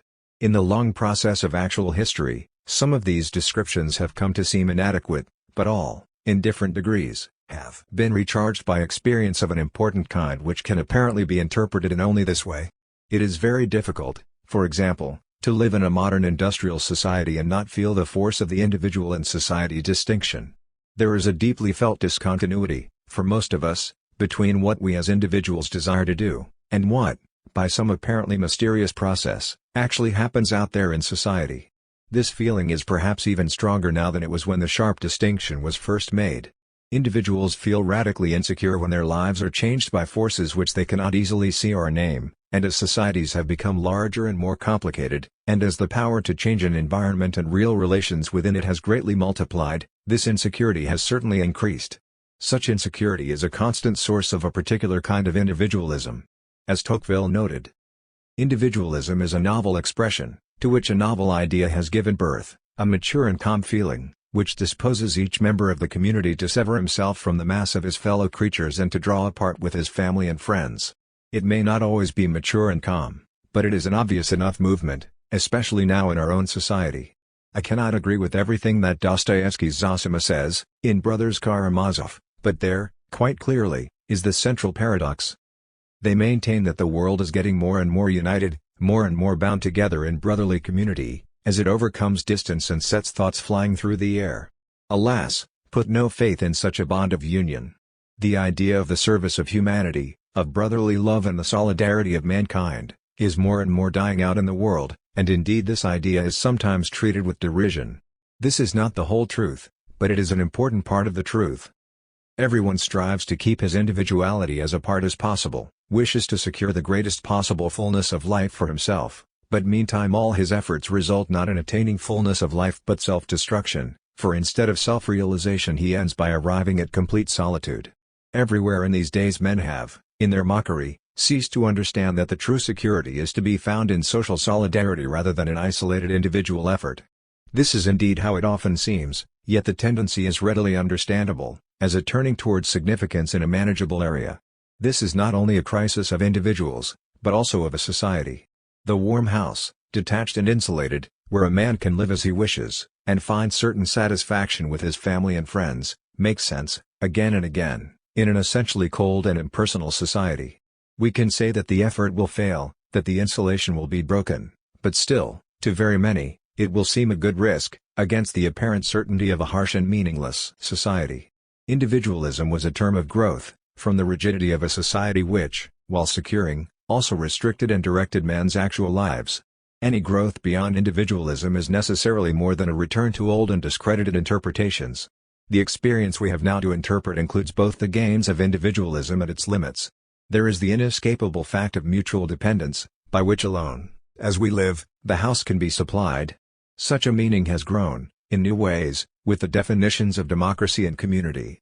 But while these direct new energy, the old meanings are continually recharged, the separation between the individual and society is visibly not breaking down. In this continuing tension, the meanings that were terms of growth pass over into meanings that deny growth. Democracy and community have again and again been made over into the old kind of restriction and direction. Individualism has passed into selfishness and indifference by the facts of its own incompleteness. For the turning away is in fact an attitude towards other individuals, and not only to the impersonal society. If we stand on our rights as a bare human being we are forced either to recognize that everybody is in this situation and has these rights, or, in denying or remaining indifferent to them, to diminish the quality of our own claim. We can turn other individuals into the masses, from which we must separate ourselves. We can group other individuals into particular classes, nations or races, as a way of refusing them individual recognition. And some men will be satisfied by this while they are the individuals and others the masses, the excluded group. Yet, inevitably, by this extending process, we are all converted to masses, for nowhere, in a world so composed, can our own individuality be fully recognized by others. They are turning away from us to establish their own. This is the experience we are now trying to face and interpret, at the limit of the meanings we know. The principle we need, to break through to new meanings, is that of the fundamental relation between organism and organization. In interpreting and describing our experience we develop a particular system in terms of which we then live. Every organism both embodies and continues an organization of this kind. Its purpose is the reception and communication of experience in such a form that by adjustment and action the organization itself, and therefore the particular life of the organism, can be continued. Each one of us has within an apparently separate individuality a system of observing, selecting, comparing, adjusting and acting as elaborate and complex as any social system yet described. Yet this particular organization, that we call the individual, exists in terms of a much larger organization with which it is in certain radical ways continuous. The physical evolution of man as a kind is the clearest form of this larger organization.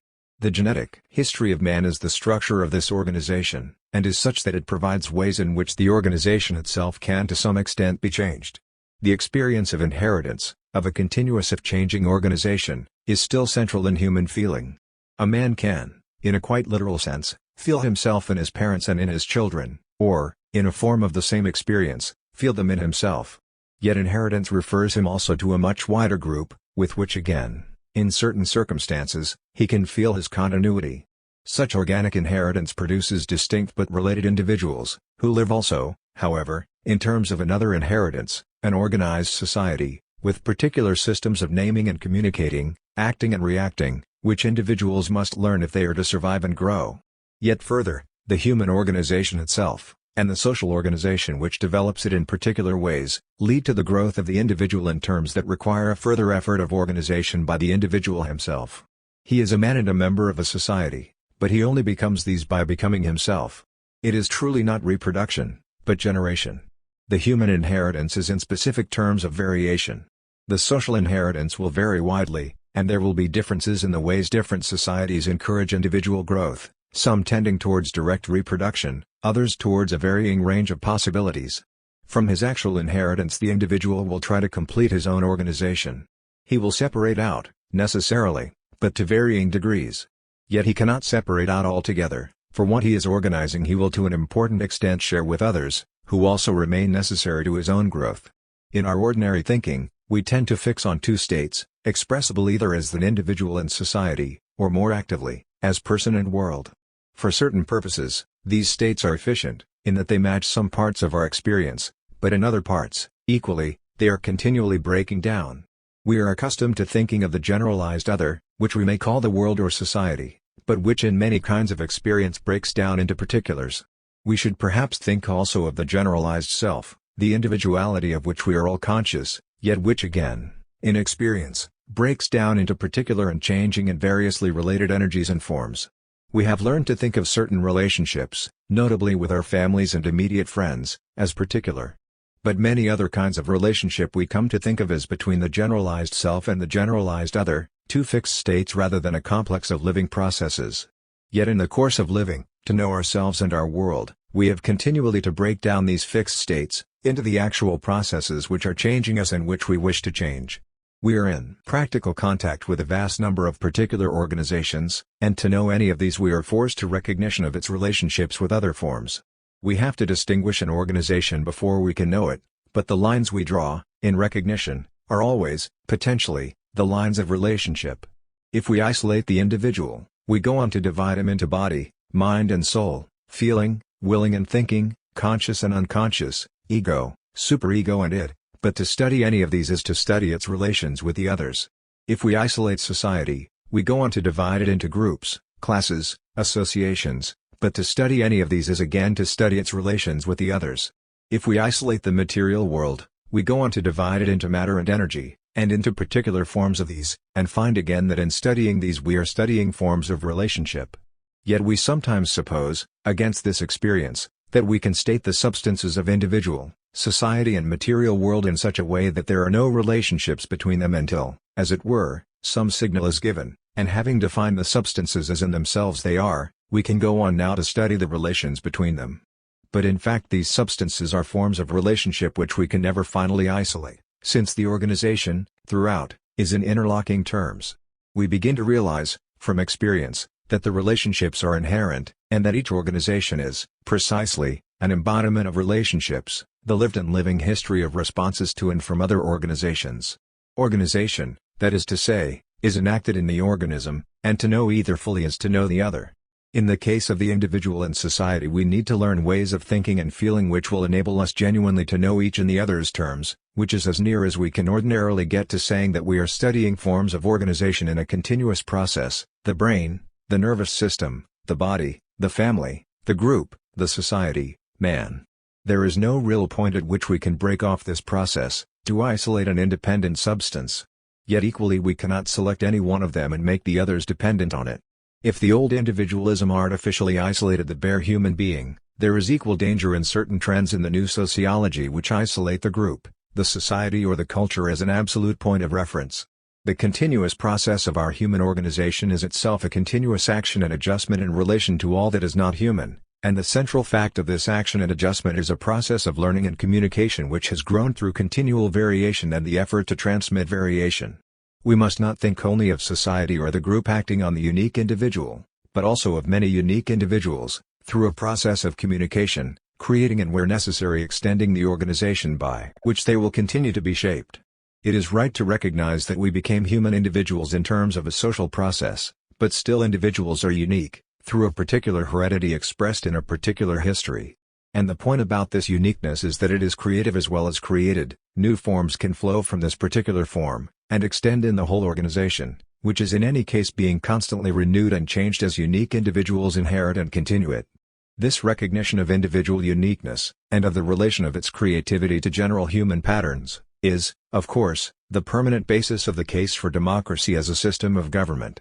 It is true that the value and effect of any particular uniqueness will vary considerably, for it will emerge only in a system of real relationships, which will set terms to its degree of communicability and relevance, and beyond this there will be widely varying degrees of success, between individuals, in self-realization and capacity to describe.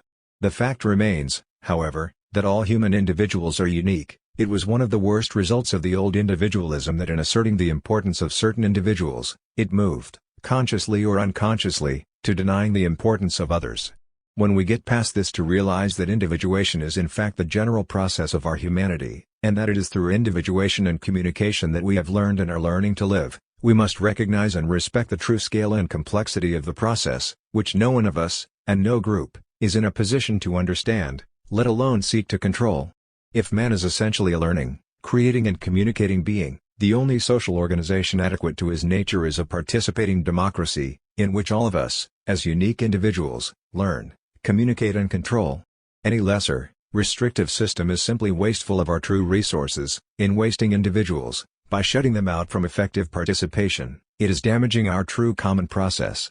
The long conflict between an individual and society resolves itself, as we reach out in these ways, into the difficulty of stating this interlocking process of organism and organization, which are not new terms for individual and society but ways of describing a continuous process within which both are contained. The worst result of abstracting an individual and society is that it limits our thinking to questions of relationship between them. We say this individual is good because he lives in a way that his society values, this society is good because it allows individuals to do these kinds of things. Yet an individual, in being directed by the norms of his society, may be suppressing a variation which could become generally valuable, or a society, by permitting certain variations, may destroy itself, or other societies, or parts of its environment. These real issues can only be looked at adequately if we recognize the continuity between the many kinds of organization which compose the whole living process. To abstract certain fixed states, and then argue from them, which has been the normal method of approaching this question, is wholly inadequate. Difficult as any new conception may be, it seems absolutely necessary to try to formulate it, and then to learn from it possibly adequate new approaches. In practical terms, I think such approaches will be the kind of study of patterns and relationships, in a whole process, which we have defined as the analysis of culture. There, in the practice of creation, communication and the making of institutions, is the common process of personal and social growth. 4 Images of society. Our thinking about society is a long debate between abstractions and actual relationships. The reality of society is the living organization of men, women and children, in many ways materialized, in many ways constantly changing. At the same time, our abstract ideas about society, or about any particular society, are both persistent and subject to change. We have to see them as interpretations, as ways of describing the organization and of conceiving relationships, necessary to establish the reality of social life but also under continual pressure from experience. In certain periods, the interpretations satisfy experience in such a way that there is hardly any dispute at this level, the descriptions and concepts are deeply built in and accepted. In other periods, there are degrees of discrepancy, a given description is felt to be inadequate, and is disputed, or a description is accurate yet is challenged by an alternative conception of relationships, so that the whole status and future of the society are put into question, usually with deep division and controversy. We have seen how, in such periods of tension and change, the idea of society itself grew and developed. It changed first from the immediate society of one's fellows to the more general system of common life, and changed later from reference to a particular system to abstraction of all such systems, the general state of society. There was gain and loss in this process, for on the one hand we need the flexibility and range of the varied conceptual thinking which the abstraction made possible, and on the other hand, if our thinking is to be relevant, we need the continual pressure of actual relationships, an actual common life from which the process of description draws substance. I propose to examine some of the commoner images of society, which have been important in our history, to consider their effects on our present thinking about relationships, and to look at their significance in the actual process of social change. The key to any description is its starting point, the particular experience that is seized as determining. In general, in thinking about a society, we start from these people in this place, but it is very unusual to retain this simplicity. There is a particular human organization in a particular environment, but we commonly describe and interpret it in terms of some leading element, which we see as its organizing principle. The difficulty is that this element can be very variously identified. For example, a very large amount of ordinary social thinking has started, in effect, from the king. It is not these people in this place, but the king of this place and his subjects.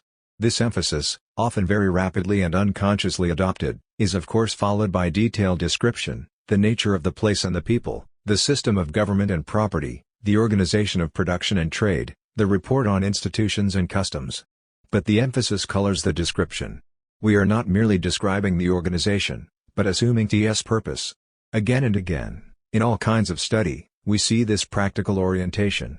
It is not merely that this is seen as the effective system, but that the maintenance of this system is seen as the dominant social purpose. You start from the king, or from the existing social order, and then everything that happens is related to that. Thus service at court, in the army or in the fields is the significant social activity, and life outside such functions is conceived and regulated to such ends. Thinking about law and institutions is in terms of the more perfect functioning of this system, and the significant image is that of the single organism, in which each person in the society has his part to play. Of course, many actual societies have been accurately described in these terms. The simplicity of thinking of these people in this place was not abandoned accidentally, but because the facts were that the lives of the people were quite unequally regarded, they were seen, practically, through the needs of the established order.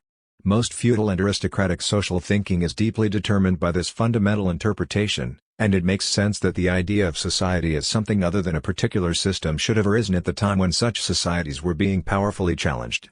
What is more surprising is that ways of thinking about society which are reasonable only while the absolute character of the system is maintained should have survived with such power into apparently different societies. Millions of people in Britain are apparently content to describe themselves as British subjects, which clearly, in other terms, they are not and ought not to be. Still, an important part of law and practical social thinking is concerned with the rights and duties of the Queen's subjects, as if there had never been the fundamentally different claim of the rights of man.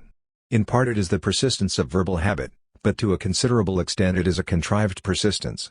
It has not been the case for many centuries that the meanings and purposes of British society were very unusual to retain this simplicity. There is a particular human organization in a particular environment, but we commonly describe and interpret it in terms of some leading element, which we see as its organizing principle. The difficulty is that this element can be very variously identified. For example, a very large amount of ordinary social thinking has started, in effect, from the king. It is not these people in this place, but the king of this place and his subjects. This emphasis, often very rapidly and unconsciously adopted, is of course followed by detailed description, the nature of the place and the people, the system of government and property, the organization of production and trade, the report on institutions and customs. But the emphasis colors the description. We are not merely describing the organization, but assuming its purpose.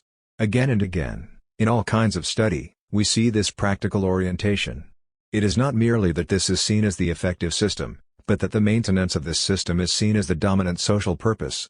You start from the king, or from the existing social order, and then everything that happens is related to that. Thus service at court, in the army or in the fields is the significant social activity, and life outside such functions is conceived and regulated to such ends. Thinking about law and institutions is in terms of the more perfect functioning of this system, and the significant image is that of the single organism, in which each person in the society has his part to play. Of course, many actual societies have been accurately described in these terms.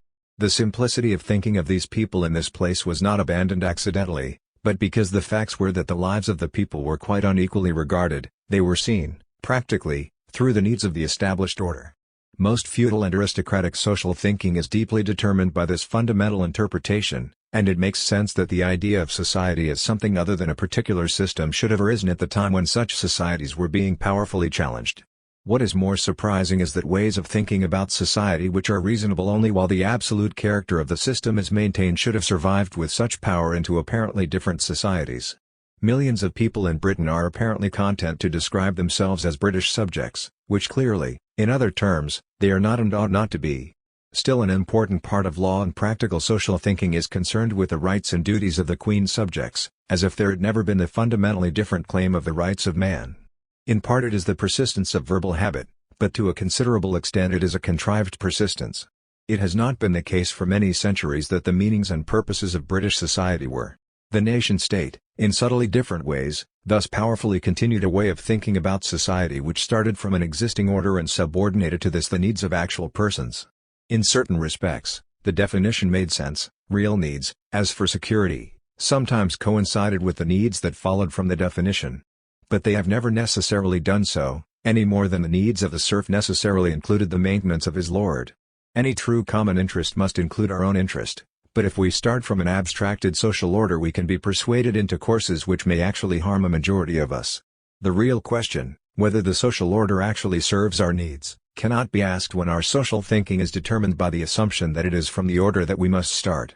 The most powerful early challenges to this ingrained way of thinking were, first, in terms of the right to pursue certain activities which the defined order either forbade or regulated, second, in terms of the generalized rights of man. The issue of the first challenge has been of vital importance, and from it, slowly, in Britain, emerged a wholly different society.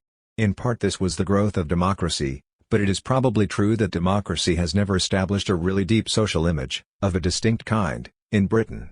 Just because in the main it grew slowly, and by gradual constitutional amendment and compromise, it has always been difficult, here, to separate the principle of democracy from the habitual loyalty to an establishment. The symbols of democracy, in the English mind, are as likely to be institutions of power and antiquity, such as the Palace of Westminster, as the active process of popular decision, such as a committee or jury. A more decisive social image came from the other part of this movement, the rise of economic individualism. Here, instead of thinking of society as an established order, you think of it, essentially, as a market. That it is, of course, in the image, a free market involves radical dissent from any rigid, prescriptive establishment. In this sense it continually overlaps with the kind of democratic spirit which accompanied it. But the most important effect, ultimately, is that a new element in the whole organization is selected as central. You do not now start from the king or the established social order, you start from the activities of production and trading, and increasingly these are seen as the essential purposes of the society, in terms of which other activities must submit to be judged. All forms of human organization, from the family and the community to the educational system, must be reshaped in the light of this dominant economic activity. At the same time, since it was the free economic activity of individuals that was at first emphasized, the whole idea of social purpose underwent radical change. Where the former purpose had been the maintenance of an established order, and thus in these prescribed terms positive, the new purpose was at first largely negative. Society existed to create conditions in which the free economic enterprise of individuals was not hampered. Society provided a market, and kept it free. Later, however, the image was more fully developed. With the further development of capitalism, to its corporate stage, society was no longer thought of as merely providing a market. The organization of society itself was essentially a market organization. Whereas, in starting from an established order, the idea of the individual was essentially comprised in my station and its duties, the idea of the individual in a market society was, first, the responsible free agent, and, later, the man with something to sell. Obligation and service had been challenged by freedom and responsibility, but then, in the final image, buying and selling became terms in which all human activity could be assessed. In the 20th century, as perhaps never before in history, people could without loss of respect talk of selling themselves, an operation with archaic connections with the devil, of their shop window, of studying the market and being in demand, even when the processes they were engaged in were not commercial in any ordinary sense. I have isolated these images of society, to try to clarify them, but of course in our actual history they have been both competitive and interacting. The strength of the market image, in modern England, hardly needs stressing. We often speak of the nation as if it were a large firm, with other nations as competitors. We speak of work as the labor market and argue about education primarily in terms of the needs of the economy. At the same time we have already noted the persistence of ways of thinking which start from the Queen or from an abstraction of England. One very powerful model, working in this direction, has of course been the modern army, which, with conscription, extended itself to the sense of a whole society. Here the stress on rank, on corporate spirit and on single purpose has powerfully taught successive generations a way of thinking about relationships that has perhaps gone much deeper than we know. When we think how many individuals, in our century, have passed through this model, usually in periods of great emotional stress, the effect is hardly surprising. It is remarkable how many social organizations, with quite general and ordinary social purposes, even of a pacifist, reforming or free educational kind, speak of recruiting members, and of their rank and file. And it continually surprises me that so many middle-class people speak of their ordinary holidays as leave. The liberal element in the early stages of a market society has to a considerable extent been overridden by a curious fusion of the market and the established order. It is impossible to watch men in actual relationships, in the typical modern industrial or commercial organization, or in an ordinary government or local authority service, without seeing this odd image of a medieval court, as in the graded sitting of officials round a committee table, blended with a modern army unit, particular tones of voice and stiffenings of the body. And all this, oddly, in a society which would claim, certainly on public occasions, that it is essentially the embodiment of the second main challenge to the idea of an absolute order. Not now the free market, but the rights of man. At a certain stage, the market and the absolute order might virtually fuse, by the unexpected process of the organized market becoming the absolute order.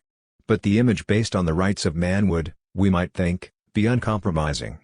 The difficulty has been, of course, that while man sounds absolute enough, the interpretation of rights has been ordinarily selective. Indeed, at one level the formula is not far from that of the liberty of the subject. Much of the practical substance of the rights of man was drawn from the conventions of a trading commonwealth. Civil society must defend men against certain kinds of absolutism, and assure their liberty to do certain kinds of thing. Thus the idea is often rather limited and negative, and people have been able to use it, on their own behalf, while not admitting its relevance to other kinds of people, the poor, the uneducated, foreigners, men with different skins. It is like the image of democracy, which can be absolute for ourselves and our friends, but relative for others. The basic difficulty, perhaps, has been that the idea is in part conventional, in part abstract. It has sought to unite the necessarily limiting idea of the liberty of the subject, and the necessarily universal idea of the brotherhood of man. Ideas derived from the established order or from the market are continually nourished by practical organizations in their own terms, whereas the revolutionary element, in the idea of the rights of man, is learned as much in despair and aspiration as in convention and practice. Earlier abstract images of a society can be seen to have mirrored, and yet in a sense transcended, their practical counterparts. Thus the city of God drew substance from the actual organization of church and state, but it did not only rationalize temporal power, the ruler is appointed of God, it also transcended temporal power, by setting a term and a limit to it. At its highest the social purpose, in such an image, was to live in God's ways, through the temporal and spiritual authority of an established order, but with ultimate purposes beyond this, in the heavenly kingdom. An important part of the idea of human brotherhood, underwriting the rights of man, was drawn from this same source, expressed as equality before God. Yet, given this reference, the rights of man are to a considerable extent determined by an assumption of certain absolute relationships, which prescribe man's status and define his duties. The idea of the rights of man became universally relevant only when human brotherhood was defined in primarily human terms. It then gained something of the simplicity of these people in this place, with no subtly determining prescription of an order to which they are permanently committed. Yet at the same time it could not be local and specific. This place became this world, or, better, these places. The flexibility and generosity of the conception were practically balanced by its inevitable degree of abstraction. The most powerful embodiment and clarification of the image of the brotherhood of man has been in the labor movement and in the thinking leading to socialism. Of course brotherhood has often been limited. In the actual history, it has been affirmed and created in such institutions as trade unions and cooperatives, but these, in an actual context, have been as often a brotherhood against something, including other men, as for something. The idea of a new social order, rather than a series of defensive movements, was necessary to transcend this limitation, and socialism has been the main attempt to define such an order. A serious difficulty arises at this stage, for what is proposed is a new established order, intended to be liberating, in that it starts from the needs of all men, on a basis of practical equality, rather than from graded needs according to rank, or the levels established by the free play of the market. In practice, however, in some senses determining, in that it necessarily proposes certain kinds of relationship and duty. Moreover, It is an order which has to be established by overcoming or outgrowing existing real relationships, and it can hardly be denied that while socialism's long-term version of human society is brotherhood, its short-term version is of a very deep conflict. In 100 ways, the socialist version of human relationship has been shaped by these conditions. Its description of social classes was offered as at once an analysis of existing society and a guide to changing it. But the stage has been reached when the emphasis on class has been seen as the most obvious denial of brotherhood, and when resentments against an existing or remembered class situation have been massively transferred to those who continue to talk about class.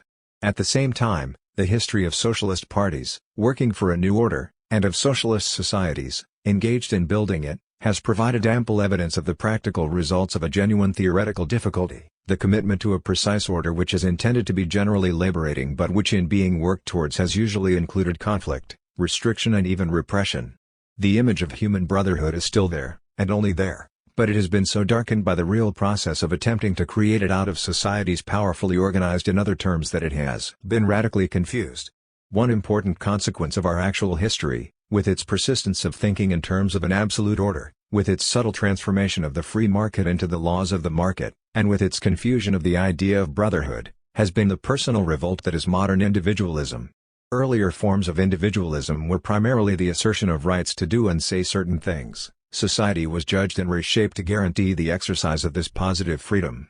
Modern individualism in part continues this tendency, but on the whole puts more emphasis on a negative freedom, the right of the individual to be left alone. There has been a very widespread retreat from social thinking, rationalized by the formula that almost all good things are done by individuals, almost all bad things by societies. The image of society is then of something inherently bad, a restrictive, indifferent process, whether it claims the virtues of an established order or the creation of human brotherhood. In this personal revolt, nobody is deceived by what societies say they are doing. Whatever this may be, the individual is likely to suffer, and the best he can hope for is to minimize its pressures, by detachment, by apathy and skepticism, by seeing that at least he and his family are all right. It is as necessary to acknowledge the great strength and emotional substance of this revolt as to point to its very damaging consequences. Such an idea of society could only gain currency in a context of major social failure, and it is no use trying to beat it down by repetition of the ideas, duty, responsibility, brotherhood, which have habitually accompanied the hated pressures and failures. The experience has been lived, and has to be expressed. But of course the withdrawal from social thinking leaves the bad society as it is. Indeed, it is commonly assumed that things will remain much as they are, that fundamental change is inconceivable or would only make things worse, but that individuals, if they turn back on themselves and on real interests, can get by or even be happy. We must observe the effect of this way of thinking on the creation of the most recent idea of society, that of the mass. This is a very complicated idea, which of course in part simply repeats, in a new way, the idea of the absolute order. The majority of people are the masses, and are governed, organized, instructed and entertained by an elite or elites. Such a society may or may not be an established order, for the elite will sometimes be largely hereditary or the elites may be continually reselected, by competition or political affiliation. Yet, however the elites are composed, their practical relations with the masses are then defined as directing and directed, as in other kinds of absolute order. But the idea of mass society also repeats, in a new way, the idea of the market. The masses exert their influence on the directions of the society, not by participation, but by expressing a pattern of demands and preferences, the laws of a new kind of market, and this, for the elites, is a starting point, to be carefully studied, by such techniques as market research and opinion polls, and then worked on. When these two conceptions are joined, they compose a very powerful image, which obviously corresponds with important elements of our experience in very large societies, the concentration of political and economic power, but on a basis of a pattern of demand, the centralized control of highly efficient techniques of popular communication, again on a basis of a pattern of preferences. This combination of wide public reference and a narrow area of actual power is indeed a significant model, but what we must notice about it is its essential impersonality. The elites, necessarily, are not concerned with individuals, but with averaged figures and generalized trends in the mass pattern. This technique which underwrites and validates their functions becomes, inevitably, a habitual way of thinking about society. Almost one feels, in such a society, that nobody lives here, only classes, consumers and conventions. But if this is the functional way of thinking of the elites, it is also powerfully reinforced by elements of the very reaction against it.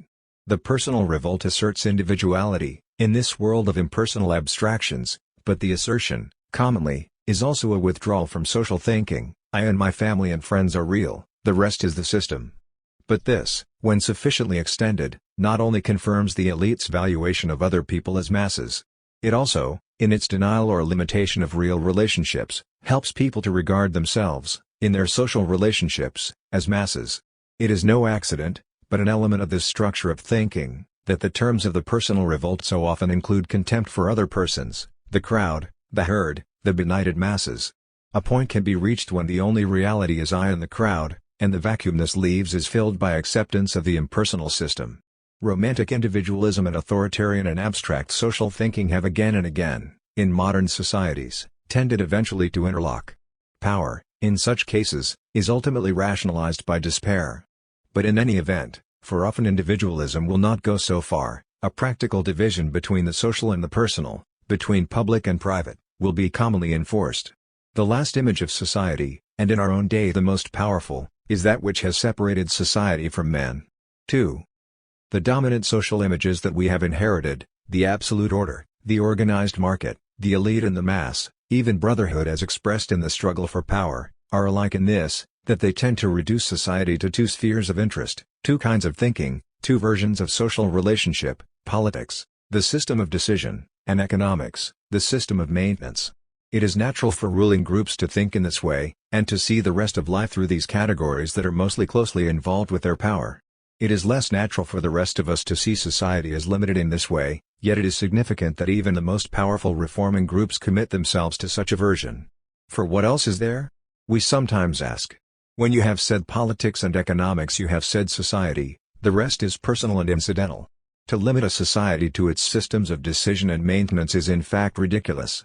We must learn to see it as a conditioned reflex to various forms of class society, in which the true nature of society, a human organization for common needs, was in fact filtered through the interests in power and property which were natural to ruling groups.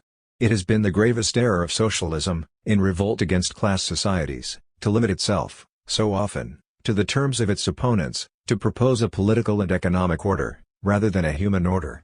It is of course necessary to see the facts of power and property as obstacles to this order, but the alternative society that is proposed must be in wider terms, if it is to generate the full energies necessary for its creation. Indeed, the political and economic changes might come, and the human order be very little changed, unless these connections are made. A good particular example of this general problem is the question of the definition of work, which has been discussed and then neglected in the socialist tradition. Our common meaning of work has become effort rewarded by money. Comparable effort, of either a private or a public kind, may be as much work, but is described as leisure time activity or, curiously, good works. The relation between work and effort, which is the central conclusion from experience, has thus become blurred by the forms of a particular kind of society, making a distinction between work undertaken in one's own interest or for some voluntary social purpose, and work undertaken for money. It is difficult not to see this as a simple reflection of a society organized on a basis of wage labor, which a different version of social relationships ought radically to challenge. In capitalist society, the difficulty of the social thinker is to know what to say about activities that are not the production and exchange of things. We tend to fall back, either on the old definition of service, ratified by the persistent influence of thinking of an established order, or on the curious idea of leisure, which is a kind of grace after the meal. These meanings may be a true verdict on present experience, that personal interests and service to the community have to be set in a separate category from our ordinary work. But it is hardly something to be accepted by socialists as a model. The integration of work and life, and the inclusion of the activities we call cultural in the ordinary social organization, are the basic terms of an alternative form of society. In their light, the system of decision becomes something more than the traditional version of politics. It necessarily includes, for example, control over the direction and nature of our labor. Similarly, just as all men and their work become part of the process of common social decision, the working community rather than the labor market, so the body of actual interests, private as well as public, leisure as well as work, becomes the social purpose. The tradition which I described in culture and society is important because it bases social thinking on our general humanity, rather than on the needs of a received system. But it is an indication of the tenacity of old ways of thinking that this should have been interpreted as what is called a plea for the place of the arts, For the arts or education we are expected to plead, and some knees seem permanently bent. The real claim, sustained by the magnificent and necessary relevance of the arts to our general humanity or to nothing, was that social thinking must start from the same human assumption, judging work and politics and property by the general needs of all the people in the society, rather than underwriting a particular system and working with its definitions. If socialism accepts the distinction of work from life, which has then to be written off as leisure and personal interests, if it sees politics as government, rather than as the process of common decision and administration, if it continues to see education as training for a system, and art as grace after meals, while perhaps proposing more training and a rather longer grace, if it is limited in these ways, it is simply a late form of capitalist politics, or just the more efficient organization of human beings around a system of industrial production. The moral decline of socialism is in exact relation to its series of compromises with older images of society and to its failure to sustain and clarify the sense of an alternative human order. Man in society was traditionally defined as man in social relationships based on a divine order, a received order, or an established order. This was then extended, first by theorists of the market, later by socialists such as Marx, to man in social relationships based on economic activities. As the activities change, so the order must change. This was better, but it still left out too much. It was reasonable to relate the system of decision, politics, to the system of maintenance, economics. But two major kinds of relationship were still excluded. These were, first, the system of learning and communication, which is as central to man as the systems of decision and maintenance. Second, the complex of relationships based on the generation and nurture of life, in many ways highly variable and again expressed in particular systems. Since these vital systems were excluded from ordinary social thinking or given merely subordinate places, it was inevitable that separate sciences should be developed to study and account for them. Much of the process of learning and communication could be reasonably explained as social training, a subordinate branch of politics, and vocational training, a subordinate branch of economics. But it is perfectly clear that a vital part of human learning and communication cannot be so reduced. Neither art, nor philosophy, nor science has ever served only these ends, each has served also the general growth of humanity. In a class society, this problem is evaded by describing such activities as liberal, the province of free men, which is to say of men disengaged, by their position, from the imperatives of politics and economics. Similarly, education, the system of learning and communication at its most formal, was one thing for free men-a liberal education, another thing for the rest, social and economic training, known respectively as character building or moral instruction, and vocational training or technical instruction. This division is very far from any useful social thinking about learning and communication. The idealization and the degradation follow as parts of a single error. Thus art is degraded as a mere reflection of the basic economic and political process, on which it is thought to be parasitic, or it is idealized into the separate sphere of aesthetics, if economic man, then aesthetic man. But the creative element in man is the root of both his personality and his society. It can neither be confined to art nor excluded from the systems of decision and maintenance.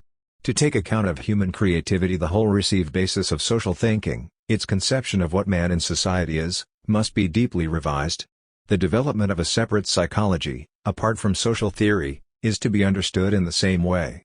A given system of decision and maintenance regards the birth and care of human beings not as primary but as a process by which it will continue to be supplied.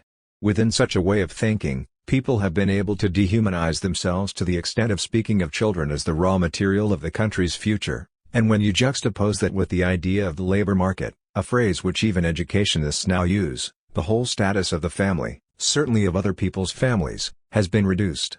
Yet whatever is said, at this public level, most people are quite clearly not going to be shifted from their ordinary conviction that this is their own real and deepest life. People did not need telling, by the new psychology, that their ordinary experience as parents and children, brothers and sisters, husbands and wives, was of central importance in their own development. If social thinking excluded this experience, by its insistence on man in social relationships based on economic activities, then it was so much the worse for social thinking. We simply separated our family and personal life from the life of society. But of course it is clear that the family, in its changing forms, cannot be separated from society. Either it gets the reduced status of an instrument of supply and training, or it gets the idealized status, that only family relationships are real. The new psychology was able to show that patterns of feeling and behavior, learned in the primary family relationships, were closely relevant to forms of wider social feeling and behavior. The idealization began when it was claimed that all social behavior, including political and economic forms, could be explained in these primary terms, an error very similar to that which, beginning from the evident creativity of art and philosophy, explained social development in terms of the history of forms and ideas. There is just enough truth in both these arguments to encourage the rash extensions which have become commonplace. The abstraction of forms of primary relationship, without reference to their evident historical and geographical variability, was at once the rashest extension and the clue to a more adequate account. The permanent forms failed, but directed attention to the variable forms, and then, with this evidence, it was true that we could never again look at social relationships in the old limited political economic ways. We have to try to recreate, from the present complex of interests and disciplines, an adequate sense of a general human organization. It is clear that the reaction against exclusive political and economic social thinking can go too far. The system of decision is clearly crucial, it can quite literally be the life or death of a society. Economic activity is similarly basic, since production and distribution are not only essential for the maintenance of life, but the highly variable ways in which they can be organized quite clearly color our whole existence, and in some cases appear to determine it. The truth about a society, it would seem, is to be found in the actual relations, always exceptionally complicated, between the system of decision, the system of communication and learning, the system of maintenance and the system of generation and nurture. It is not a question of looking for some absolute formula, by which the structure of these relations can be invariably determined. The formula that matters is that which, first, makes the essential connections between what are never really separable systems, and, second, shows the historical variability of each of these systems, and therefore of the real organizations within which they operate and are lived. Thus, in certain societies, the family is also a directly economic organization, and its system of decision covers a wide area of activity. Here the relationships between persons will be of a complex yet quite unified kind, in that every person is involved with every other in more than one kind of activity. The relationships that arise, whether of sympathy, tension, or conflict, have to be worked out over the whole field. In different societies, similarly, relationships are in the end worked out over the whole field, but the ordinary situation, and therefore the ordinary experience, is of an aggregate of apparently separate relationships, here of work, there of family, there again of decision or learning. It is the development of societies of this kind which has led to our conventional descriptions and separations, although in any actual society, if we are genuinely open to experience, the descriptions and separations will be continually breaking down. Nobody can or does actually live as the model of separate orders would suggest. Our contemporary experience of work, love, thought, art, learning, decision and play is more fragmented than in any other recorded kind of society, yet still, necessarily, we try to make connections, to achieve integrity and to gain control, and in part we succeed. The emphasis falls again, in our analysis of these descriptions of society, on the fact that they are or have been terms of growth. Politics, economics, aesthetics, psychology are always, in part, systems of rules learned in a once living situation, and simply perpetuated and revised. But each, similarly, is in part a creative effort, to explore new situations and to reach for an understanding which is also a response and a way of control and change. If in studying human organization we have emphasized not only relatedness but variability, it is to this crucial question of the nature and origin of change that we are inevitably directed. 3. The systems of decision, maintenance, learning and generation are necessarily conventional, in that they embody certain rules which in any real society run very deep. Further, they are often materialized, and in inheriting them as institutions we inherit a real environment, which shapes us but which we also change. We learn this environment in our bodies, and we are taught the conventions. There is a real tension, always, as the environment and the conventions are compared, and this comparison takes place both individually and socially. Individuals arrive at different results, but in communicating and comparing them can work for or establish different conventions, by which we consciously change our environment, while in any event, from the very tension between the lived environment and the received conventions, a process of less conscious change will continue. Against this theoretical background, we can look at certain kinds of change, as these actually occur. A large part of our history is of change by conquest, when an alien group is powerful enough to take over the system of decision, or a central part of it. The frequent occurrence of change of this kind has led naturally to the isolation of politics as the key to change, and to interpretation of the system of decision as the system of power. It is clear, nevertheless, that the results of conquest have been very varied indeed. The system of decision set up by the conquerors must in practice interact with all the other elements in the conquered society. An economy can be radically changed by alien decision. So can the whole system of learning and communication, even to the extent of a language being suppressed and forgotten and an alien language replacing it. Yet it as often happens that elements of the conquered society will persist, either by tolerance or in spite of intolerance, even when the conquest is prolonged. A structure of real relations, of a whole social kind, will in fact emerge, even if the whole system of decision has been taken over. For the system of decision, however powerful, has to operate in a real material and conventional environment. The conquerors may change with the conquered, and even in extreme cases become indistinguishable from them. More usually, a continually varied balance will result. Of the Norman conquest of England, for example, it is impossible to say that it did not change English society, but equally the eventual result was a very complex change, as can be seen most clearly in the history of the language, which emerged neither as Norman French nor as Old English, but as a new language deeply affected by both. Thus while political change will often be decisive, it will hardly ever be absolutely determining. Conquest grows out of a structure of real relations that is often so large in scale that its relevance to relations within the conquered society is extremely indirect. This is the measure of its difference from the otherwise similar capture of the system of decision by a group or class within the society. Whether this is sudden and dramatic, as in civil war and revolution, or a slow process of infiltration and changing control, it will commonly have more meaning in the whole development of the actual society. The political change will express a whole complex of general change. Economic explanations, both of conquest and of internal political change, have incomparably deepened our understanding of history, by taking us beyond that kind of vulgar politics which assumes power as a dominant end in itself, and by showing us that the system of decision is not abstract, but is shaped by the issues it is deciding. But the isolation of economics as the key to change has led, in its turn, to simplification and abstraction.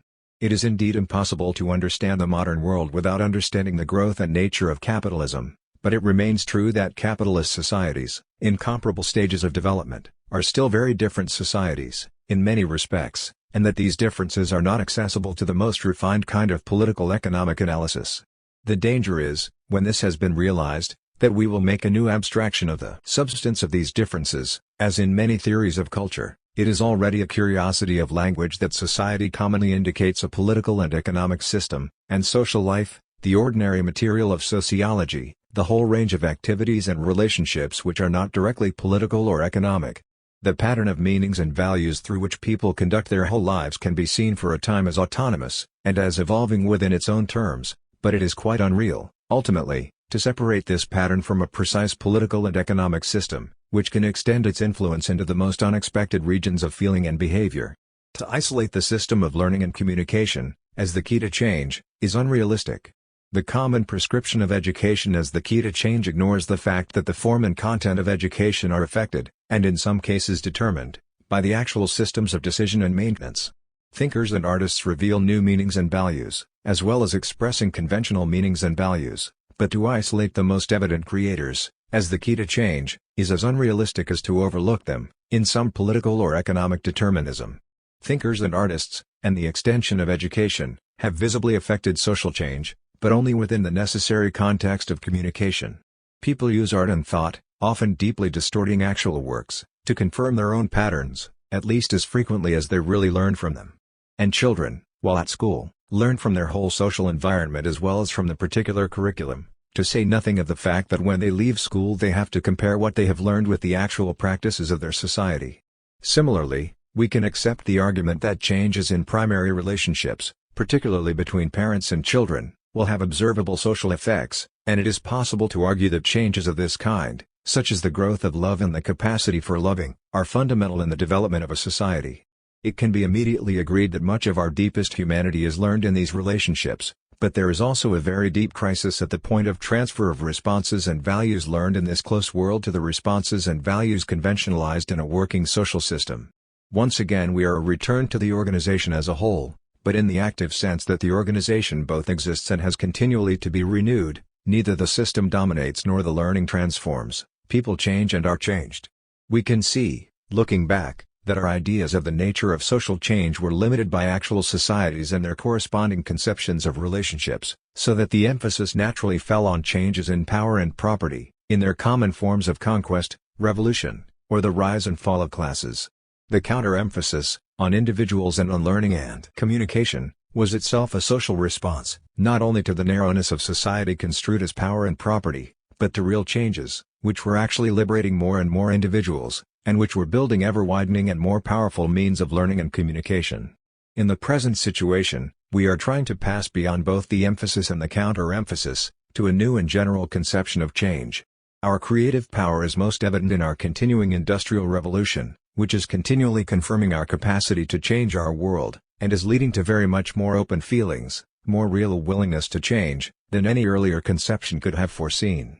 The democratic revolution, similarly, is insistently creative, in its appeal to all of us to take power to direct our own lives. And we are seeing, increasingly, a new kind of change, by the simple fact of the extension of communications, and by our consequent experience of an expanding culture. The rise of vernacular languages as new channels of general learning, the coming of printing, and then wireless, cinema and television, the extension of railways, motorways and air travel, the growth of literacy and systems of universal education, all these have transformed social change itself. Yet whether these means are used for creative growth, or merely as new ways of organizing older human systems, is an open question. Both the Industrial Revolution and the revolution in communications are only fully grasped in terms of the progress of democracy, which cannot be limited to simple political change, but insists, finally, on conceptions of an open society and of freely cooperating individuals which alone are capable of releasing the creative potentiality of the changes in working skills and communication. The long revolution, which is now at the center of our history, is not for democracy as a political system alone, nor for the equitable distribution of more products, nor for general access to the means of learning and communication. Such changes, difficult enough in themselves, derive meaning and direction, finally, from new conceptions of man and society which many have worked to describe and interpret. Perhaps these conceptions can only be given in experience.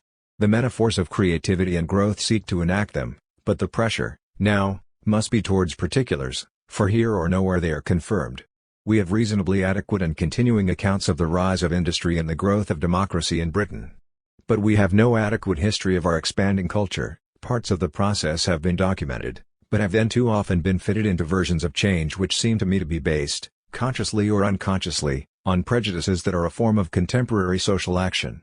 In my next part, I shall review some important elements of the cultural expansion, partly to get the record as straight as I can, partly to bring the questions of value involved in the history to the point where commitments can be open. But also I see this cultural history as more than a department, a special area of change. In this creative area the changes and conflicts of the whole way of life are necessarily involved. This at least is my starting point, where learning and communication are actual, and where through them we see the shapes of a society. What we see in this way we can then try to put to use in a much wider area. We can try to say how, where we alive, we see growth and change, perhaps in new ways that are decisively altering our received social thinking. Part 2. 1. Education and British society. There are clear and obvious connections between the quality of a culture and the quality of its system of education. In our own time we have settled to saying that the improvement of our culture is a matter of improving and extending our national education, and in one sense this is obviously true. Yet we speak sometimes as if education were a fixed abstraction, a settled body of teaching and learning, and as if the only problem it presents to us is that of distribution, this amount, for this period of time, to this or that group. The business of organizing education, creating types of institution, deciding lengths of courses, agreeing conditions of entry and duration, is certainly important. Yet to conduct this business as if it were the distribution of a simple product is wholly misleading. It is not only that the way in which education is organized can be seen to express, consciously and unconsciously, the wider organization of a culture and a society, so that what has been thought of as simple distribution is in fact an act of shaping to particular social ends. It is also that the content of education, which is subject to great historical variation, again expresses, again both consciously and unconsciously, certain basic elements in the culture, what is thought of as an education being in fact a particular selection, a particular set of emphases and omissions. Further, when this selection of content is examined more closely, it will be seen to be one of the decisive factors affecting its distribution. The cultural choices involved in the selection of content have an organic relation to the social choices involved in the practical organization. If we are to discuss education adequately, we must examine, in historical and analytic terms, this organic relation, For to be conscious of a choice made is to be conscious of further and alternative choices available, and at a time when changes, under a multitude of pressures, will in any case occur, this degree of consciousness is vital. We cannot begin with the aims of education as abstract definitions. If we look at actual educational systems, we can distinguish three general purposes, but their character is such that we can by no means separate them. We can, for example, distinguish a major general purpose, that of training the members of a group to the social character or pattern of culture which is dominant in the group or by which the group lives. To the extent that this social character is generally accepted, education towards it will not normally be thought of as one possible training among many, but as a natural training which everyone in the society must acquire. Yet when, as often happens, the social character is changing, or when, again, there are alternative social characters within a given society, this natural training can be something very different, and can be seen, by others, as indoctrination. Some writers distinguish this social training from the teaching of particular skills, the former being general atmosphere or background, the latter being specialized instruction. Yet the social character is always and everywhere much more than particular habits of civility and behavior, it is also the transmission of a particular system of values, in the field of group loyalty, authority, justice, and living purposes. I know of no educational system which fails to contain this kind of training, and the important point is that it is impossible ultimately to separate this training from the specialized training. The teaching of skills prepares a rising generation for the varieties of adult work, but this work, and all the relations governing it, will be found to exist within the given social character. Indeed, one function of the social character is to make the available kinds of work, and the valuations and relations which arise from them, acceptable. And if we cannot separate general social training from specialized training, since one is given, consciously or unconsciously, in terms of the other, neither can we separate the third distinguishable purpose, what we call a general education, or, in Sir Fred Clarke's term, education for culture. Schematically one can say that a child must be taught, first, the accepted behavior and values of his society, second, the general knowledge and attitudes appropriate to an educated man, and, third, a particular skill by which he will earn his living and contribute to the welfare of his society. In fact, just as the particular skill and the accepted behavior and values are necessarily related, so, we shall find, both are related to, and help to determine, the kind of general knowledge and attitudes appropriate to an educated man. It is never a purely arbitrary selection, nor a simple process of indoctrination, for if the governing social character is accepted, even if only by a ruling minority, it is accepted in terms of its value. The general training necessary to a man is bound to be seen in the context of the values which the social character embodies and transmits. If we believe in a particular social character, a particular set of attitudes and values, we naturally believe that the general education which follows from these is the best that can be offered to anyone. It does not feel like indoctrination, or even training, it feels like offering to this man the best that can be given. If we turn to historical analysis, the importance of these points becomes clear, for we shall see not only the variations of the best that can be given, but the actual and complex relations between the three aims cited. See the training of social character shading into specialized training for particular kinds of work, and the definitions of general education taking their color from both. I propose to examine the history of English education from this particular point of view, to see the changing complex of actual relations, in social training, subjects taught, definitions of general education, in the context of a developing society. And since we ourselves are not at the end of history, but at a point in this complex development, the historical account will necessarily lead to an analysis of our own educational values and methods. The beginnings of English education show very clearly the close relationships between training for a vocation, training to a social character, and training a particular civilization. The first English schools, from the late 6th century, had a primarily vocational intention, but this was such that it implied a particular social training and a particular definition of a proper general knowledge. The conscious object of these early schools, attached to cathedrals and to monasteries, was to train intending priests and monks to conduct and understand the services of the Church, and to read the Bible and the writings of the Christian Fathers. The breaks since the withdrawal of Roman power, and the new settlements by peoples of a different language, left a people largely without Latin at a time when the dominant religion, and a large part of all available learning, were in the unknown language. Augustine has been well described as coming to convert England with the Latin service book in one hand, and the Latin grammar in the other. Leach. Two kinds of school, often in practice connected, were instituted, the grammar school, to teach Latin, and the song school, to teach church singing.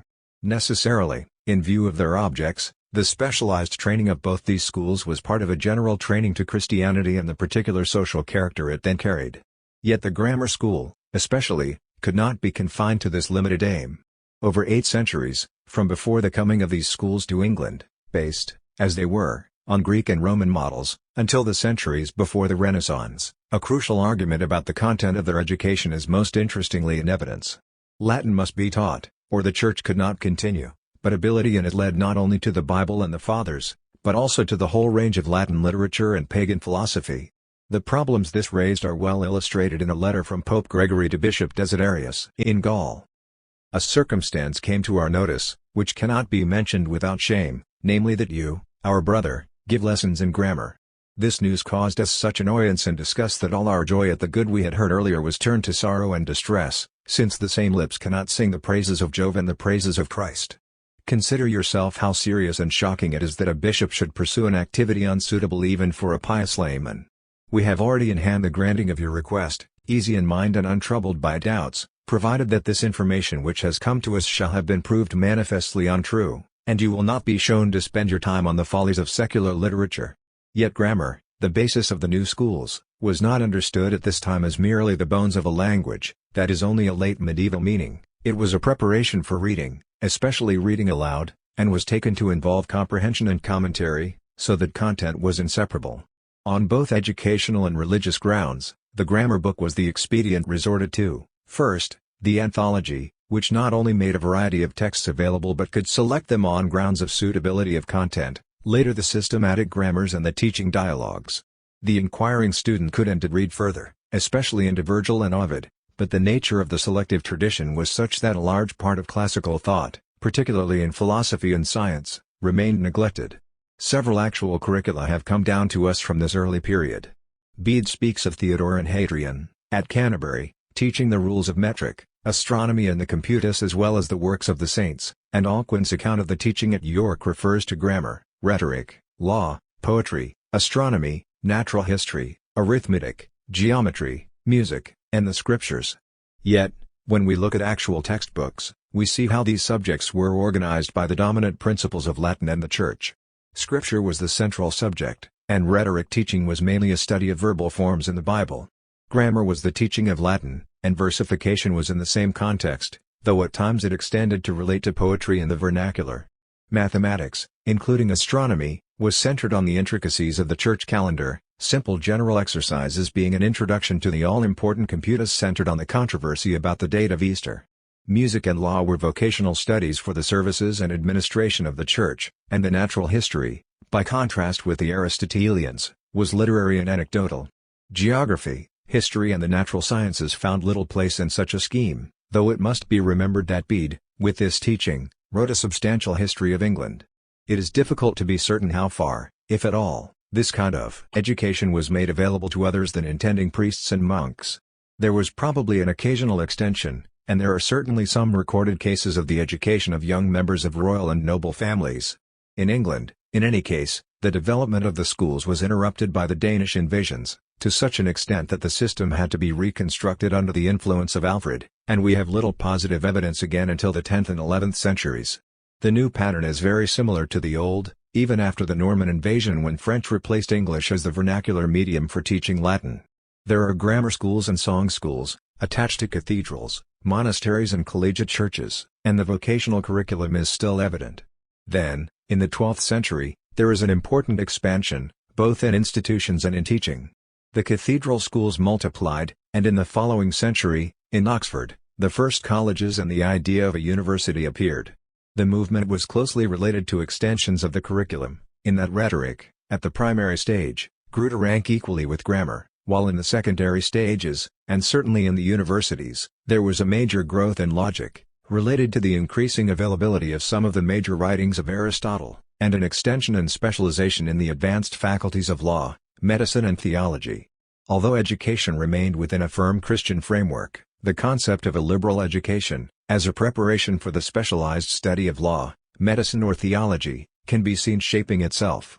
The concept of the 7 liberal arts, the trivium of grammar, rhetoric and dialectic, the quadrivium of music, arithmetic, geometry and astronomy, goes back to at least the 5th century, But it was only now that it began to be realized with any adequacy, as new material from classical learning, and new attitudes towards it, flowed in. Teachers, instead of being appointed, were now more formally licensed. University degrees were licenses to teach. Some extension of studies to practical secular needs is also evident, as, for example, in the teaching of letter writing, a growing need as administration became more complex. There is some evidence of writing schools, as distinct from grammar and song schools, at which letter writing and practical accounting were taught, for a new class. Some schools again, though needing to be licensed by the church, were otherwise independent. A very large part of medieval education remained vocational, but the development of philosophy, medicine and law had the effect of removing parts of the educational system from the direct supervision of the church, and the universities fight for their independence, as corporate learned bodies deciding their own conditions for granting degrees and hence licenses to teach, was to an important extent successful. Between the 13th and the end of the 15th centuries the network of grammar and song schools, attached to cathedrals, monasteries, collegiate churches and chantries, was added to by the creation of virtually independent schools, such as Winchester and Eton, in close relation with new colleges at Oxford and Cambridge. Figures are quite uncertain, but it has been estimated by the best authority, Leach, that for a population, on the eve of the Reformation, of some 2¼ millions, there may have been as many as 400 schools, or one school to 5,625 people. In 1864 there was one grammar school to every 23,750 people, yet two other aspects of medieval education must be noted: the apprenticeship system, in the crafts and trades, and the chivalry system, by which young boys of noble family were sent as pages to great houses and lived through a graduated course of training to knighthood. The existence of these two systems, alongside the academic system, reminds us of the determining effect on education of the actual social structure. The laboring poor were largely left out of account, although there are notable cases of individual boys getting a complete education, through school and university, by outstanding promise and merit. For the rest, education was organized in general relation to a firm structure of inherited and destined status and condition: the craft apprentices, the future knights, the future clerisy. The system, while clear, is not perfect, for academic education seems on the whole to have outrun demand. Even with something like one ordained clerk to 40 of the population, there was not room for all with an academic education to live by it, and the lower ranks of the clergy were in any case very poor. Further, the clerisy was perhaps recruited from a more varied social background than in the directly class-based apprenticeship and chivalry systems. Provision, in almost all early foundations, for poor scholars, can be variously interpreted, but at least the system was reasonably open. In this connection, the nature of the new independent schools, such as Winchester and Eton, is particularly important. At Winchester, apart from founders' kin, there were to be commoners paying their own cost, who would be ruling class boys, and poor and needy scholars, of good character and well-conditioned, of gentlemanly habits, able for school, completely learned in reading, plain song and old Donatus, Latin grammar. Because of their independent status, such schools were not tied to one locality, and admission on a national basis was begun. It has been suggested, perhaps with reason, that such an institution was bound to develop into the public school as we know it, drawing increasingly on a single class, and combining in its way of life the educational methods of the grammar schools and the social training, by boarding out, of the chivalric system. In view of the close connection between these schools and colleges of the universities, any such development was bound to affect the educational system as a whole. 2. Matthew Arnold once argued that much had been lost in English education because while the schools were reorganized by the Reformation, their teaching was not redirected by the Renaissance. In the matter of actual schools, the Reformation of course made many changes, closing or reducing in status a number of old foundations, instituting perhaps an equal number of new. The central institution remained the grammar school, but there is an important change in sponsorship, of a kind first evident in the 15th century. Where the typical medieval grammar school had been a church foundation, the typical new grammar school was a private foundation, supervised in variable degree by church and state. Yet the educational tradition of the grammar schools survived, with little change, and we can agree with Milton and Arnold that this was damaging. Greek and sometimes Hebrew were added to the main Latin curriculum, and the main gain was an expansion in the study of literature. But the grammar school's kind of teaching, and even more that of the universities, remained rigid and narrow, and forms such as the theme and the disputation, which had once been creative, were isolated and mechanical. The major achievements of the Renaissance, in the vernacular literatures, in geographical discovery, in new painting and music, in the new spirit in philosophy and physical inquiry, in changing attitudes to the individual, had little effect on the standard forms of general education. Yet, outside these traditional institutions, primary schools in English seem to have increased, in a bewildering variety of forms, ranging from instruction by priests to private adventure schools, often as a sideline to shopkeeping and trade. In many cases, the petties or A.B.C. were proper schools, sometimes linked to the grammar schools, sometimes, where old endowments had shrunk, virtually taking over grammar schools.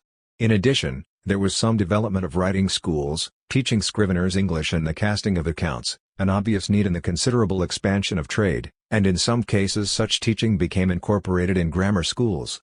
It is a complex pattern, yet three trends are clear: the increase in vernacular teaching, the failure of the traditional institutions to adapt either to a changing economy or to an expanding culture, and the passing of most of the leading schools from sponsorship by a national institution to private benefaction. In the 17th century, there were important developments in educational theory, some of which had practical effect. The main educational theories of the Renaissance, in particular the ideal of the scholar-courtier, had little effect on English institutions, and indeed had the paradoxical effect of reducing the status of schools as such, and setting the alternative pattern, drawing in part on the chivalric tradition of education at home through a private tutor, a preference, in many families, which lasted well into the 19th century. Specific professional institutions, particularly in law, gained in importance, but meanwhile, to serve a different class, new general institutions, the dissenting academies, were beginning to appear. Nonconformists, after the Restoration, were seriously discriminated against by the traditional institutions, and replied by setting up their own academies, at a higher secondary or university level of teaching. These varied considerably in quality, but it can fairly be claimed that in the best of them, in the 18th century, a new definition of the content of a general education was worked out and put into practice. Here, for the first time, the curriculum begins to take its modern shape, with the addition of mathematics, geography, modern languages and, crucially, the physical sciences.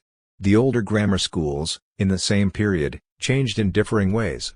The 9 leading schools, 7 of them boarding institutions, kept mainly to the traditional curriculum of the classics, and, while less socially exclusive than they were to become, tended on the whole to serve the aristocracy and the squirearchy, on a national basis.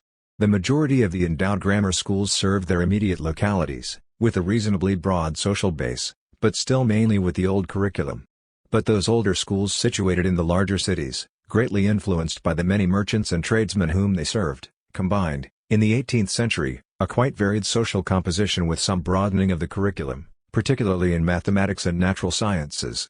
The universities reflected this complex picture, for while there was substantial adherence to the old curriculum, and what seems to have been a decline in teaching standards, there was some serious development in mathematics and the sciences, and the percentage of poor students, sons of farmers, craftsmen, small tradesmen, though falling during the century, was still quite substantial. Of the 3 old professions, the clergy was still mainly served by the universities, while law and medicine were mainly now outside them. Of the new professions, particularly in science, engineering and arts, a majority of entrants were trained outside the universities, as were also most of the new merchants and manufacturers.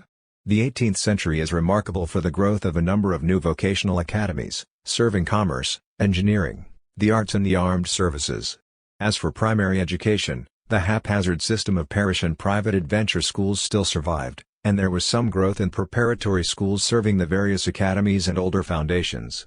But increasing urbanization was raising new problems, to which solutions were very slow in coming. The charity school movement, from the end of the 17th century, represents the main effort, and its combination of a new kind of intention, the moral rescue as opposed to the moral instruction of the poor, with a more formal definition of elementary education as that appropriate to a particular social class, casts its shadow ahead. By the last quarter of the 18th century, with the quickening of pace of the Industrial Revolution, the whole educational system was under new pressures which would eventually transform it. 3.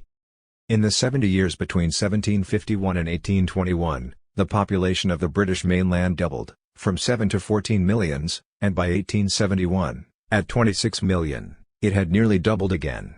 In addition to this remarkable expansion, the proportion of the population living in towns, including the new industrial towns, and also the proportion of children in the population as a whole, again remarkably increased.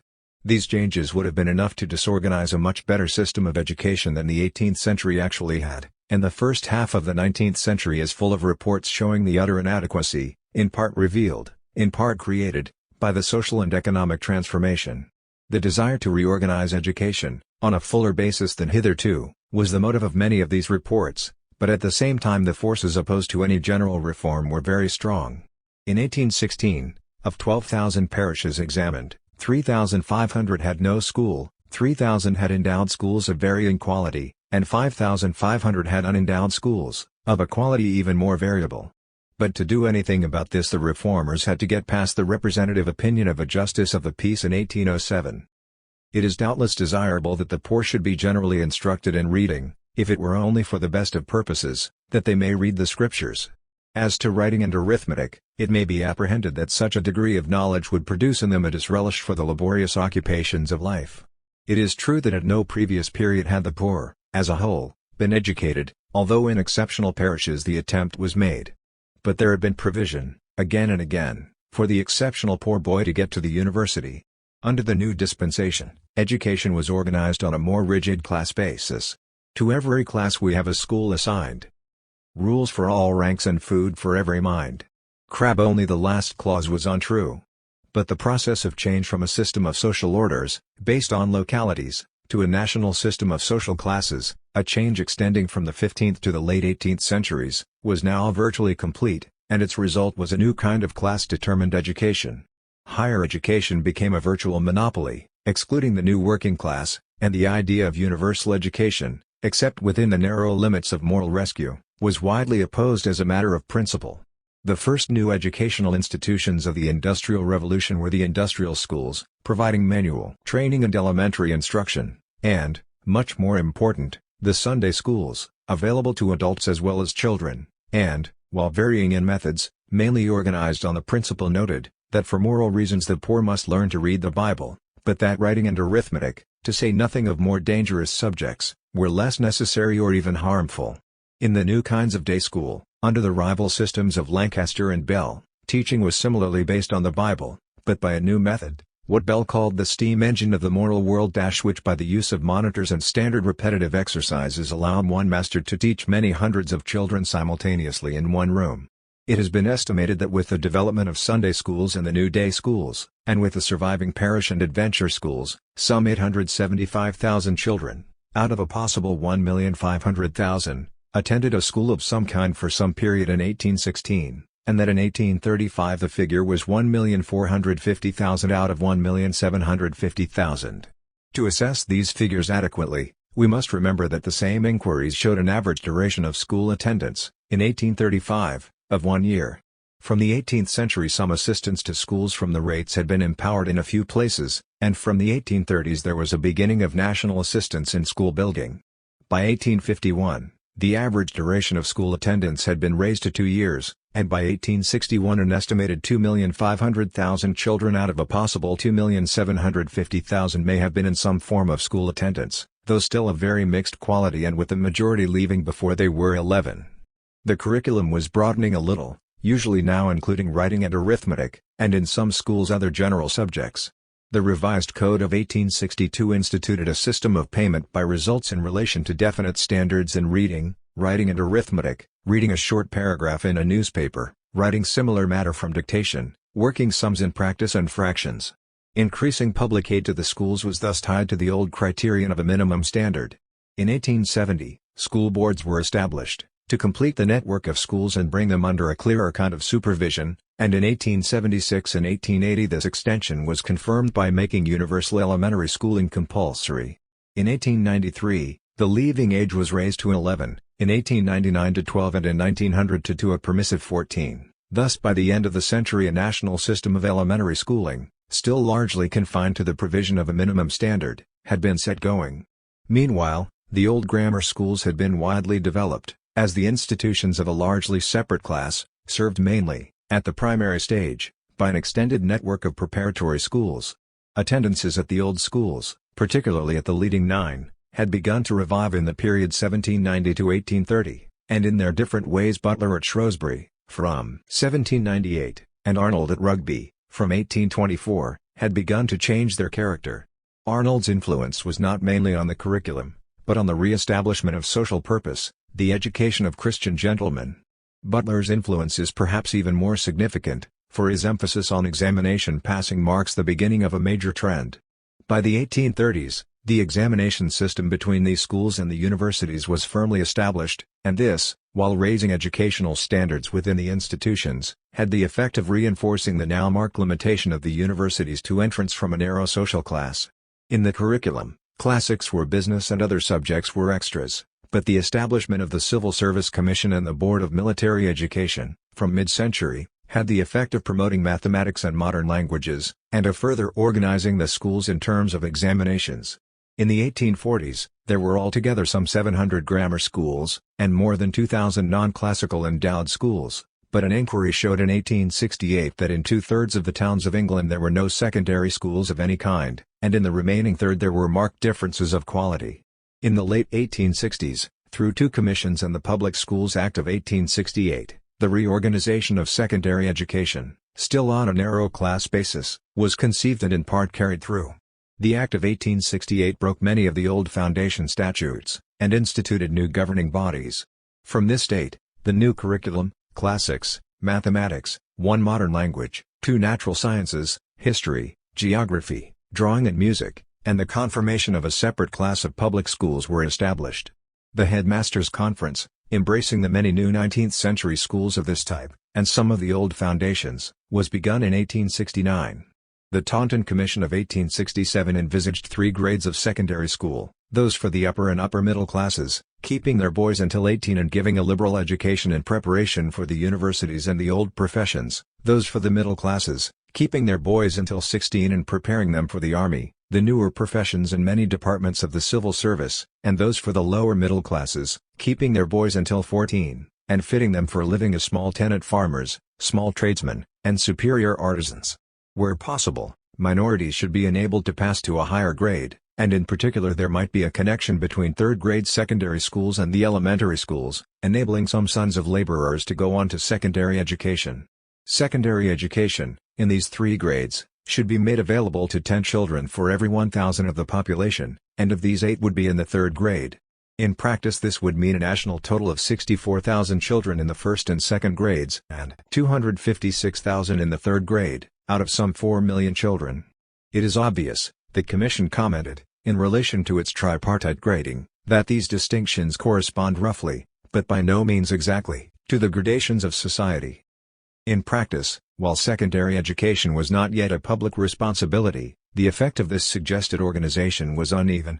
From the 1850s, a system of university local examinations, first called middle-class examinations, had enabled endowed and proprietary schools of the 1st and 2nd grades to aim at some recognized national standard of secondary education, and the extension of the examination system by official and professional bodies had the same rationalizing effect. The campaign for the secondary education of girls was beginning to show results, and then in 1889 Wales took the lead, with an Intermediate Education Act which succeeded in establishing an organized secondary system linking the board and voluntary elementary schools with the universities, and providing for both boys and girls. In 1902 the creation of local education authorities, with responsibility for the full educational needs of their areas, laid the basis for a national system of secondary education.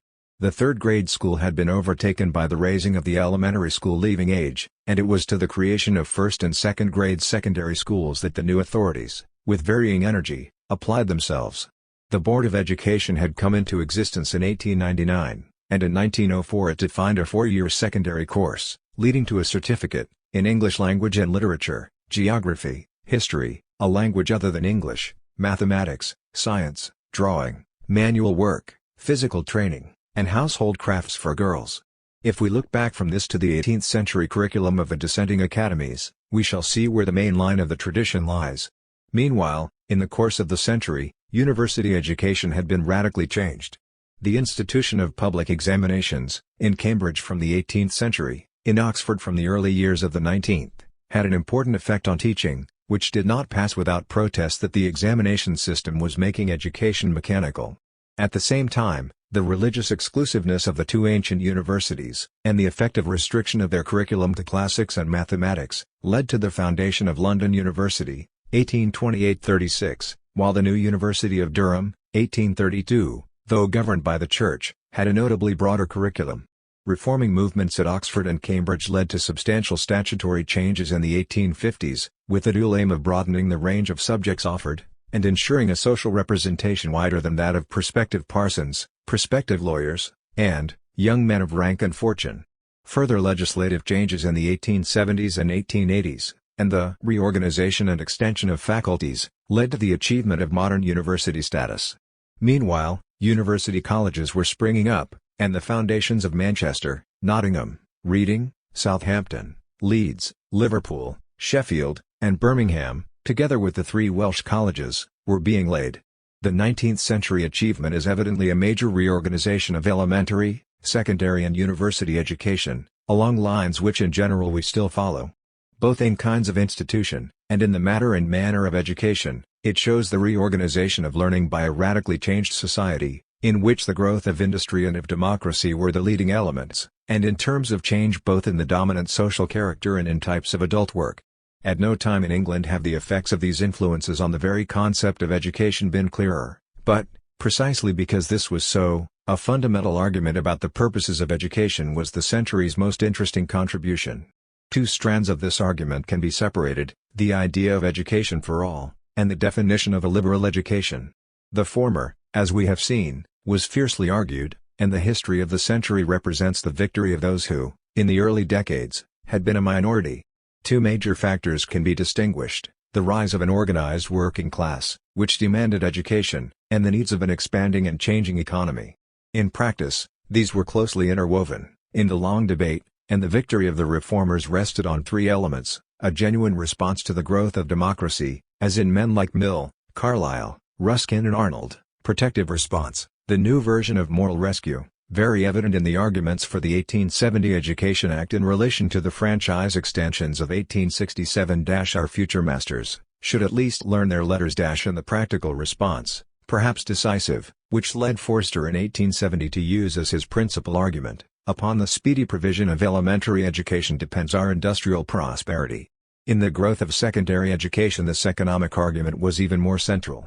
The democratic and the industrial arguments are both sound, but the great persuasiveness of the latter led to the definition of education in terms of future adult work, with the parallel clause of teaching the required social character, habits of regularity, self-discipline, obedience and trained effort. Such a definition was challenged from two sides, by those with wider sympathies with the general growth of democracy, and by those with an older conception of liberal education, in relation to man's health as a spiritual being. This interesting alliance is broadly that which I traced as a tradition in culture and society, and the educational argument was always near the center of this continuing tradition. On the one hand it was argued, by men with widely differing attitudes to the rise of democracy and of working-class organization, that men had a natural human right to be educated, and that any good society depended on governments accepting this principle as their duty. On the other hand, often by men deeply opposed to democracy, it was argued that man's spiritual health depended on a kind of education which was more than a training for some specialized work, a kind variously described as liberal, humane or cultural.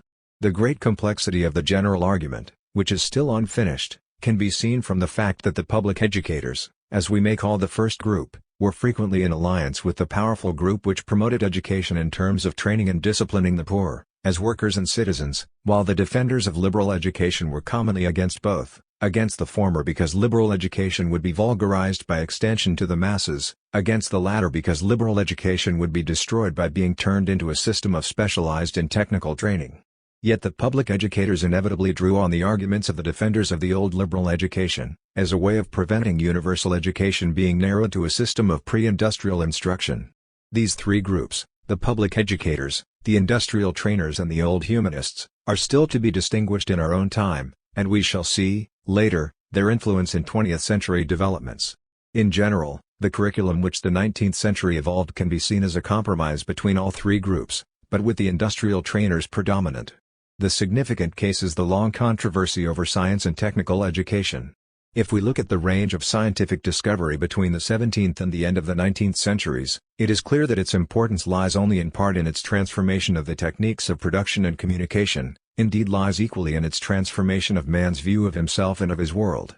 Yet the decisive educational interpretation of this new knowledge was not in terms of its essential contribution to liberal studies, but in terms of technical training for a particular class of men.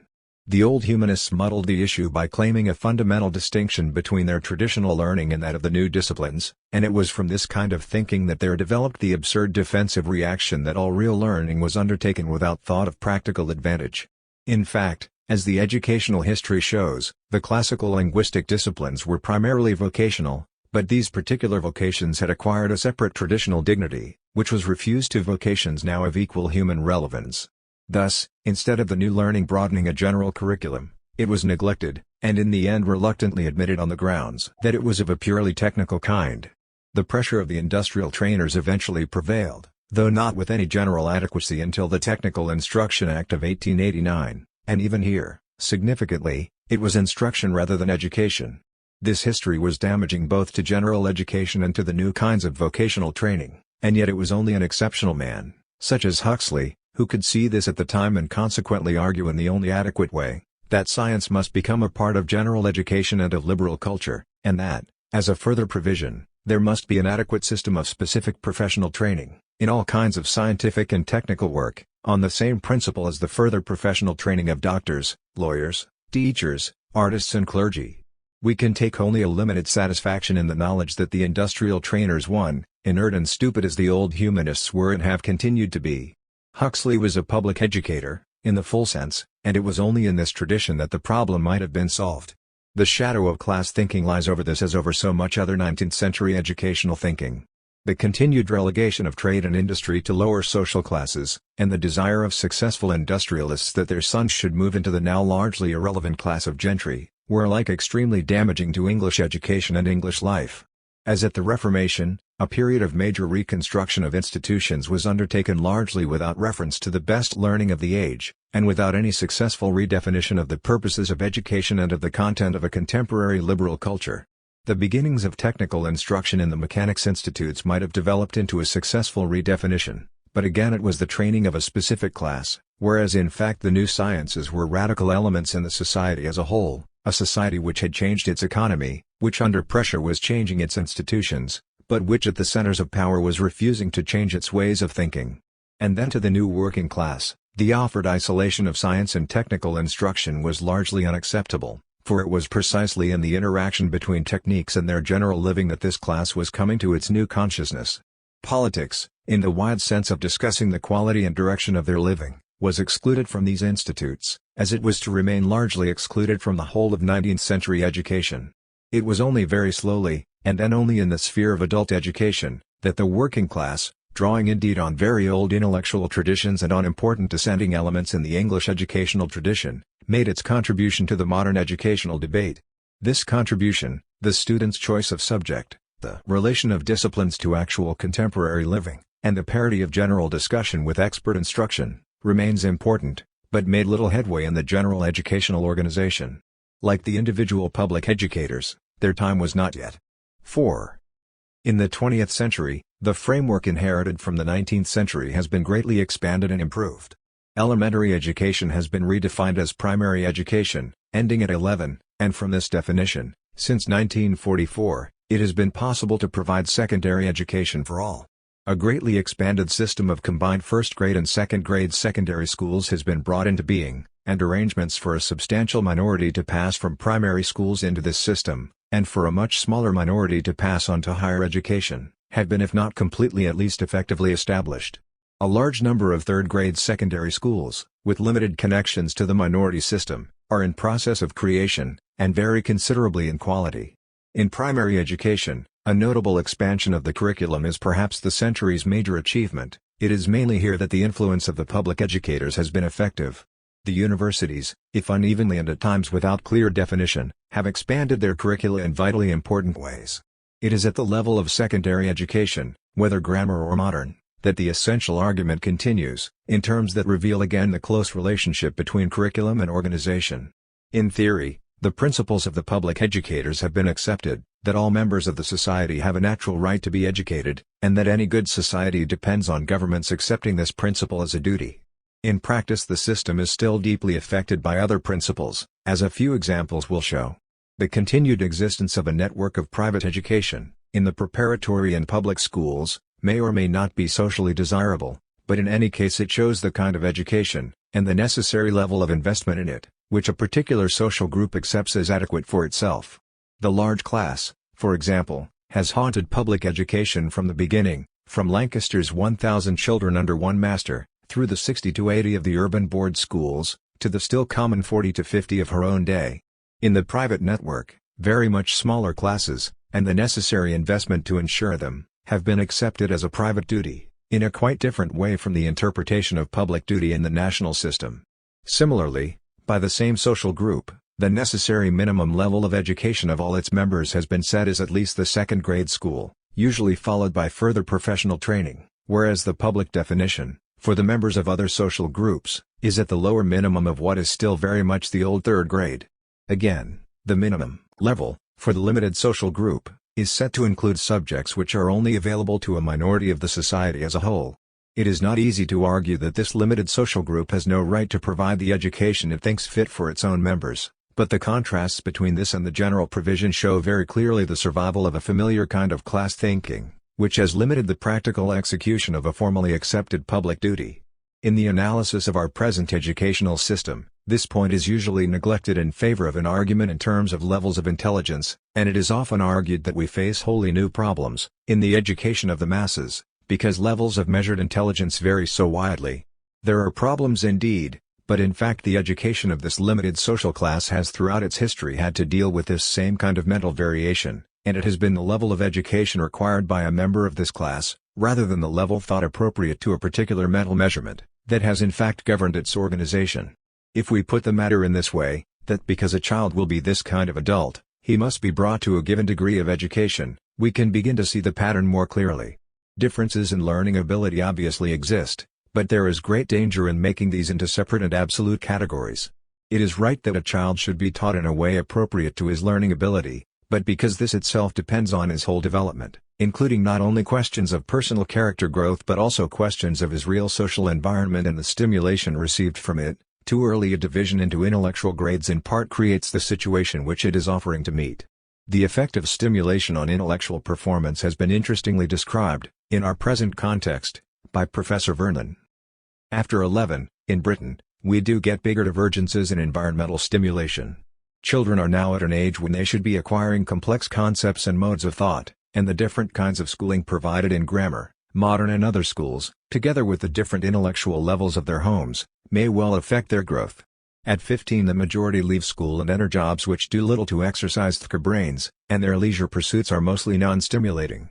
But a privileged minority continue to receive intellectual stimulation to 17, 18, 21 or later, and are more likely to enter jobs where they use their minds, and to indulge in cultural leisure time pursuits. Hence we would expect, as has been clearly proved, that education during the teens does affect the ultimate adult intelligence level. The man with full secondary and university education has on the average a 12 IQ point advantage over the man who was equally intelligent at 15 but has had no further education since. Level, for the limited social group, is set to include subjects which are only available to a minority of the society as a whole.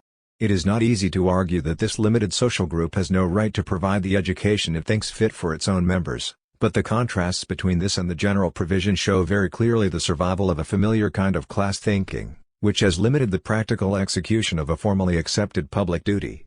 In the analysis of our present educational system, this point is usually neglected in favor of an argument in terms of levels of intelligence, and it is often argued that we face wholly new problems in the education of the masses, because levels of measured intelligence vary so widely. There are problems indeed, but in fact the education of this limited social class has throughout its history had to deal with this same kind of mental variation, and it has been the level of education required by a member of this class, rather than the level thought appropriate to a particular mental measurement, that has in fact governed its organization. If we put the matter in this way, that because a child will be this kind of adult, he must be brought to a given degree of education, we can begin to see the pattern more clearly. Differences in learning ability obviously exist, but there is great danger in making these into separate and absolute categories. It is right that a child should be taught in a way appropriate to his learning ability, but because this itself depends on his whole development, including not only questions of personal character growth but also questions of his real social environment and the stimulation received from it, Too early a division into intellectual grades in part creates the situation which it is offering to meet. The effect of stimulation on intellectual performance has been interestingly described, in our present context, by Professor Vernon. After 11, in Britain, we do get bigger divergences in environmental stimulation. Children are now at an age when they should be acquiring complex concepts and modes of thought, and the different kinds of schooling provided in grammar, modern and other schools, together with the different intellectual levels of their homes, may well affect their growth. At 15 the majority leave school and enter jobs which do little to exercise their brains, and their leisure pursuits are mostly non-stimulating. But a privileged minority continue to receive intellectual stimulation to 17, 18, 21 or later, and are more likely to enter jobs where they use their minds, and to indulge in cultural leisure time pursuits. Hence we would expect, as has been clearly proved, that education during the teens does affect the ultimate adult intelligence level. The man with full secondary and university education has on the average a 12 IQ point advantage over the man who was equally intelligent at 15 but has had no further education since.